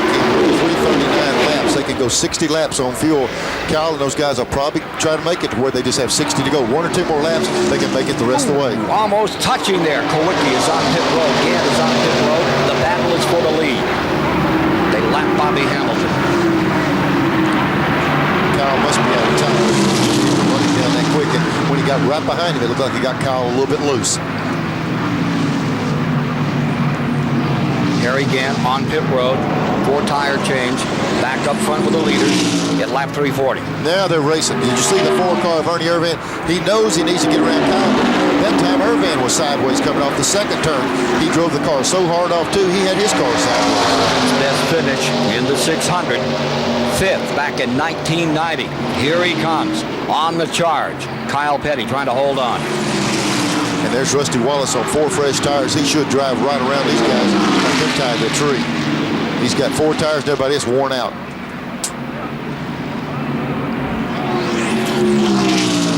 Davey Allison pitting.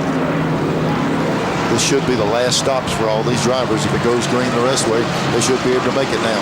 4th place car on pit road. Davey Allison defending 600 champion. These cars ran 60 laps earlier. They know they can go 60, so we're 58 to go, so anybody who can stop now, make it the rest of the way. I feel like that's what your leaders have been waiting on. Kyle will probably be coming in quick. More tire change on Davey Allison, and he's away. Meanwhile, up in front, Kyle Petty with the advantage, and it's building once again. See Ernie Irvan dropping back a bit, and there you see the 2-car. Remember, he's already made his pit stop, and with 4 new tires, he should wheel around this 42, as Neil pointed out earlier. I think what caused one of that, Ken, was the 2-car, Rusty Wallace had to race with the 4-car of Ernie Irvan for a little while, and that's when he lost the ground to Kyle. Kyle could have been in the same circumstances when he starts racing with Rusty now. The 4-car could pull it back up. Kyle Petty making his 11th 600 appearance. Of course, this was a big day for Dale Earnhardt. His 400th career start was today in the 600. He's up in third. There goes Rusty on the outside, but see what's happened? This little bit of racing has enabled Ernie to get right back in the battle with Kyle. 143 laps complete of 400. Dale completed 514 miles. There's Irvan right on the back of Kyle Petty. Kyle's trying to get back around Rusty. Those brand new tires are good for 3 or 4 laps, and they start leveling out. He might have got the good out of his tires. But we're for the lead. Now we might see them pick together. Let's see if he's going to take a shot at getting by him first. Kyle Petty's Pontiac leads. The Chevrolet Lumina is in second spot. The Kodak car, meanwhile, hiding in the weeds. Number 3, Earnhardt is still a major factor. Here's Earnhardt, somewhat further back on the field, but he isn't out of this thing by any stretch. Here they go in the third turn. We'll be able to tell right here, Ken, if these guys are going to come in. This could be a bad deal for Ernie Irvan. He wanted to pit right then, but the 21 car was under him, and he couldn't get in. He was going to pit with Kyle, but he got moved out. He finally got in, but it really cost him some time. Let's go to Randy Pembert. Well, I'm waiting on Kyle Petty to come in. He's in. The most critical thing here on this pit stop is that the gas man, Richard Bostic, get both of these 11-gallon fill tanks in this car. The first one is in. They toss the other one over the wall. Robin Pemberton comes around to the left front. The jack goes up on the car. Left side, this is a quick pit stop so far. Second can, and again, just to make sure it's full, Kyle Petty drops it away. A great pit stop. Looks like 2 great pit stops, Randy. Well, Ernie right Irvan didn't have quite as great a pit stop. It was almost as good a pit stop, and they got all the fuel in as well, and the 4 tires went on well. No problems with Irvan, but he's going to go out where he started, second. Earnhardt is pitting number 3. He slides it to a halt. Watch this stop by that Richard Childress crew, Kurt Chalmerdine and company, putting them through their paces. It's going to take 2 laps for us to be able to tell what kind of stop Dale has compared to theirs, because it's going to take him a while to get back up to speed. For a race fan, it's poetry in motion. 4 tire change, less than 20 seconds. Tank of fuel, and Earnhardt comes out.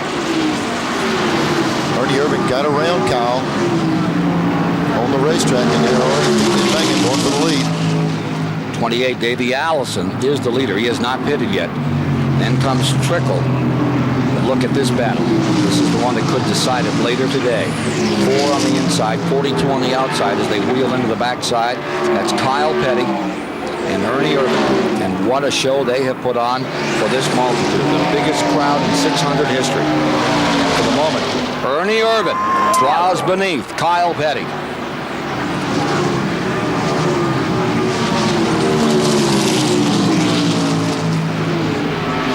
We'll be back with more of the 600 in a moment. Yeah, I don't know if it's as special as it is long. I guess long makes it a little bit special, because we run a 500-mile race and it's not such a big deal. But I guess really 600 miles is a little bit different than what everybody else has got, so that's what makes it special. We're back with you at the Coca-Cola 600, where our race is won sometimes in the pits. This may be one of those sometimes. Dale Earnhardt is currently in front of Kyle Petty in second place. Ernie Irvan is in third. Davey Allison finds himself fourth, and Dick Trickle is in fifth. It was Earnhardt's pit stop and the work of his pit crew that has given him the advantage. It was a brilliant pit stop. We're going to give you another opportunity to enjoy what race fans truly call poetry in motion, watching that 3 crew when they did the job that has put him into the lead, not on the track, but in the pits. But there's the interval. There's the 3 car. There's your second place car, Kyle Petty. There's a lap car in between, first and second. And then the yellow car, that's Ernie Irvan in the Kodak car running third. But take a look at this pit stop. Note how well this crew did their job. Got a clock there, Neil? Let's just put a personal clock on. See what we've got.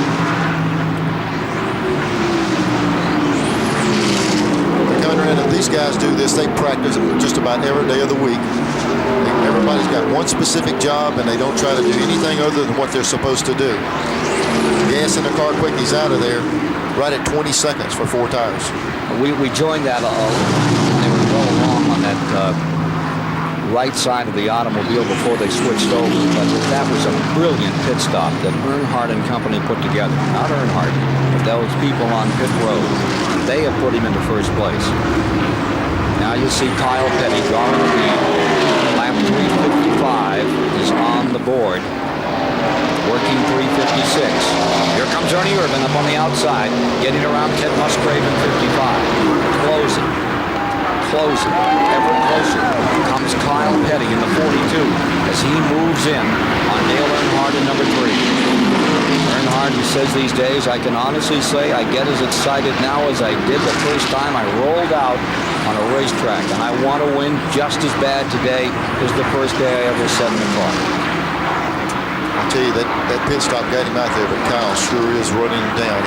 Kyle had to race with a 4 car to get around him after the pit stop, and now he's out there by himself, and he's really working on Dale right now. He's probably close to half the distance. Closing. Beneath Marcus, longtime champion, 25. He starts here in the 600. Here comes Kyle, and here comes Ernie Irvan, also closing ground. Davey Allison in 4th. It's Trickle in 5th. Jimmy Hensley in 6th. We'll be back with more of the action in a moment. Welcome back to Charlotte Motor Speedway. You're looking down on the backstretch. Less than 40 laps to go as Dale Earnhardt continues to set the pace over Ernie Irvan and Kyle Petty. Hopefully this one will end under green this afternoon at Charlotte. We understand there's a line of thunderstorms moving toward the racetrack out of the west at about 20 miles an hour. Hopefully the weather won't play any role here as we get down to the checkered flag. The Thunder is on the racetrack right now on lap 360. Ernie Irvan snuck in behind 42 Kyle Petty and then made this maneuver to take over second spot. Here's Ernie going down on the inside of Kyle. Watch Kyle's car just slip up the racetrack just a little bit. There's a lap car in contention there, kind of in the way of Ernie, but see Kyle's car slip. He had to chase it just a moment. That little bit out of the throttle let Ernie get under him, and now Kyle's even falling back a little bit further. Let's talk to Randy Pembert. Let's watch it one more time right here. This way, you're going to be able to see this car slip. Watch him get in there. Watch Kyle's car just wiggle at least a little bit right here. Car slip. He had to roll out of the throttle. Irvan gets by, and now he's after Earnhardt. Clears the lap country time car of Bobby Hamilton. Establishes himself in second place. Here's Randy Pembert. Well, actually, I'm down here with the 4 crew. These guys look kind of content. They seem to be right in the position that they want to. They've gotten that car working out. But Dick Bergeron is up there with Kyle Petty's crew chief. Yeah, I'm here with brother Robin. What is going on with your car? You're backing up. Well, we're not backing up. There's just other people going forward right now. We're running about the same pace that we've been running. Like I said earlier, they've been coming all day. They've been in traffic. We usually run better at the end of a long run. There's 30 or so laps to go. We'll just have to see what happens. A little bit of race to go yet. 11th race of the season. Ford has won all the races to date. Now Dale Earnhardt's Chevrolet is first. Ernie Irvan Chevy is second. Kyle Petty's Pontiac is third. Complete rundown for you on those cars still running. This is the story of the race at the moment. Earnhardt seeking his second 600 victory, stays in first. Ernie Irvan in car number 4 has never won this race.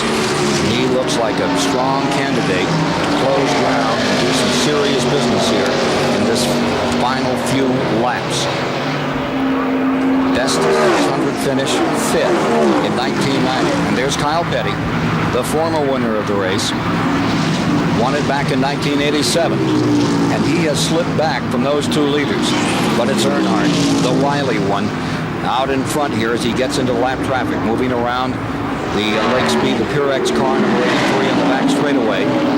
Earnhardt around 3 and 4, right through with that crack, carrying a little.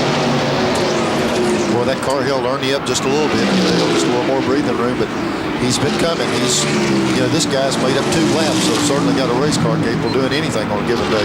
This thing from the start flying after they corrected that carburetor problem.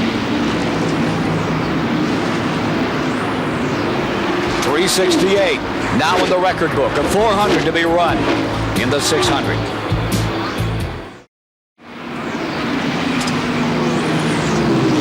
Eight laps remain. There's the interval between first and second place as we get down to complete 600 miles in the 33rd annual Go here on Memorial Weekend at Charlotte, North Carolina for the Winston Cup Stars. Dale Earnhardt, who says you just pull your belts down, get your eyes as big in silver dollars, and go for it. When you come out here at Winston Cup Racing, is going for it right now. But Ernie Irvan, who got up at Talladega in 1991 and apologized to the drivers for being over-aggressive, has driven a masterful event all afternoon. He has pulled right up to the number 3 car, and now Earnhardt seems to have drawn away a bit. Looking on, Richard Childress, who has seen Earnhardt come to so many victories, 52 of them, so many of them in this black and white car number 3. Ernie Irvan ran Dale down and got within 1 foot of the bumper just a minute ago, and then he lost ground. We've seen this happen a lot of times, but it could be that when he gets the car around another car, his car's not as good as it needs to be. He just seemed to upset the car because he ran him down, couldn't get back. Davey Allison is 10 seconds back in 4th position.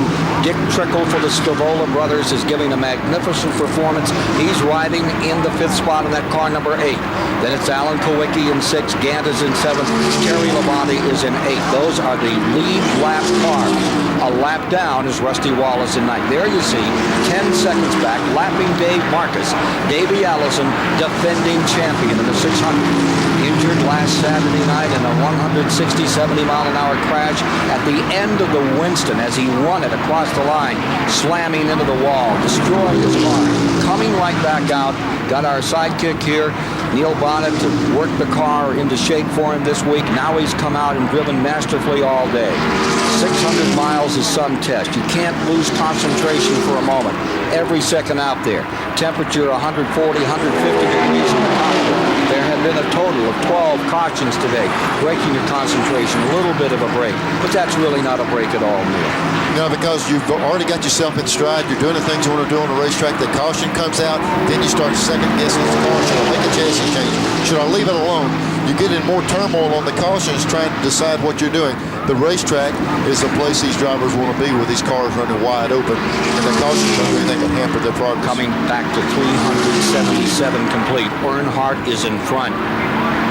Ford has won every race to date this year, and now the Chevy Lumina of the Intimidator.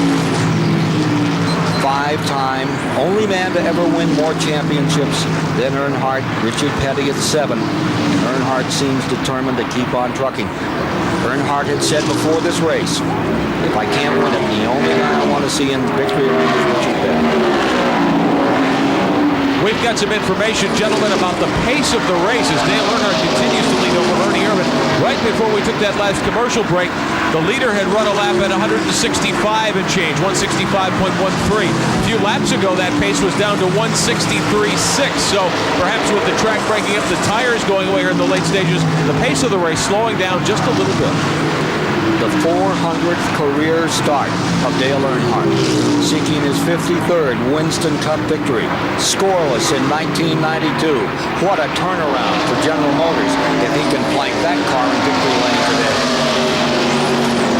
He's been very confident all week. He said, the thing really feels good. We can't get the big speed numbers we want to see, but the car is really drivable, and that's what he needed all day long to be driving good. But he sure got a long way to go. We'll take one more commercial break, then be back and stay with you right to the finish of the 33rd annual Coca-Cola 600 from Charlotte, North Carolina. There you see from the Pennzoil aerial platform the interval between first and second place. Earnhardt in the black number 3, sustaining that top position, while Ernie Irvin tries to chase him down. It's almost like he's trying to cool his tires. He backed off, made a little advance, and immediately the number 3 car set sail and took off again. 25 cars remain on the track. 384 of 400 laps have been completed. Only 11 cars are running at the conclusion, and here comes 4 once again closing in on number 3. Only 11 cars were running in 1966 at the end of the race. 75% of the field had failed that year that Marvin Panch won this event with some help from Richard Petty. Today, 25 cars are still out here. Some of them battle strong like the number 30 of Michael Waltrip as they move into turn 3. Again, Irvin trying to close ground.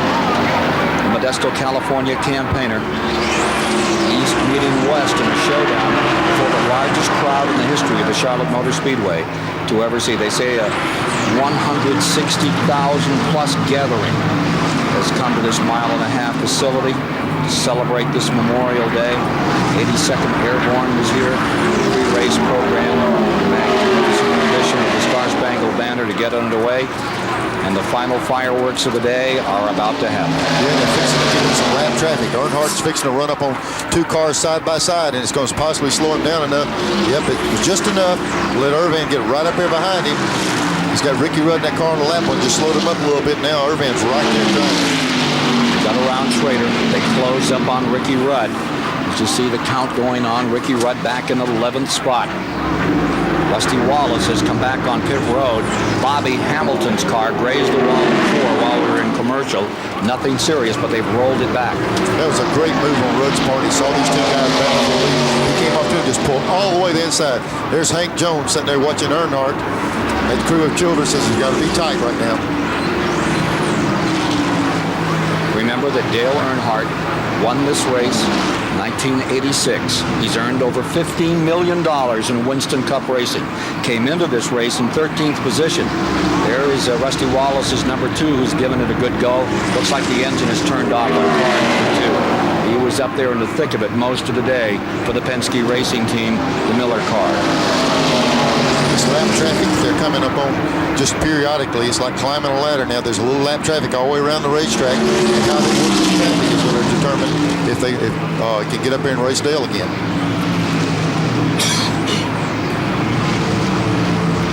Here he is down through turns 1 and 2, as we mentioned, going for that first victory of the season. 10 laps to go into the final 10. The man in black has a lot of fingers crossed here as we get into these final moments. The Kannapolis star who came here and sat in turn 3 in the back of a pickup truck with his dad and dreamed of someday driving the Charlotte Motor Speedway, someday being like Joe Weatherly and Curtis Turner and the Flock brothers. His day may be coming again with that 53rd career win right now. And for Ernie Irvin, what a turnaround this would be. Look at him close ground again as they're up to lap number 94. Terry Lalonde running in the Billy Hagan car, the Sunoco car that is maintaining 8th position. Ken, when you're driving one of these race cars, you go to 75, you tell them, hey, you tell me when there's 10 to go. I'll try to save this thing. You let me know when there's 10 to go. I'm sure they just told Ernie Irvin that he's right after. The $1 million bonus for Davey Allison apparently not to happen today. He's 10 seconds back. Behind Kyle Petty in 3rd. He's in 4th spot. The story for the moment is right here. Count the laps down with us, these final moments. They come around, they'll have completed 392 this time.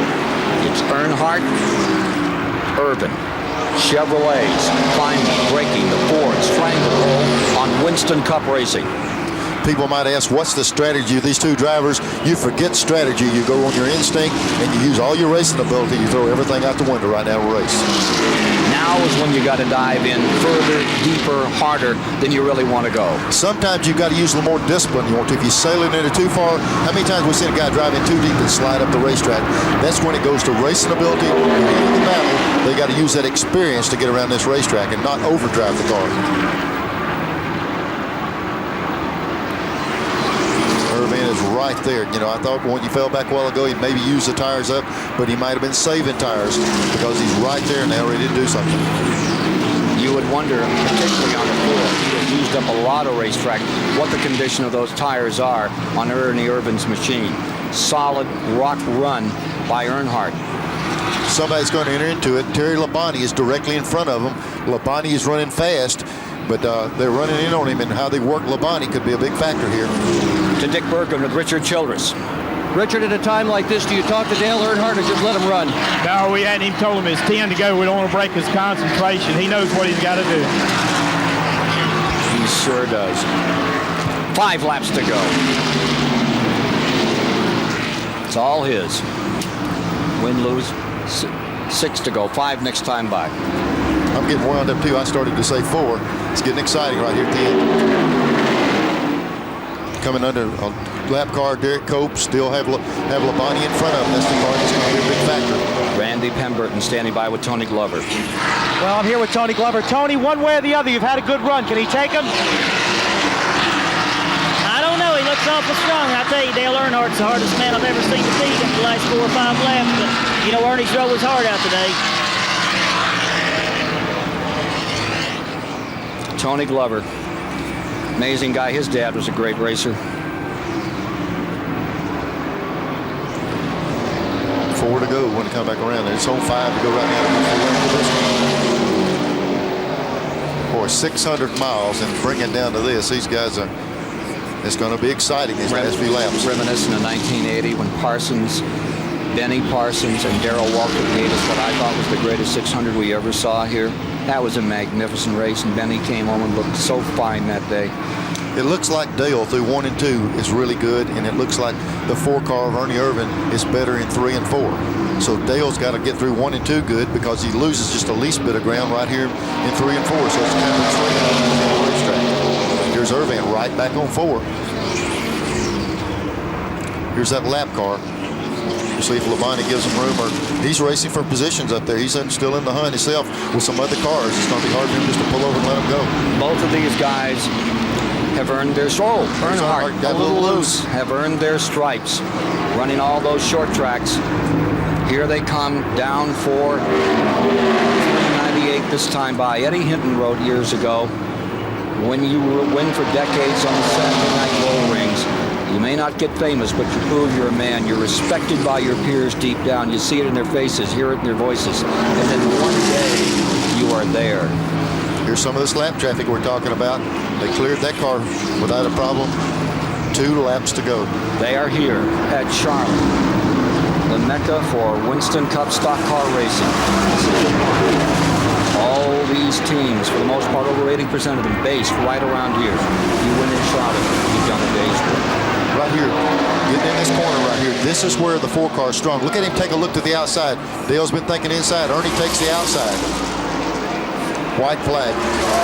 Final lap is underway.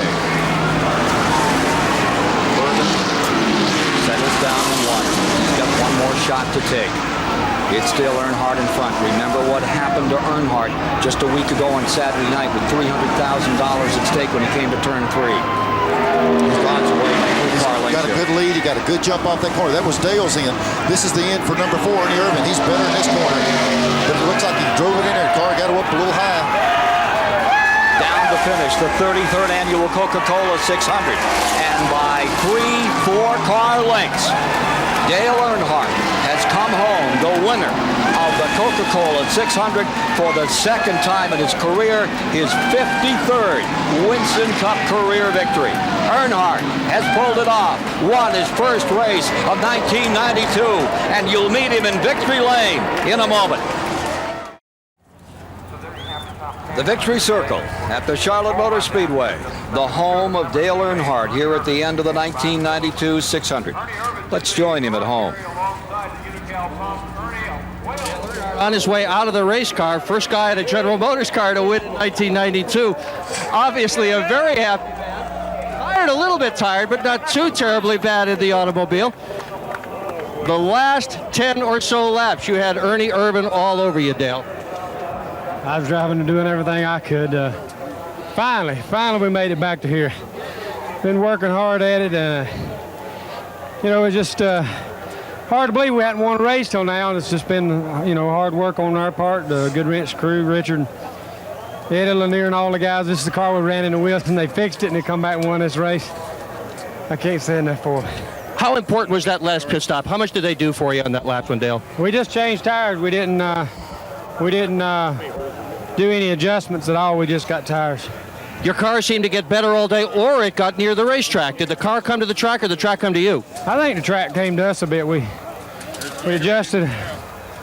We adjusted in the middle of the, race, took some pan off, and it really fixed it then. How important is it to you personally to have been the guy that broke the Ford string?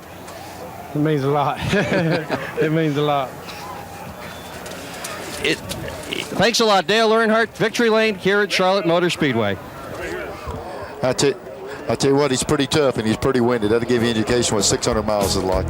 David Pearson has said of Dale Earnhardt, he's my kind of driver. The Silver Fox said, in fact, as far as I'm concerned, Dale Earnhardt is the only one out there driving. David Pearson's thoughts. The Coca-Cola 600 has been brought to you by Coors Light. The Silver Bullet is the right beer now. By Goodyear, #1 in tires. By Valvoline Motor Oil. People who know use Valvoline. By Fram Oil Filters. Fram, you can pay a little now or a lot later. And by Napa, because there are no unimportant parts. Well, we've worn out 166,000 plus racing fans here today, Neil, and we've worn out 42 cars and drivers. We darn near wore out the track. Yep, Dale looked like he was whipped, and I tell you what, it's very few times you wear the racetrack out, but 600 miles around this place at the speeds they were running in the corners, look at the hole in the racetrack. They'll be glad to fix it, though. Oh, you bet they will. Great victory yesterday for young Jeff Gordon. Just terrific victory for Dale Earnhardt. Let's go down to Randy Penburton, who's standing by with another champion here today. Well, a surprising, good-looking Ernie Irvin getting out of that car after 600 miles. Ernie, your crew went through a lot today, so did you. What was the key in the last 10 laps? Well, obviously we didn't know the key because we didn't beat them, but, we just didn't. We had a little trouble with the carburetor at the beginning of the race, and I think it hurt the motor and just put us behind a little. We got 2 laps down, we made them up, and all the guys on my Kodak Film Chevrolet team just did a superb job, good pit stops, all that, and, got us there in the position to win. We just didn't have enough quite there at the end. Okay, congratulations. You'll be back. Strong second place finish today for Ernie Irvin in that car #4. He made a couple of runs up on the back of #3, but Earnhardt was not to be denied. Well, I tell you what, though, you got to give him credit to be down that early, 2 laps early in the race and fight as hard as he did all day long and come back and still have a chance to win the race. Just like you said, he drove his heart out. Came into this race back in point standings 17 points behind Morgan Shepherd. I would think he's picked up a couple of slots today. We'll see if we can check that out for you as the celebration continues down here in this beautiful victory circle at the Charlotte Motor Speedway. Looking a little further back in the field, Kyle came across 3rd, Davey Allison 4th, Harry Gant was 5th. Terry Labonte just hung in there all day and got a 6th place finish. Alan Kowicki was 7th, Ted Musgrave was 8th, Ricky Rudd was 9th, and Dick Trickle concluded the day in 10th position.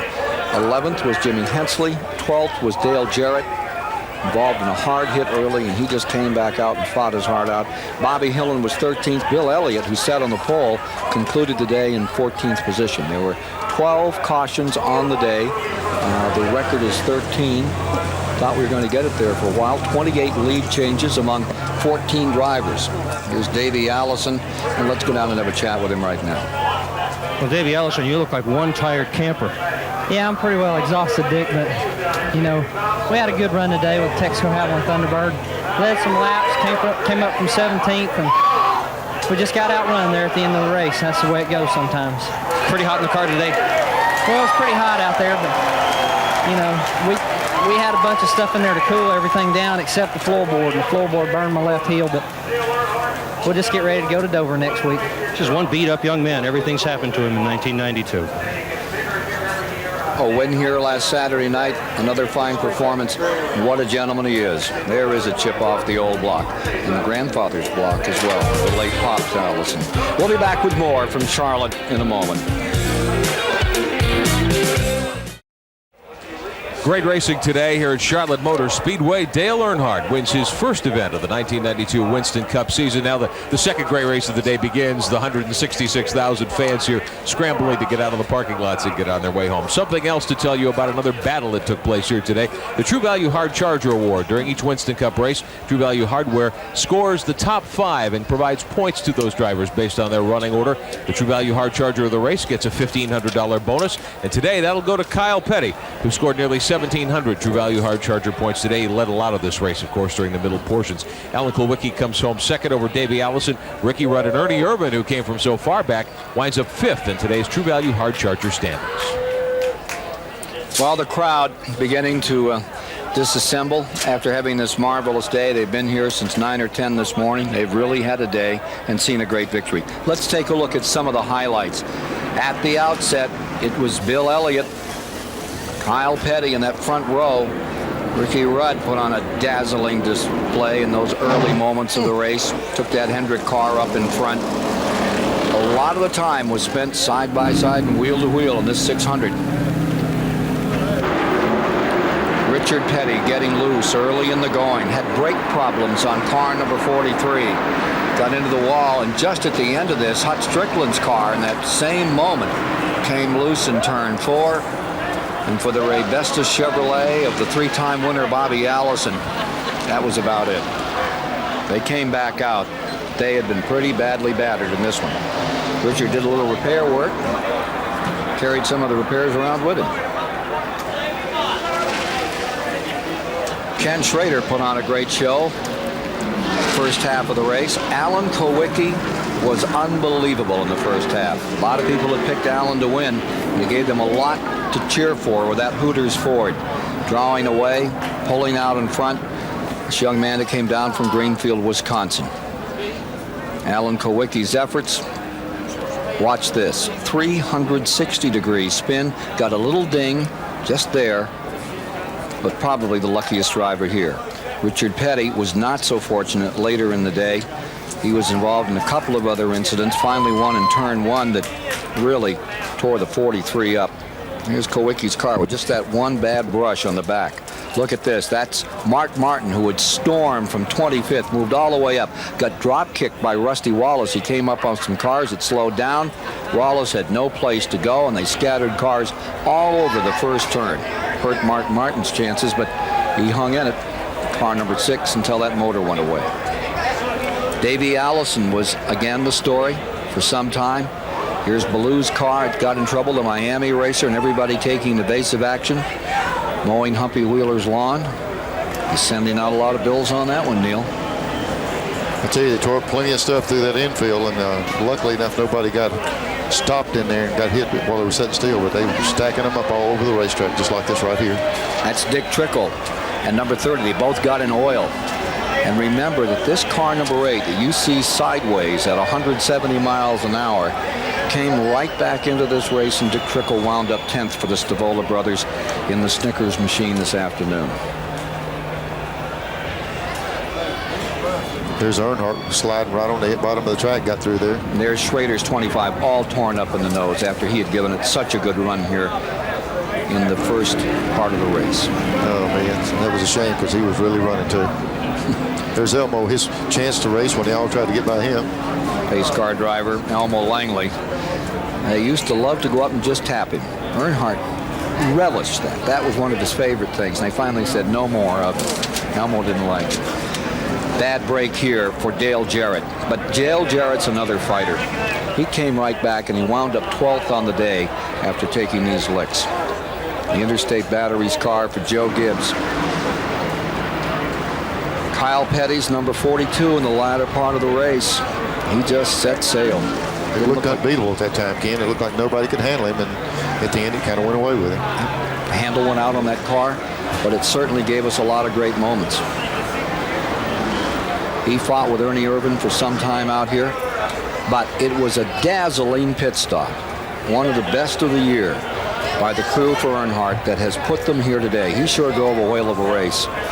But a piece of that pie definitely belongs to those folks on pit road. They did him proud. Let's go to Dick Berggren, who is standing by with Mr. September, Harry Gant, who looked great today. Yeah, he's in his locker room too, Ken. We're in the back of his truck. Harry, you look good enough to win this thing for a while, and then it went away. What happened? Yeah, the car, handled real good. I had a little push in 3 and 4, but all day long there, it seemed like I was going to be in contention to win. But, it seemed like the car overloaded there coming off the corners. It just didn't have the snap that I needed. I might have been geared a little bit high as the day went on and the track got slower. I just seemed to like car ran good at the end of the straightaways, but off the corner I was lacking some. And then we had a bent fender from about halfway in, and the exhaust fumes came in on the car all day. It didn't help none either. But we're tickled, we're pleased, we're better than we did ran here last week. But so we had the problem there. I thought we had a real shot at winning up there. And was racing with Kyle and them for the lead. Young Harry Gant in the back of his truck, cooling off after a good run this afternoon here at Charlotte. Looks like he's just been to a barbecue. You wouldn't think he'd gone 600 miles and driven so well. Let's go back to Rick Benjamin, who's standing by at the STP Pit Center. Ken, let's take a final look at the Winston Cup point standings, unofficial after the running of today's Coca-Cola 600. Davey Allison with a good run today to 4th spot, moves his lead to about 110 points over Bill Elliott, who finished back in the pack a little ways today.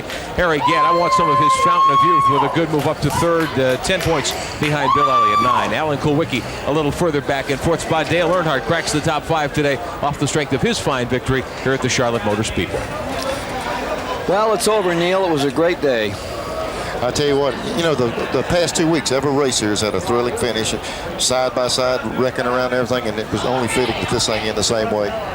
It was Mike Mulhern who once told of Richard Childress talking about Dale Earnhardt. He said, we're a lot alike. We both lost our dads early. We came up with almost nothing. Nobody ever gave us anything. We just learned how to win. And boy, did they do it in spades today. For Randy Pemberton and Dick Berggren, Rick Benjamin, and Neil Bonnet, I'm Ken Squire. So long from Charlotte.